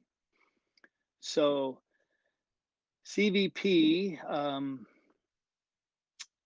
or AirWire, I think this is Keith Gooders has been doing this for years. And if you go to their website, you'll see that he has a lot of product for large scale as well as HO and O scale products. These are the throttles that I like to use, the T5000. It also has a T1300, which has no screen. I wonder if I saved a picture of that. I did not. Anyway, so there's an ops throttle, so you can hand it to somebody and you don't have to worry about them, selecting different locomotives or changing CVs on the fly, which, by the way, most of these radio controlled throttles can do. You can change your CVs on the main, pretty much as you're running a locomotive, and it won't affect any of the others, of course, because it's direct connection to the locomotive. So the CVP T5000 is my choice, but there are others. There are some, here's, by the way, their receiver with a battery that would go in the locomotive. And, you can also pair it with a DCC decoder. So this seems to be the direction that the manufacturers are going. Basically a board or a receiver with integrated connections for battery management, maybe charging, and a way to plug in your decoder of choice. So pretty interesting. So this one looks like there's some charging connections if you'd like, or you have to snip them in this case because CVP doesn't support the charging via the rails. If you're interested in doing or tinkering with this kind of stuff, then you have to realize you're trading wiring your layout for wiring your locomotives. It's not, if you've wired with this 30 gauge wire, you realize this is not for the shaky hands or someone that's has no nearsighted vision. There are ways to do it, and there's certainly a lot smaller form factors out there, but the one down here from Yankee Dabbler is the NCE receiver. That's similar. It's available still online, even though NC doesn't produce them anymore. Although rumor has it the NCE is coming up with something new, so we'll see what direction they're going. I'm very curious. There are other products like by MRC, the Loco Genie. I've experimented with that. I got it out recently, and the batteries, of course, were left in there too long and kind of corroded all of the connections. So, once you get into this, and I think I'm spread too thin, but you should probably choose something that you feel comfortable with and stick with it, because if you start playing around with these different kind of products, be ready for some of them to fail. So some of the common concerns about wireless and radio controlled locomotives is that they're difficult to detect on the rails. But I mean, really, it's not. I mean, if you're putting power to the rails, whether or not you're using the power to charge the batteries or not, or to run the trains or not, you can put resistors across your wheel sets and you can still detect current flow. Again, got to keep those rails clean. You're going to have enough of the rails where you want detection, wired, right? So those kind of things are out there. And there's other solutions too, by using infrared controls for triggering the events, signals, switches. And with the popularity of Arduino, this is really commonplace. If you want to go with more commercial systems, besides JMRI, Bruce Chubb's CMRI, or even, I believe, someone correct me, LNE, I can't remember what it's called, but there's other technologies coming out here, and TCS, for example, is supposedly developing some more products that, along with their throttle, that will connect to wireless systems. Now, one thing I didn't touch on was that the Tam Valley products are still being manufactured, and I have a throttle here, but what's really interesting is that he sells a transmitter that can be connected to your bus, and it's basically an antenna. So now you can use your Digitrax NCE or other DCC throttle to communicate wirelessly directly to locomotives that have receivers built into them. So there's no reason why manufacturers shouldn't be able to do this, right? They should be able to give us the option of wireless control. And I think that we need to support it, even if it's not there yet. Only because if we don't support this technology, I don't think it will grow. And this is a second hobby or a second business for a lot of young people that are interested in it. There are a lot of guys doing radio controlled automobiles and trucks and forklifts and all kinds of things, cranes. Marty Jenkins probably showed some examples of that, if not today, but previously, where he's doing radio controlled vehicles. I believe in HO scale, and it's staggering to think that you could get a receiver in there and motor controller, as well as turning the front wheels. So the technology is changing, it's getting smaller, and I think we need to find a way to help support this so that we can create a gateway for young people to enter into this hobby at a lower price, or something that become more open and flexible. So I'm going to switch over to another camera so that you all can see what I'm doing on my workbench. And I don't know if Gordy, you can switch over for me.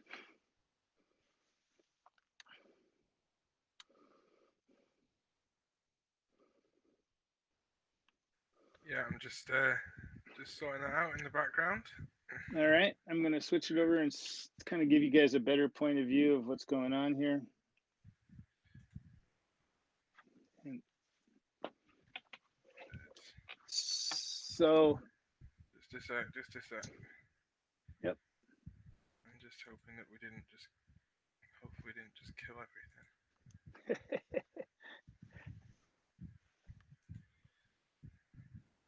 Oh, we're still good. You're maximized. I can make you full screen, so it's all good. Well, I should have started off by saying aloha, a Hawaiian welcome, and in return, you're supposed to say aloha back. So, Gordy and Speed, aloha. Aloha. Aloha. Aloha. For everybody else out there, I'm going to talk a little bit about some of the things that I've been playing with as far as tools and supplies and experiments I'm doing here. And I realize I've already used up about half of my time. But if you have questions, I have no problem with that. Recently, my soldering iron became a little, I don't know, temperamental, I guess, and just wasn't getting enough heat. So I went and got this Ryobi battery-powered. Now, I never would have thought this existed, but a battery-powered soldering iron, and it uses these 18-volt batteries, and of course you got to keep it all in this. Good thing it's not hot. I burned myself more than once. It uses the 18-volt batteries that come in 1 to 4 amp hours, and I just happened to have this one handy, and I was super impressed that when I turned it on, it went from flashing to warming to solid red in less than a minute, or probably less than 30 seconds. And you can watch that for yourself. But having a good soldering iron for doing electronics, I think, is super important. You got to keep the tip clean, obviously. And I don't know if Kevin Marks is out there or if he did a presentation this time, but learning how to solder is is easy, but it's super important that you get it right because it's not welding. It doesn't require a lot of heat. This, it's already hot. This provides a lot of heat. And honestly, I think it's probably too much for electronics, but it would be awesome for doing switches. It's fast and it really recovers quickly. So I'm going to turn that off and put it away, and hopefully I don't burn myself up there. Yep. Anyway, you should have a little better view. The other thing I like is this Lazy Susan. You can tell it's been around a while. You do everything on here. You can build models, weather things, you can paint, and you can spin around and get different point of view for things. I was going to show you a locomotive that I'm going to work on today, but let me start out by saying there's a gazillion different things that you can buy on eBay for pennies. Essentially, a choice of connecting wires of all different colors, right? Get these in a pack. I have detectors and Arduinos and IR devices, infrared, devices. There's the Bachmann motor controllers look like this, and I don't know why I keep them, but I know I have several because I look at them for reference for the wiring, and I think without having the sheet of paper in front of me, just having something physical, helps me a lot. I'm sure others are like that. We were talking about, or at least I was talking about, since I can't hear you, I was talking about these little teeny lithium polymer batteries. Here's one that is, how do I describe this? I should have got a tape measure. This one's 3 centimeters long, 1 centimeter wide, and about 1/3 of a centimeter thick. This thing is amazing. It's only 170 amp hours, but if we're talking about using batteries to, that will be charged on the rails or, for motor control only, there are ways to use just one of these, or you can gang them up like this. So 3 of these 3.7 volt batteries will make 11.1 volts, which is more than adequate for a lot of the things we do. And you can buy them pre-wired like this as well. So, I mean, these things are literally pennies. Some things that have been fascinating me lately are, little on-off switches, reed switches, magnetic switches to turn the batteries on and off. And then recently, and of course I couldn't find it today, were all of the little micro USB connectors that you can get and conceal pretty easily underneath a locomotive if you wanted just to plug in a charge cord, or if you wanted to charge through some port or something where you would drop in maybe a water tank spigot and have it connect, which is pretty cool. Oh, by the way, this is what is commonly known as a buck converter. It's essentially a little teeny transformer that will bring in my case, a 3.7 volt battery, and or 7.2. You can bring these in, or what's that? 2 times 3.7 to 7.4 volts, or a regular 11.1 volt battery just connected here, and the output is always about 12, 13 volts. 12, it's adjustable, but you could get that set dialed in right as whatever you need. I didn't talk about one of my favorite tools, but I think everybody needs a good voltometer. This one is self-ranging. I don't know how well that shows up, but this is voltage, and then of course ohms, amperage, and then continuity. And if I touch the ends of this is super helpful for looking for shorts on switches and other locations. You get a sound. So these were available from Radio Shack. If anybody remembers Radio Shack, I'm sure they're still out there. Let's see, where shall I go next? Oh, here's the way the buck converter looks when it comes packaged. These are literally less than $2, and they're pretty amazing. They work great. There are other choices too. Let me put these away since they're just cluttering up the place.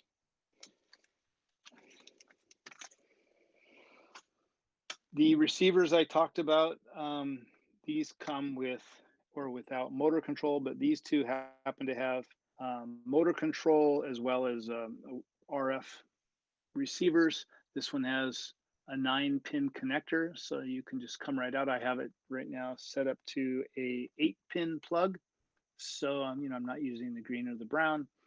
This one comes standard with the JST connector, and I have this one. Well, I'll show you more about how I do these, but these are little plugs that I make up. Recently, there was a Zoom conference on dead rail. If you're interested in learning more about dead rail, get on Facebook and join the dead rail page, and they do Zoom meetings frequently, and there's a lot of questions and answers. And one of the things that I think Pete came up with, Steinmetz, was that instead of having 2 plugs, he had 3, so one would be dead. So there's only one way to plug them in without, making sure you get your polarity correct. Fascinating. That's genius, actually, Pete. Good job.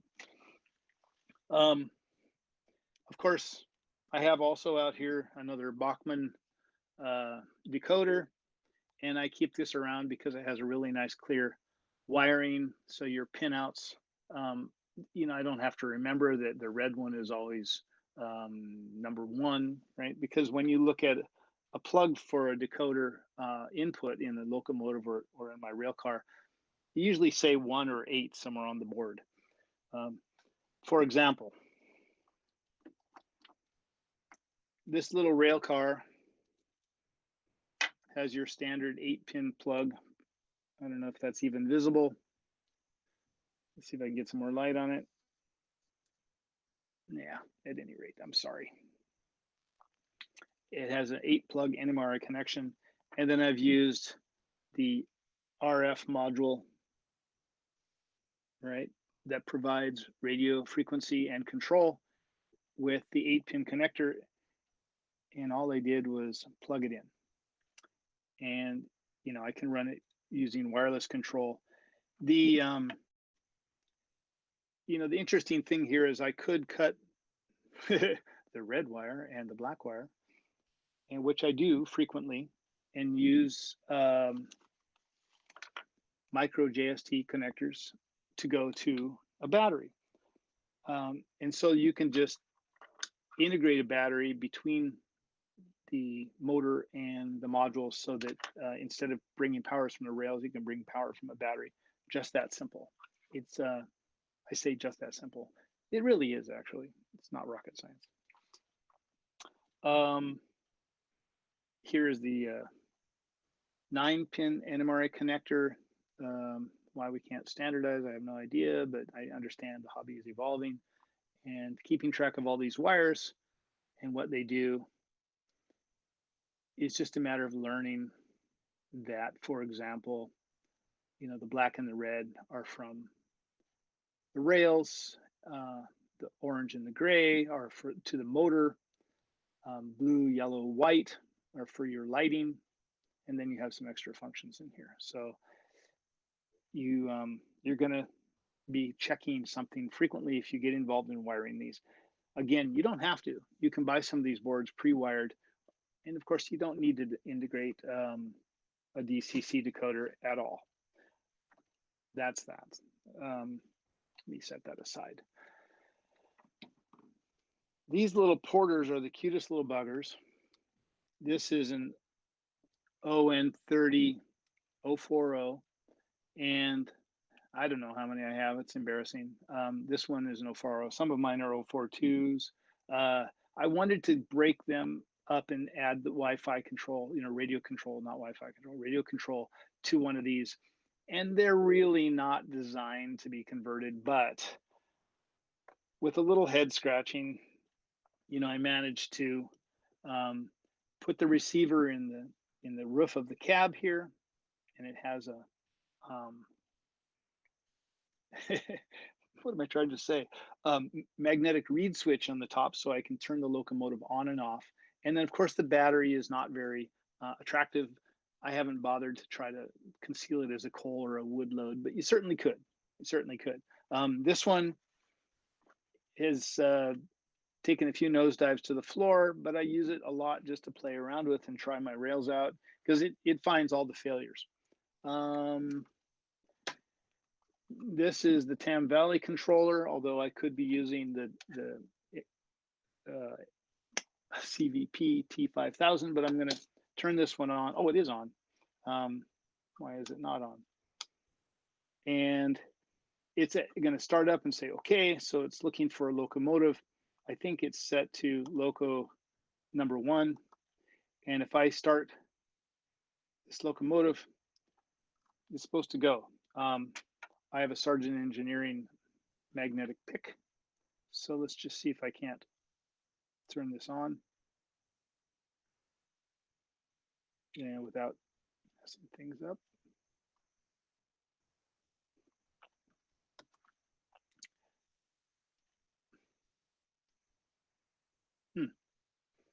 Always when visitors come, right?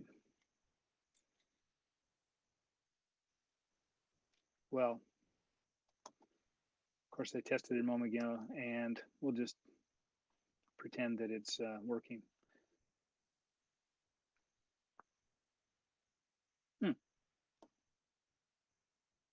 I'll be darned. Maybe I put a dead battery in there. I'm sorry. Anyway, it is fun to run this around the layout when you play with me.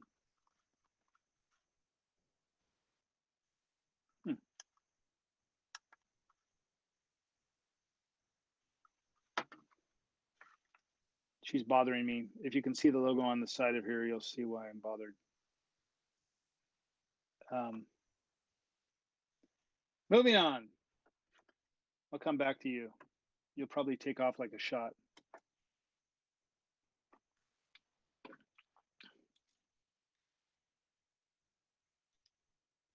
Seems like they would put a light in here so you can tell whether or not the thing is on or off. Unlike this one. Or this was Neil's idea of a breadboard. Funny, but not. And this one has the Stanton boards for the battery charging via the rails, as well as the battery module for going to the motor control, which in this case happens to be a wow sound. And it has an on and off magnetic reed switches. So if I find the on, there you can see the light came on, and it would go to power the wow sound steam, and then you can turn it off. Now these would be really nice just to mount up on the underside of an oil tender, which I intend to do on this one. So that one I'll set aside because I do want to come back to it, but I wanted to get going on something that's garbage. The example that I think is pretty fascinating here is this little teeny Blue Rail Trains DCC board. Now, the previous one was pretty big by comparison, and again, this is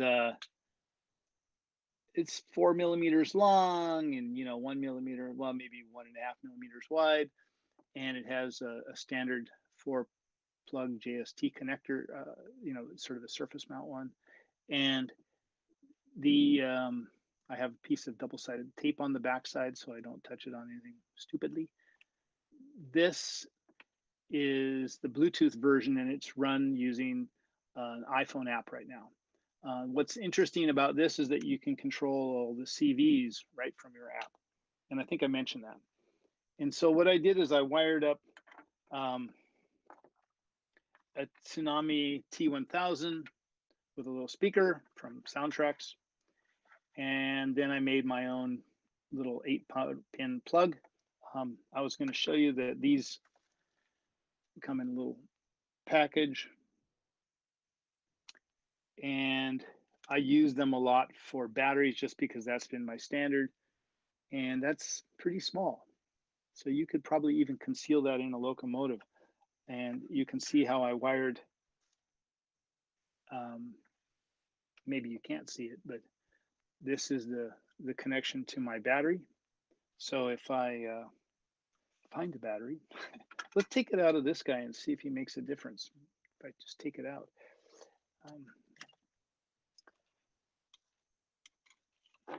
Now, this is one thing that I think would shock a lot of people, is that we do have to touch our engines and take the batteries in and out, and someday that'll all change. But again, here's the female receiver side on the battery, and if I plug it in to this, I want to make sure I have red to red in my case, right? But before I do that, I'm going to plug in the blue rail board, and when I plug in the battery, with any luck, we'll hear a little sound.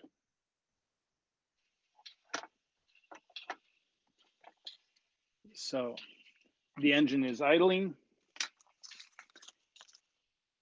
And if I can find my old iPhone, we'll launch the application. So if I just run it without an engine, it should, well, I don't know what's going on here. Let me go back and connect to my 280. I've named it, I've set up some CVs, and this one you can run multiple trains at once, but you can, that's a pretty amazing little speaker. So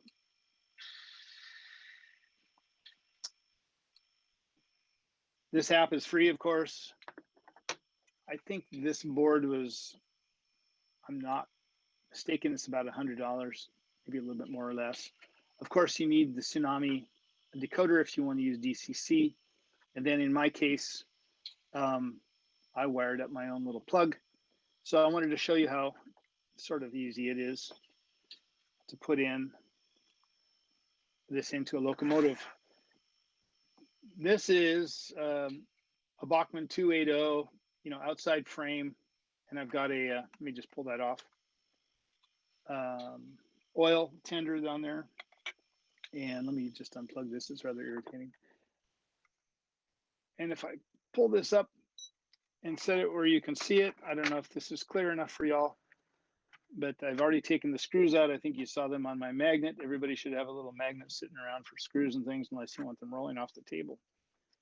But if you take this off like this, the rear backup light is just connected here to some little similar connectors to the one I made. And you can see I've already taken out the Bachmann decoder, little 8-pin connector. And it was just a matter of slipping this guy right out of there. This had no sound, obviously, right? So there's no speaker. So this locomotive would now be connected to my new 8-pin connector. Now I always have to remember which one's which. If you remember now, I'm no longer using power from the rails, right? So the red and black no longer are relevant in this case. The other one, I was using power from the rails to charge the batteries, but this one I don't.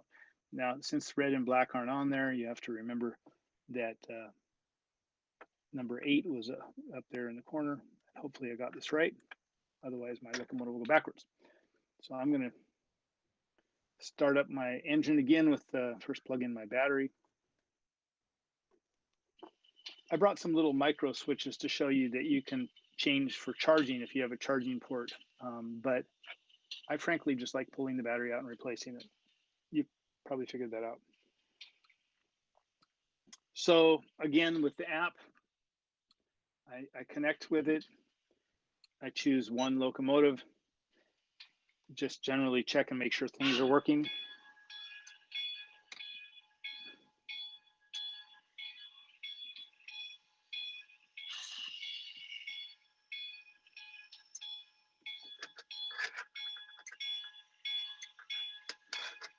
I don't seem to have any lights. So I wonder if I've got this in 180 degrees off. We'll see in a second, because if I start going here,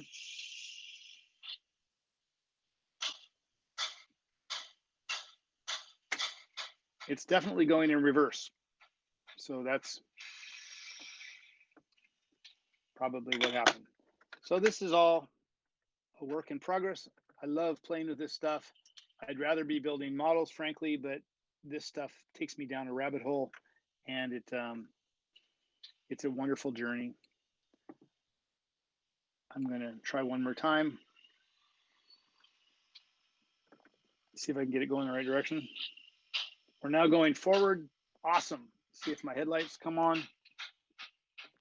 Nada. So something's wrong there. But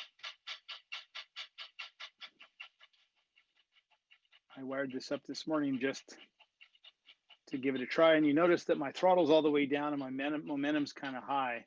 So it's going to keep coasting until I stop it. It would be nice if we had some braking functions. Anyway, I think my 45 minutes are nearly up, and I didn't want to run out of time for questions. So speed, ready? The sooner the better. I'm sorry I took a little bit longer than I planned. No problem. What's the name of that app that you were using? This one's called Blue Rail Trains. Blue Rail Trains. Mm-hmm. Okay, so starting from the beginning, there was a big question. Can you run these, let's call it dead rail for now, simultaneously with DCC? Absolutely. Someone was thinking of running short wheel switchers with trouble with the frogs. Read the handout that I attached to the Facebook site, because you can run these independently and right alongside your DCC system. In fact, I think one of the greatest benefits to having a radio controlled engine is that you can have a cleaning train, run hours or days before you're going to have the crew over, and pull behind it, the cleaning cars, and get it all going, right? Make sure it's all clean and ready to go. And you don't have to worry about putting power to the tracks until everything's dry and good to go. So, but Correct. Absolutely, you can run them side by side. Do you know if anybody thought about using induction, like our smart toothbrushes, to charge the batteries? It's funny you'd mention that, because I have one that I brought with me that I was going to show you. And, the minute you ask me, I can't find it. This one is big, right? Granted, right? I don't know if you can see, but it's quite large. There are others out there, but this one from Pololu was a way for me to kind of try out inductive charging. I didn't know what to do with 5 volts until I found the Stanton board. So now I might try this. If you notice, it does fit inside my ON30 tender. Cool. The question is, where do I park it? Yep. Right? So I don't know yet. But the idea of pulling up next to an engine house to recharge is pretty cool. It's a cool idea. Okay, what kind of battery voltages are we talking about? Are they all the same, or? No. In fact, I put most of those away here, but most of the LiPo batteries that are available that I buy that are protected, what we call, power protected, are 3.7 volts.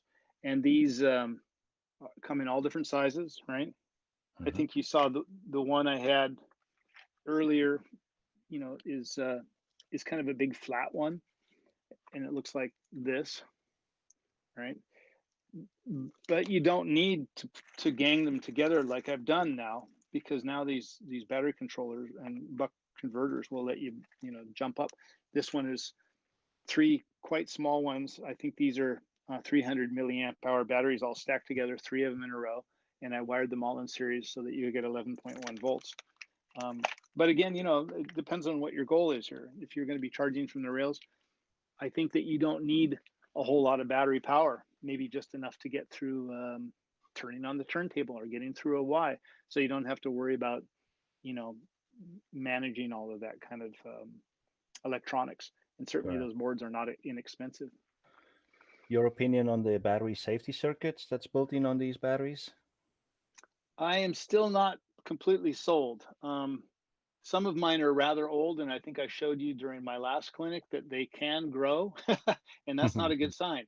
And These are a good example. They're not supposed to be that thick, and I left them charging for days, stupidly, and I was lucky I didn't catch something on fire, honestly, because I imagine that could happen if they burst.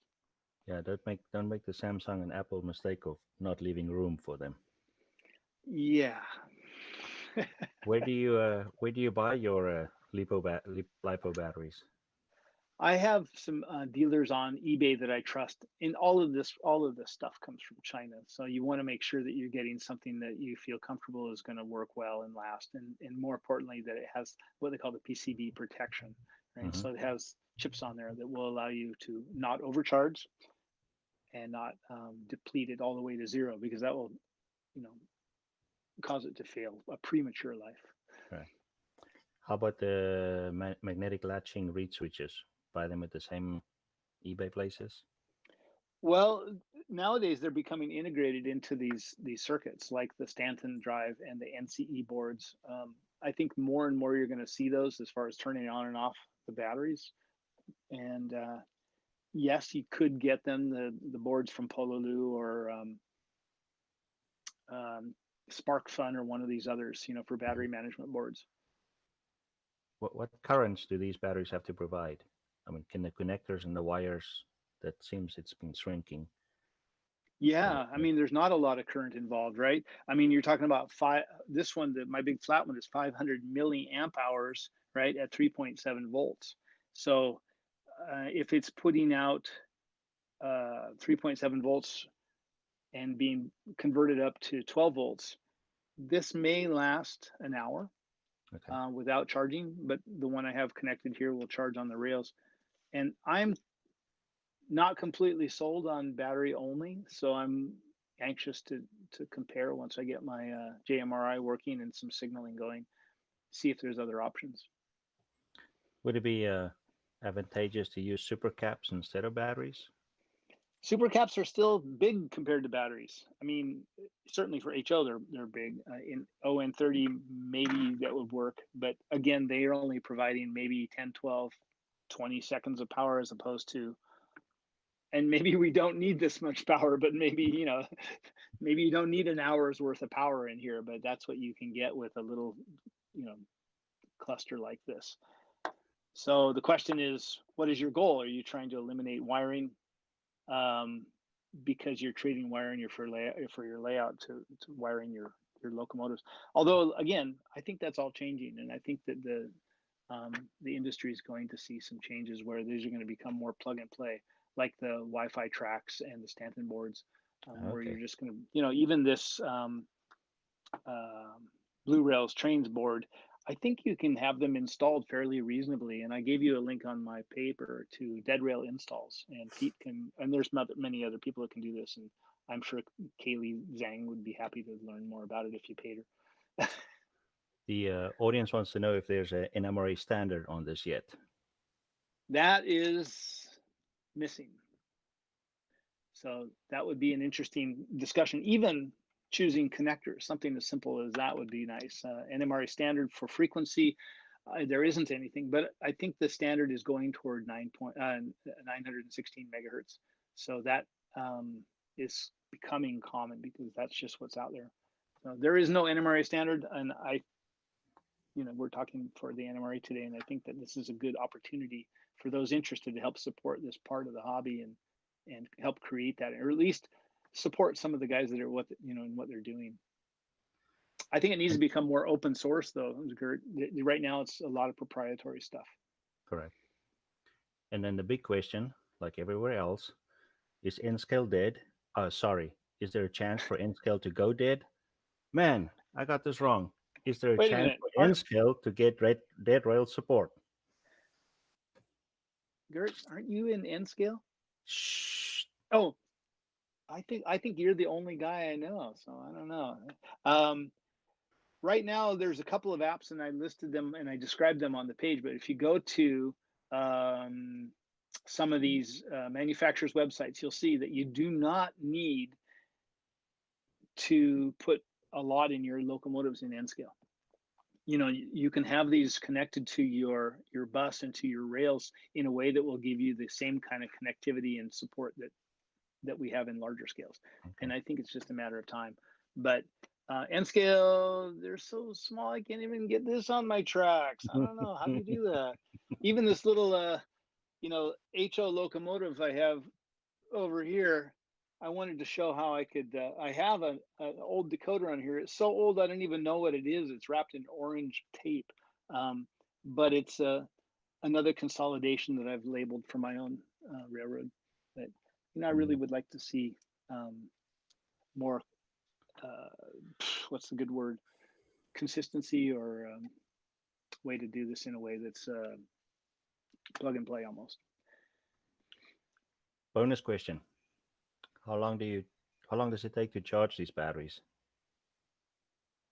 I suppose if you don't want them to overinflate, probably a half an hour, for the most part. These rapid chargers are pretty fast. And I've been using, and I have this one over here too.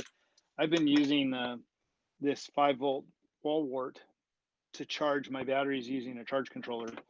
And so now my choice of batteries is the 3.7 volt and then just using the 5.7 wall wart. And I think that being able to do that is going to start with, we're going to start seeing some consistency in that kind of choice. And several of the manufacturers are encouraging that direction. So you don't need 12 volts going into any of these decoders. Correct. I keep looking over here because that's where I can see you. It's the problem we have here as well. When we read the questions, our eyes are drifting. And good thing is I'm in a small picture on this big screen. Yeah, thank you it's very, getting very kind of much. late for Gordy, but thank you guys. Thank you. Oh, don't worry about it. Gordy's got more NMRAx meetings to go to straight after this. So thank you very much for giving me clinic, Neil. That's us completely circumnavigated the world.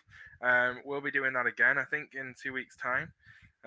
So hope everyone can join us. I guess all that's left for today. Go on, Neil.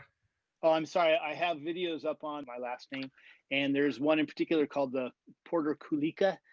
And I'll post some others of my current projects running around the layout, which I videoed yesterday. I was going to share today, but I think we ran out of time. And we can close with that if you'd like. I'd be happy to share my video. I don't think we can share it through here, but we'll pop it on the end of your video when we put this onto YouTube. All right, cool. I'll send it to you then. Thanks. Send it to Marty. He'll sort it out. So that's the end of another great NMRAx event. I just want to say thank you to Speed from the bottom of the Helix, Marty and Brad, and all of our families. It takes a lot of effort to put one of these on. We literally don't stop for 2 weeks in between with sound checks, finding the clinicians, identifying various topics and stuff like that. So I really appreciate the time that these guys give up and their families give up to the project, and also to all our clinicians who give up their time in preparing their clinics and everything that goes with that. So if you want to support us and support our great activity, well, I just tried to log back into Marty's computer. If you want to support us and support NMRAx as a project, then of course go to daylightsales.net and get yourself some fantastic NMRAx merch. I don't know if Marty's there, but anyway, I've lost him. Go on, Speed. And there's a code, NMRAX20. Okay, cool. There's a code. And so upcoming events that will be going on in the next few weeks. Next Saturday, it's Ask the Master Model Railroader. So we'll be wanting people to put questions on that. And we'll get a great panel there to ask questions and do some question answers from various people in the hobby. Not confirming the panel yet, but I will do in the next 7 days, obviously. And then in 2 weeks' time, it's another 12-hour NMRAx event with another round of great clinicians. I mean, I think it gets better every time. It really gets better every time. Today has just been awesome. And like the next one is even better. You just we're going to end up finding ourselves that we can't top what we've already done. But maybe not, I don't know. But no, it's been fantastic. And of course, don't forget Gateway X is coming July the 12th to July 18th from 8 a.m. till 11 p.m. 7 days of non-stop model railroading. So I'm giving you advance notice to order your coffee, guys. All right, especially if you're in Hawaii or if you're in Australia or New Zealand. Just get fail. Get more coffee. I know that I just get it from Amazon in like 3 kilo bags, so it's all good. But yeah, no, it's been a great day. Thank you, everybody. Please support us, support the organisation. If you want to do a clinic, get in touch with us. We'd love to help you do a clinic on NMRAx, even if you've never done anything like this before. Before April, no one had done much of this before now, so don't worry. Everyone can learn, and we can get you trained up and help you with the software and the technology. So that'll be that. I'm still trying to get into Marty's computer, so we're gonna have to keep rabbiting. Oh, the joys. Guys, I'm going to sign off, but aloha and thank you again. Aloha. Everyone. So I suppose we should do the sandpaper wheel. The wheel of sandpaper. And the question is, just to sign off, because we're going to run it outtake. We're going to run it, not an outtake video. I haven't done that fast. We have a video that we're going to run as soon as I can get into this computer, which I'm getting there. We're going to run a video, so you've got some more content to watch for the next sort of 30 or 40 minutes. There's still viewers there watching, so that'll be good. But while that's running, I'd like you guys to stick in the chat clinics and topics that you want us to cover in the future. So the sandpaper wheel says clinic. Oh, we got a question. Wait, we got a question. The question is, how big is Gert's helix? It ends right here. There you go. It's that big. We will organize a dime for scale next time. All right. Thanks, everybody. I'm going to run the tape. See you soon. All it takes is a microphone,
Peterhead, where the Sing Club room is. Yeah, Peterhead. Should be there by now. We just got.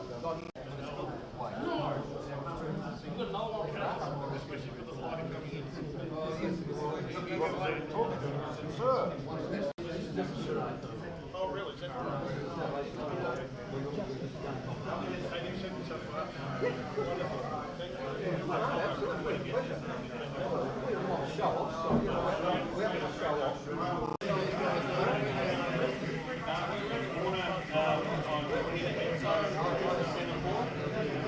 How's it looking? Good.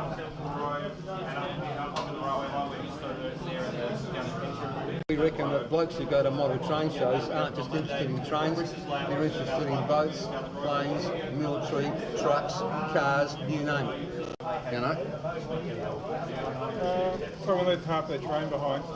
Whereabouts? Oh, that one. That's Great Northern Steamers.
Say in New York, you get the piece you go in, Union Central, Union Station, you know, whatever. That's what they were, Union Stations. I'm feeling so much information today. I had to ask you. Oh, okay. I didn't know that. That's why.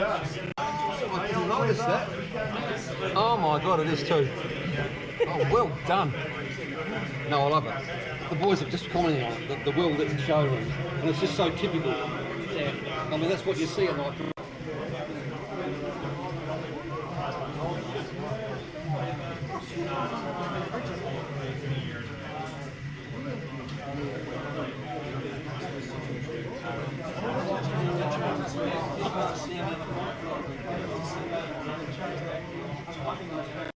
I know, but only if we don't have a letter of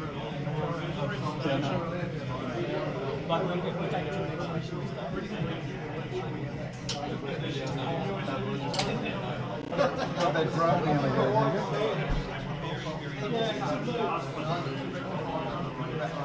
if you want a real impressive shot, stand at the end of the thing looking down the main road.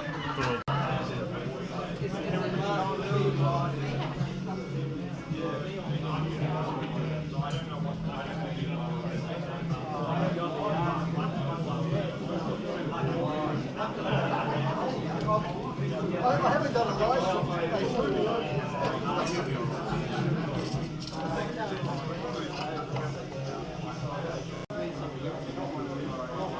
I think the Bee Gees want royalties. I think the Bee Gees want royalties. I wanted Joe Cocker, but they put on the Bee Gees.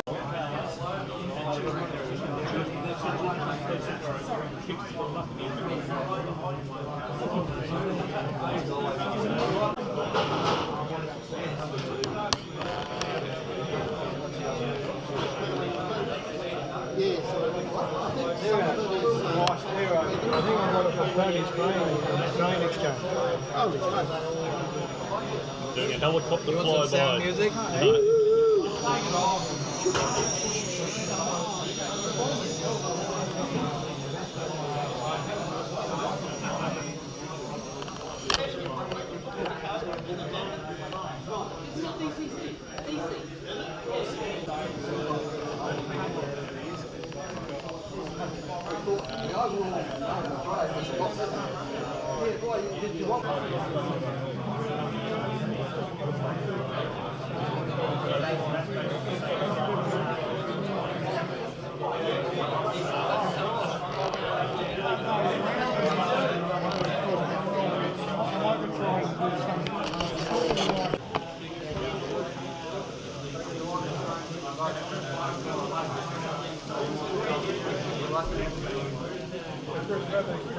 Oh, sorry.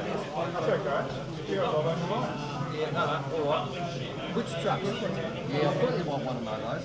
Do you remember Micro Machine toys for kids? Micro Machine. You know, they made stuff all sorts of different sizes. That's the part of the diamond window. Take the rockets off the back. Part to this one. It goes into a big triangle. Yeah, that's right. Yeah.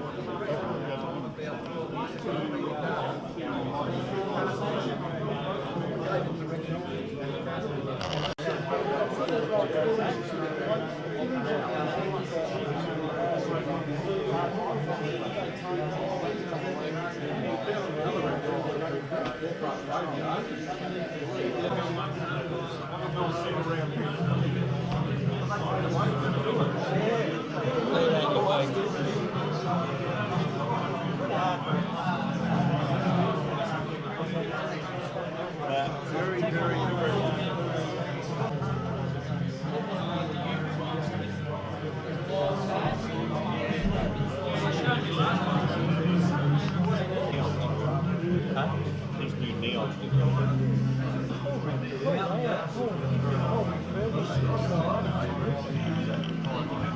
Chris is almost doing that.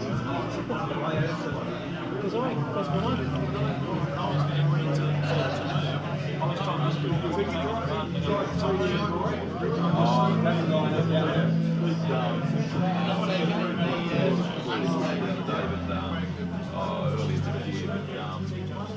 He just downloaded files off the internet and printed off bulldozers and things like that in NSCAR. Which is quite good, but it's still not.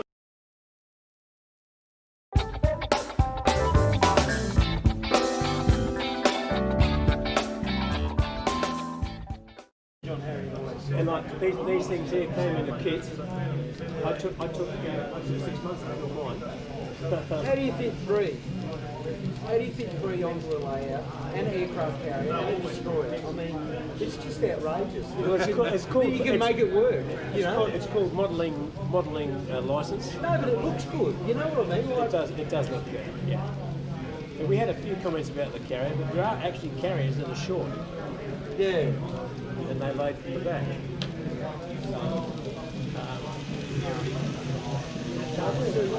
We like it. It's one of few. And they never die, you know, like you just keep changing stuff. Like Wallen, just been to John Harry always. And like these things here came in a kit. I took 6 months out of mine. How do you fit three? How do you fit three onto a layout, and an aircraft carrier, and a destroyer? I mean, it's just outrageous. Well, it's called. You can make it work. It's called modelling license. No, but it looks good. You know what I mean? Like, It does look good. Yeah.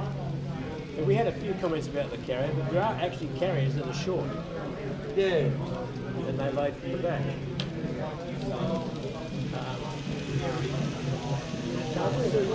We like it. It's one of few. And they never die, you know, like you just keep changing stuff. Like Wallen, just been.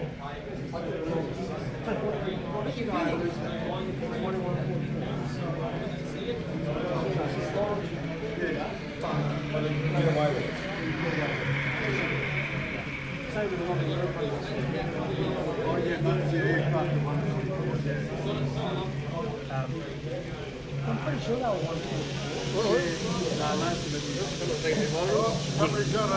one. Bruce, is that you? Is that you flying number one? Hey, is Marcus here, is he?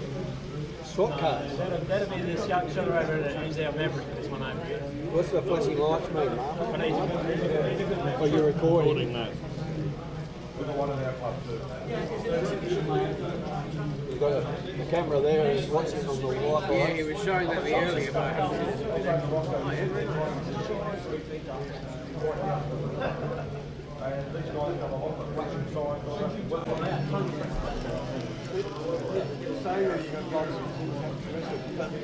when you look at the individual seeds and stuff, they're all finished. the other stuff. They've all got mini scenes in them. Yeah.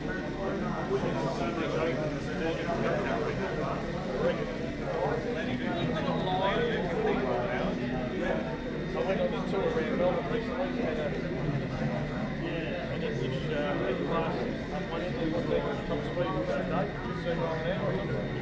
It's a fairly slow 3 hours. Then that's the end.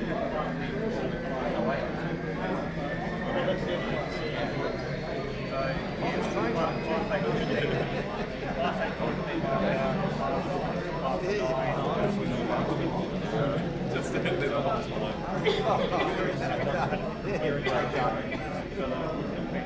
Well, what are you boys looking at?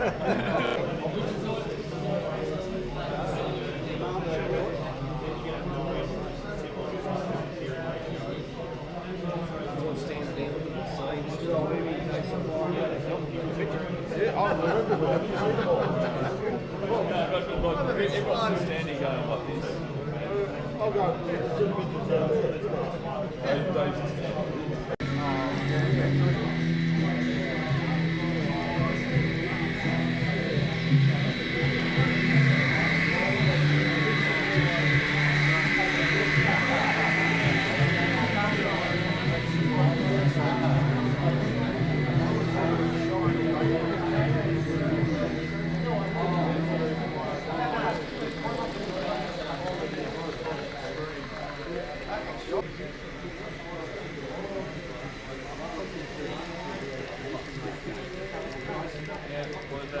America are about to release class 40 in South Middle.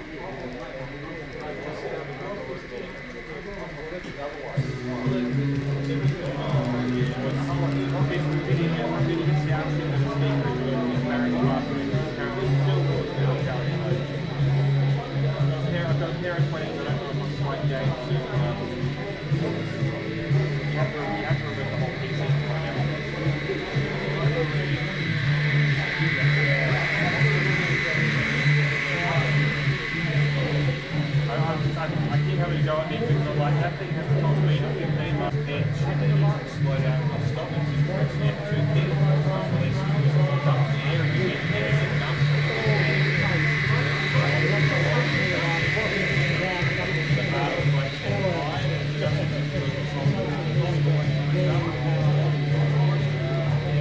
I'm always down in the function we've got, and West Pacific also got my train here. Anyway, you've got the train through running around, so I was going on the mill, until my review is done in past, I think they're the same, so they went to the quarter of a day. I got a cat for I haven't used that one yet either.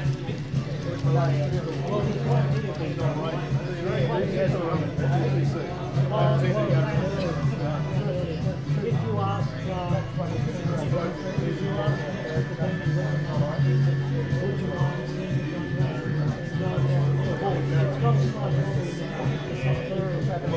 Three sides of the layout.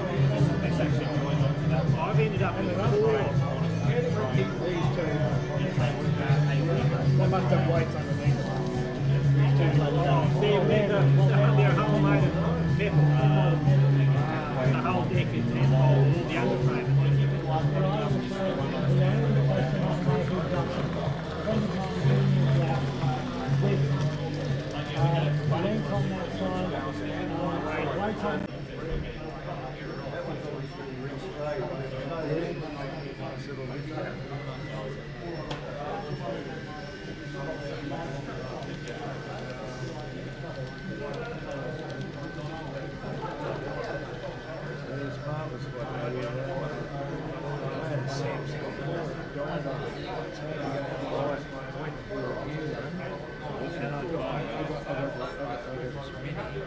Oh, that's that. So yeah, when you play on that, I've got this Samsung Mini that done that. It's a phone. That's what I really need it for. And it takes good fit photos. But, oh, I've seen. Yeah, when you're doing that, that's there.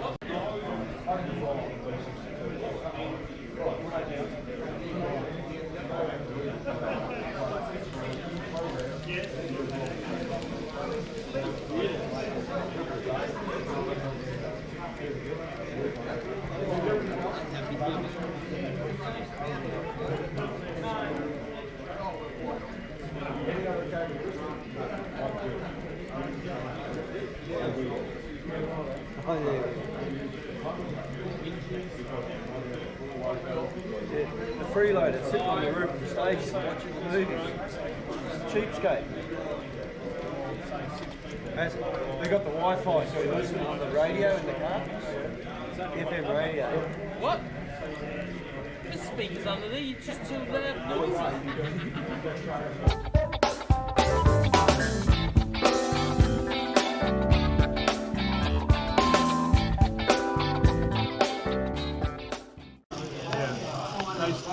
I saw it fly at Temora last year for one of the first flights it had. Which is the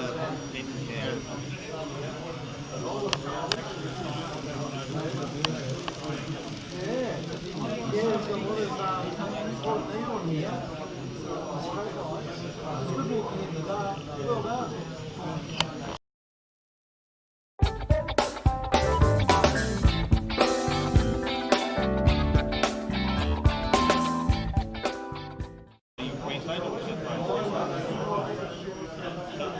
Why would you come into the political space?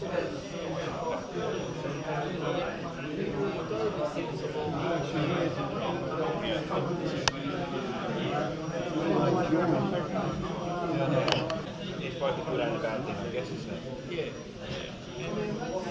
We just don't take it. Yeah, we like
All you can do is put them like mules that I just put them in a museum or something like that. But because I'm a bit quirky, I use the biggle stories.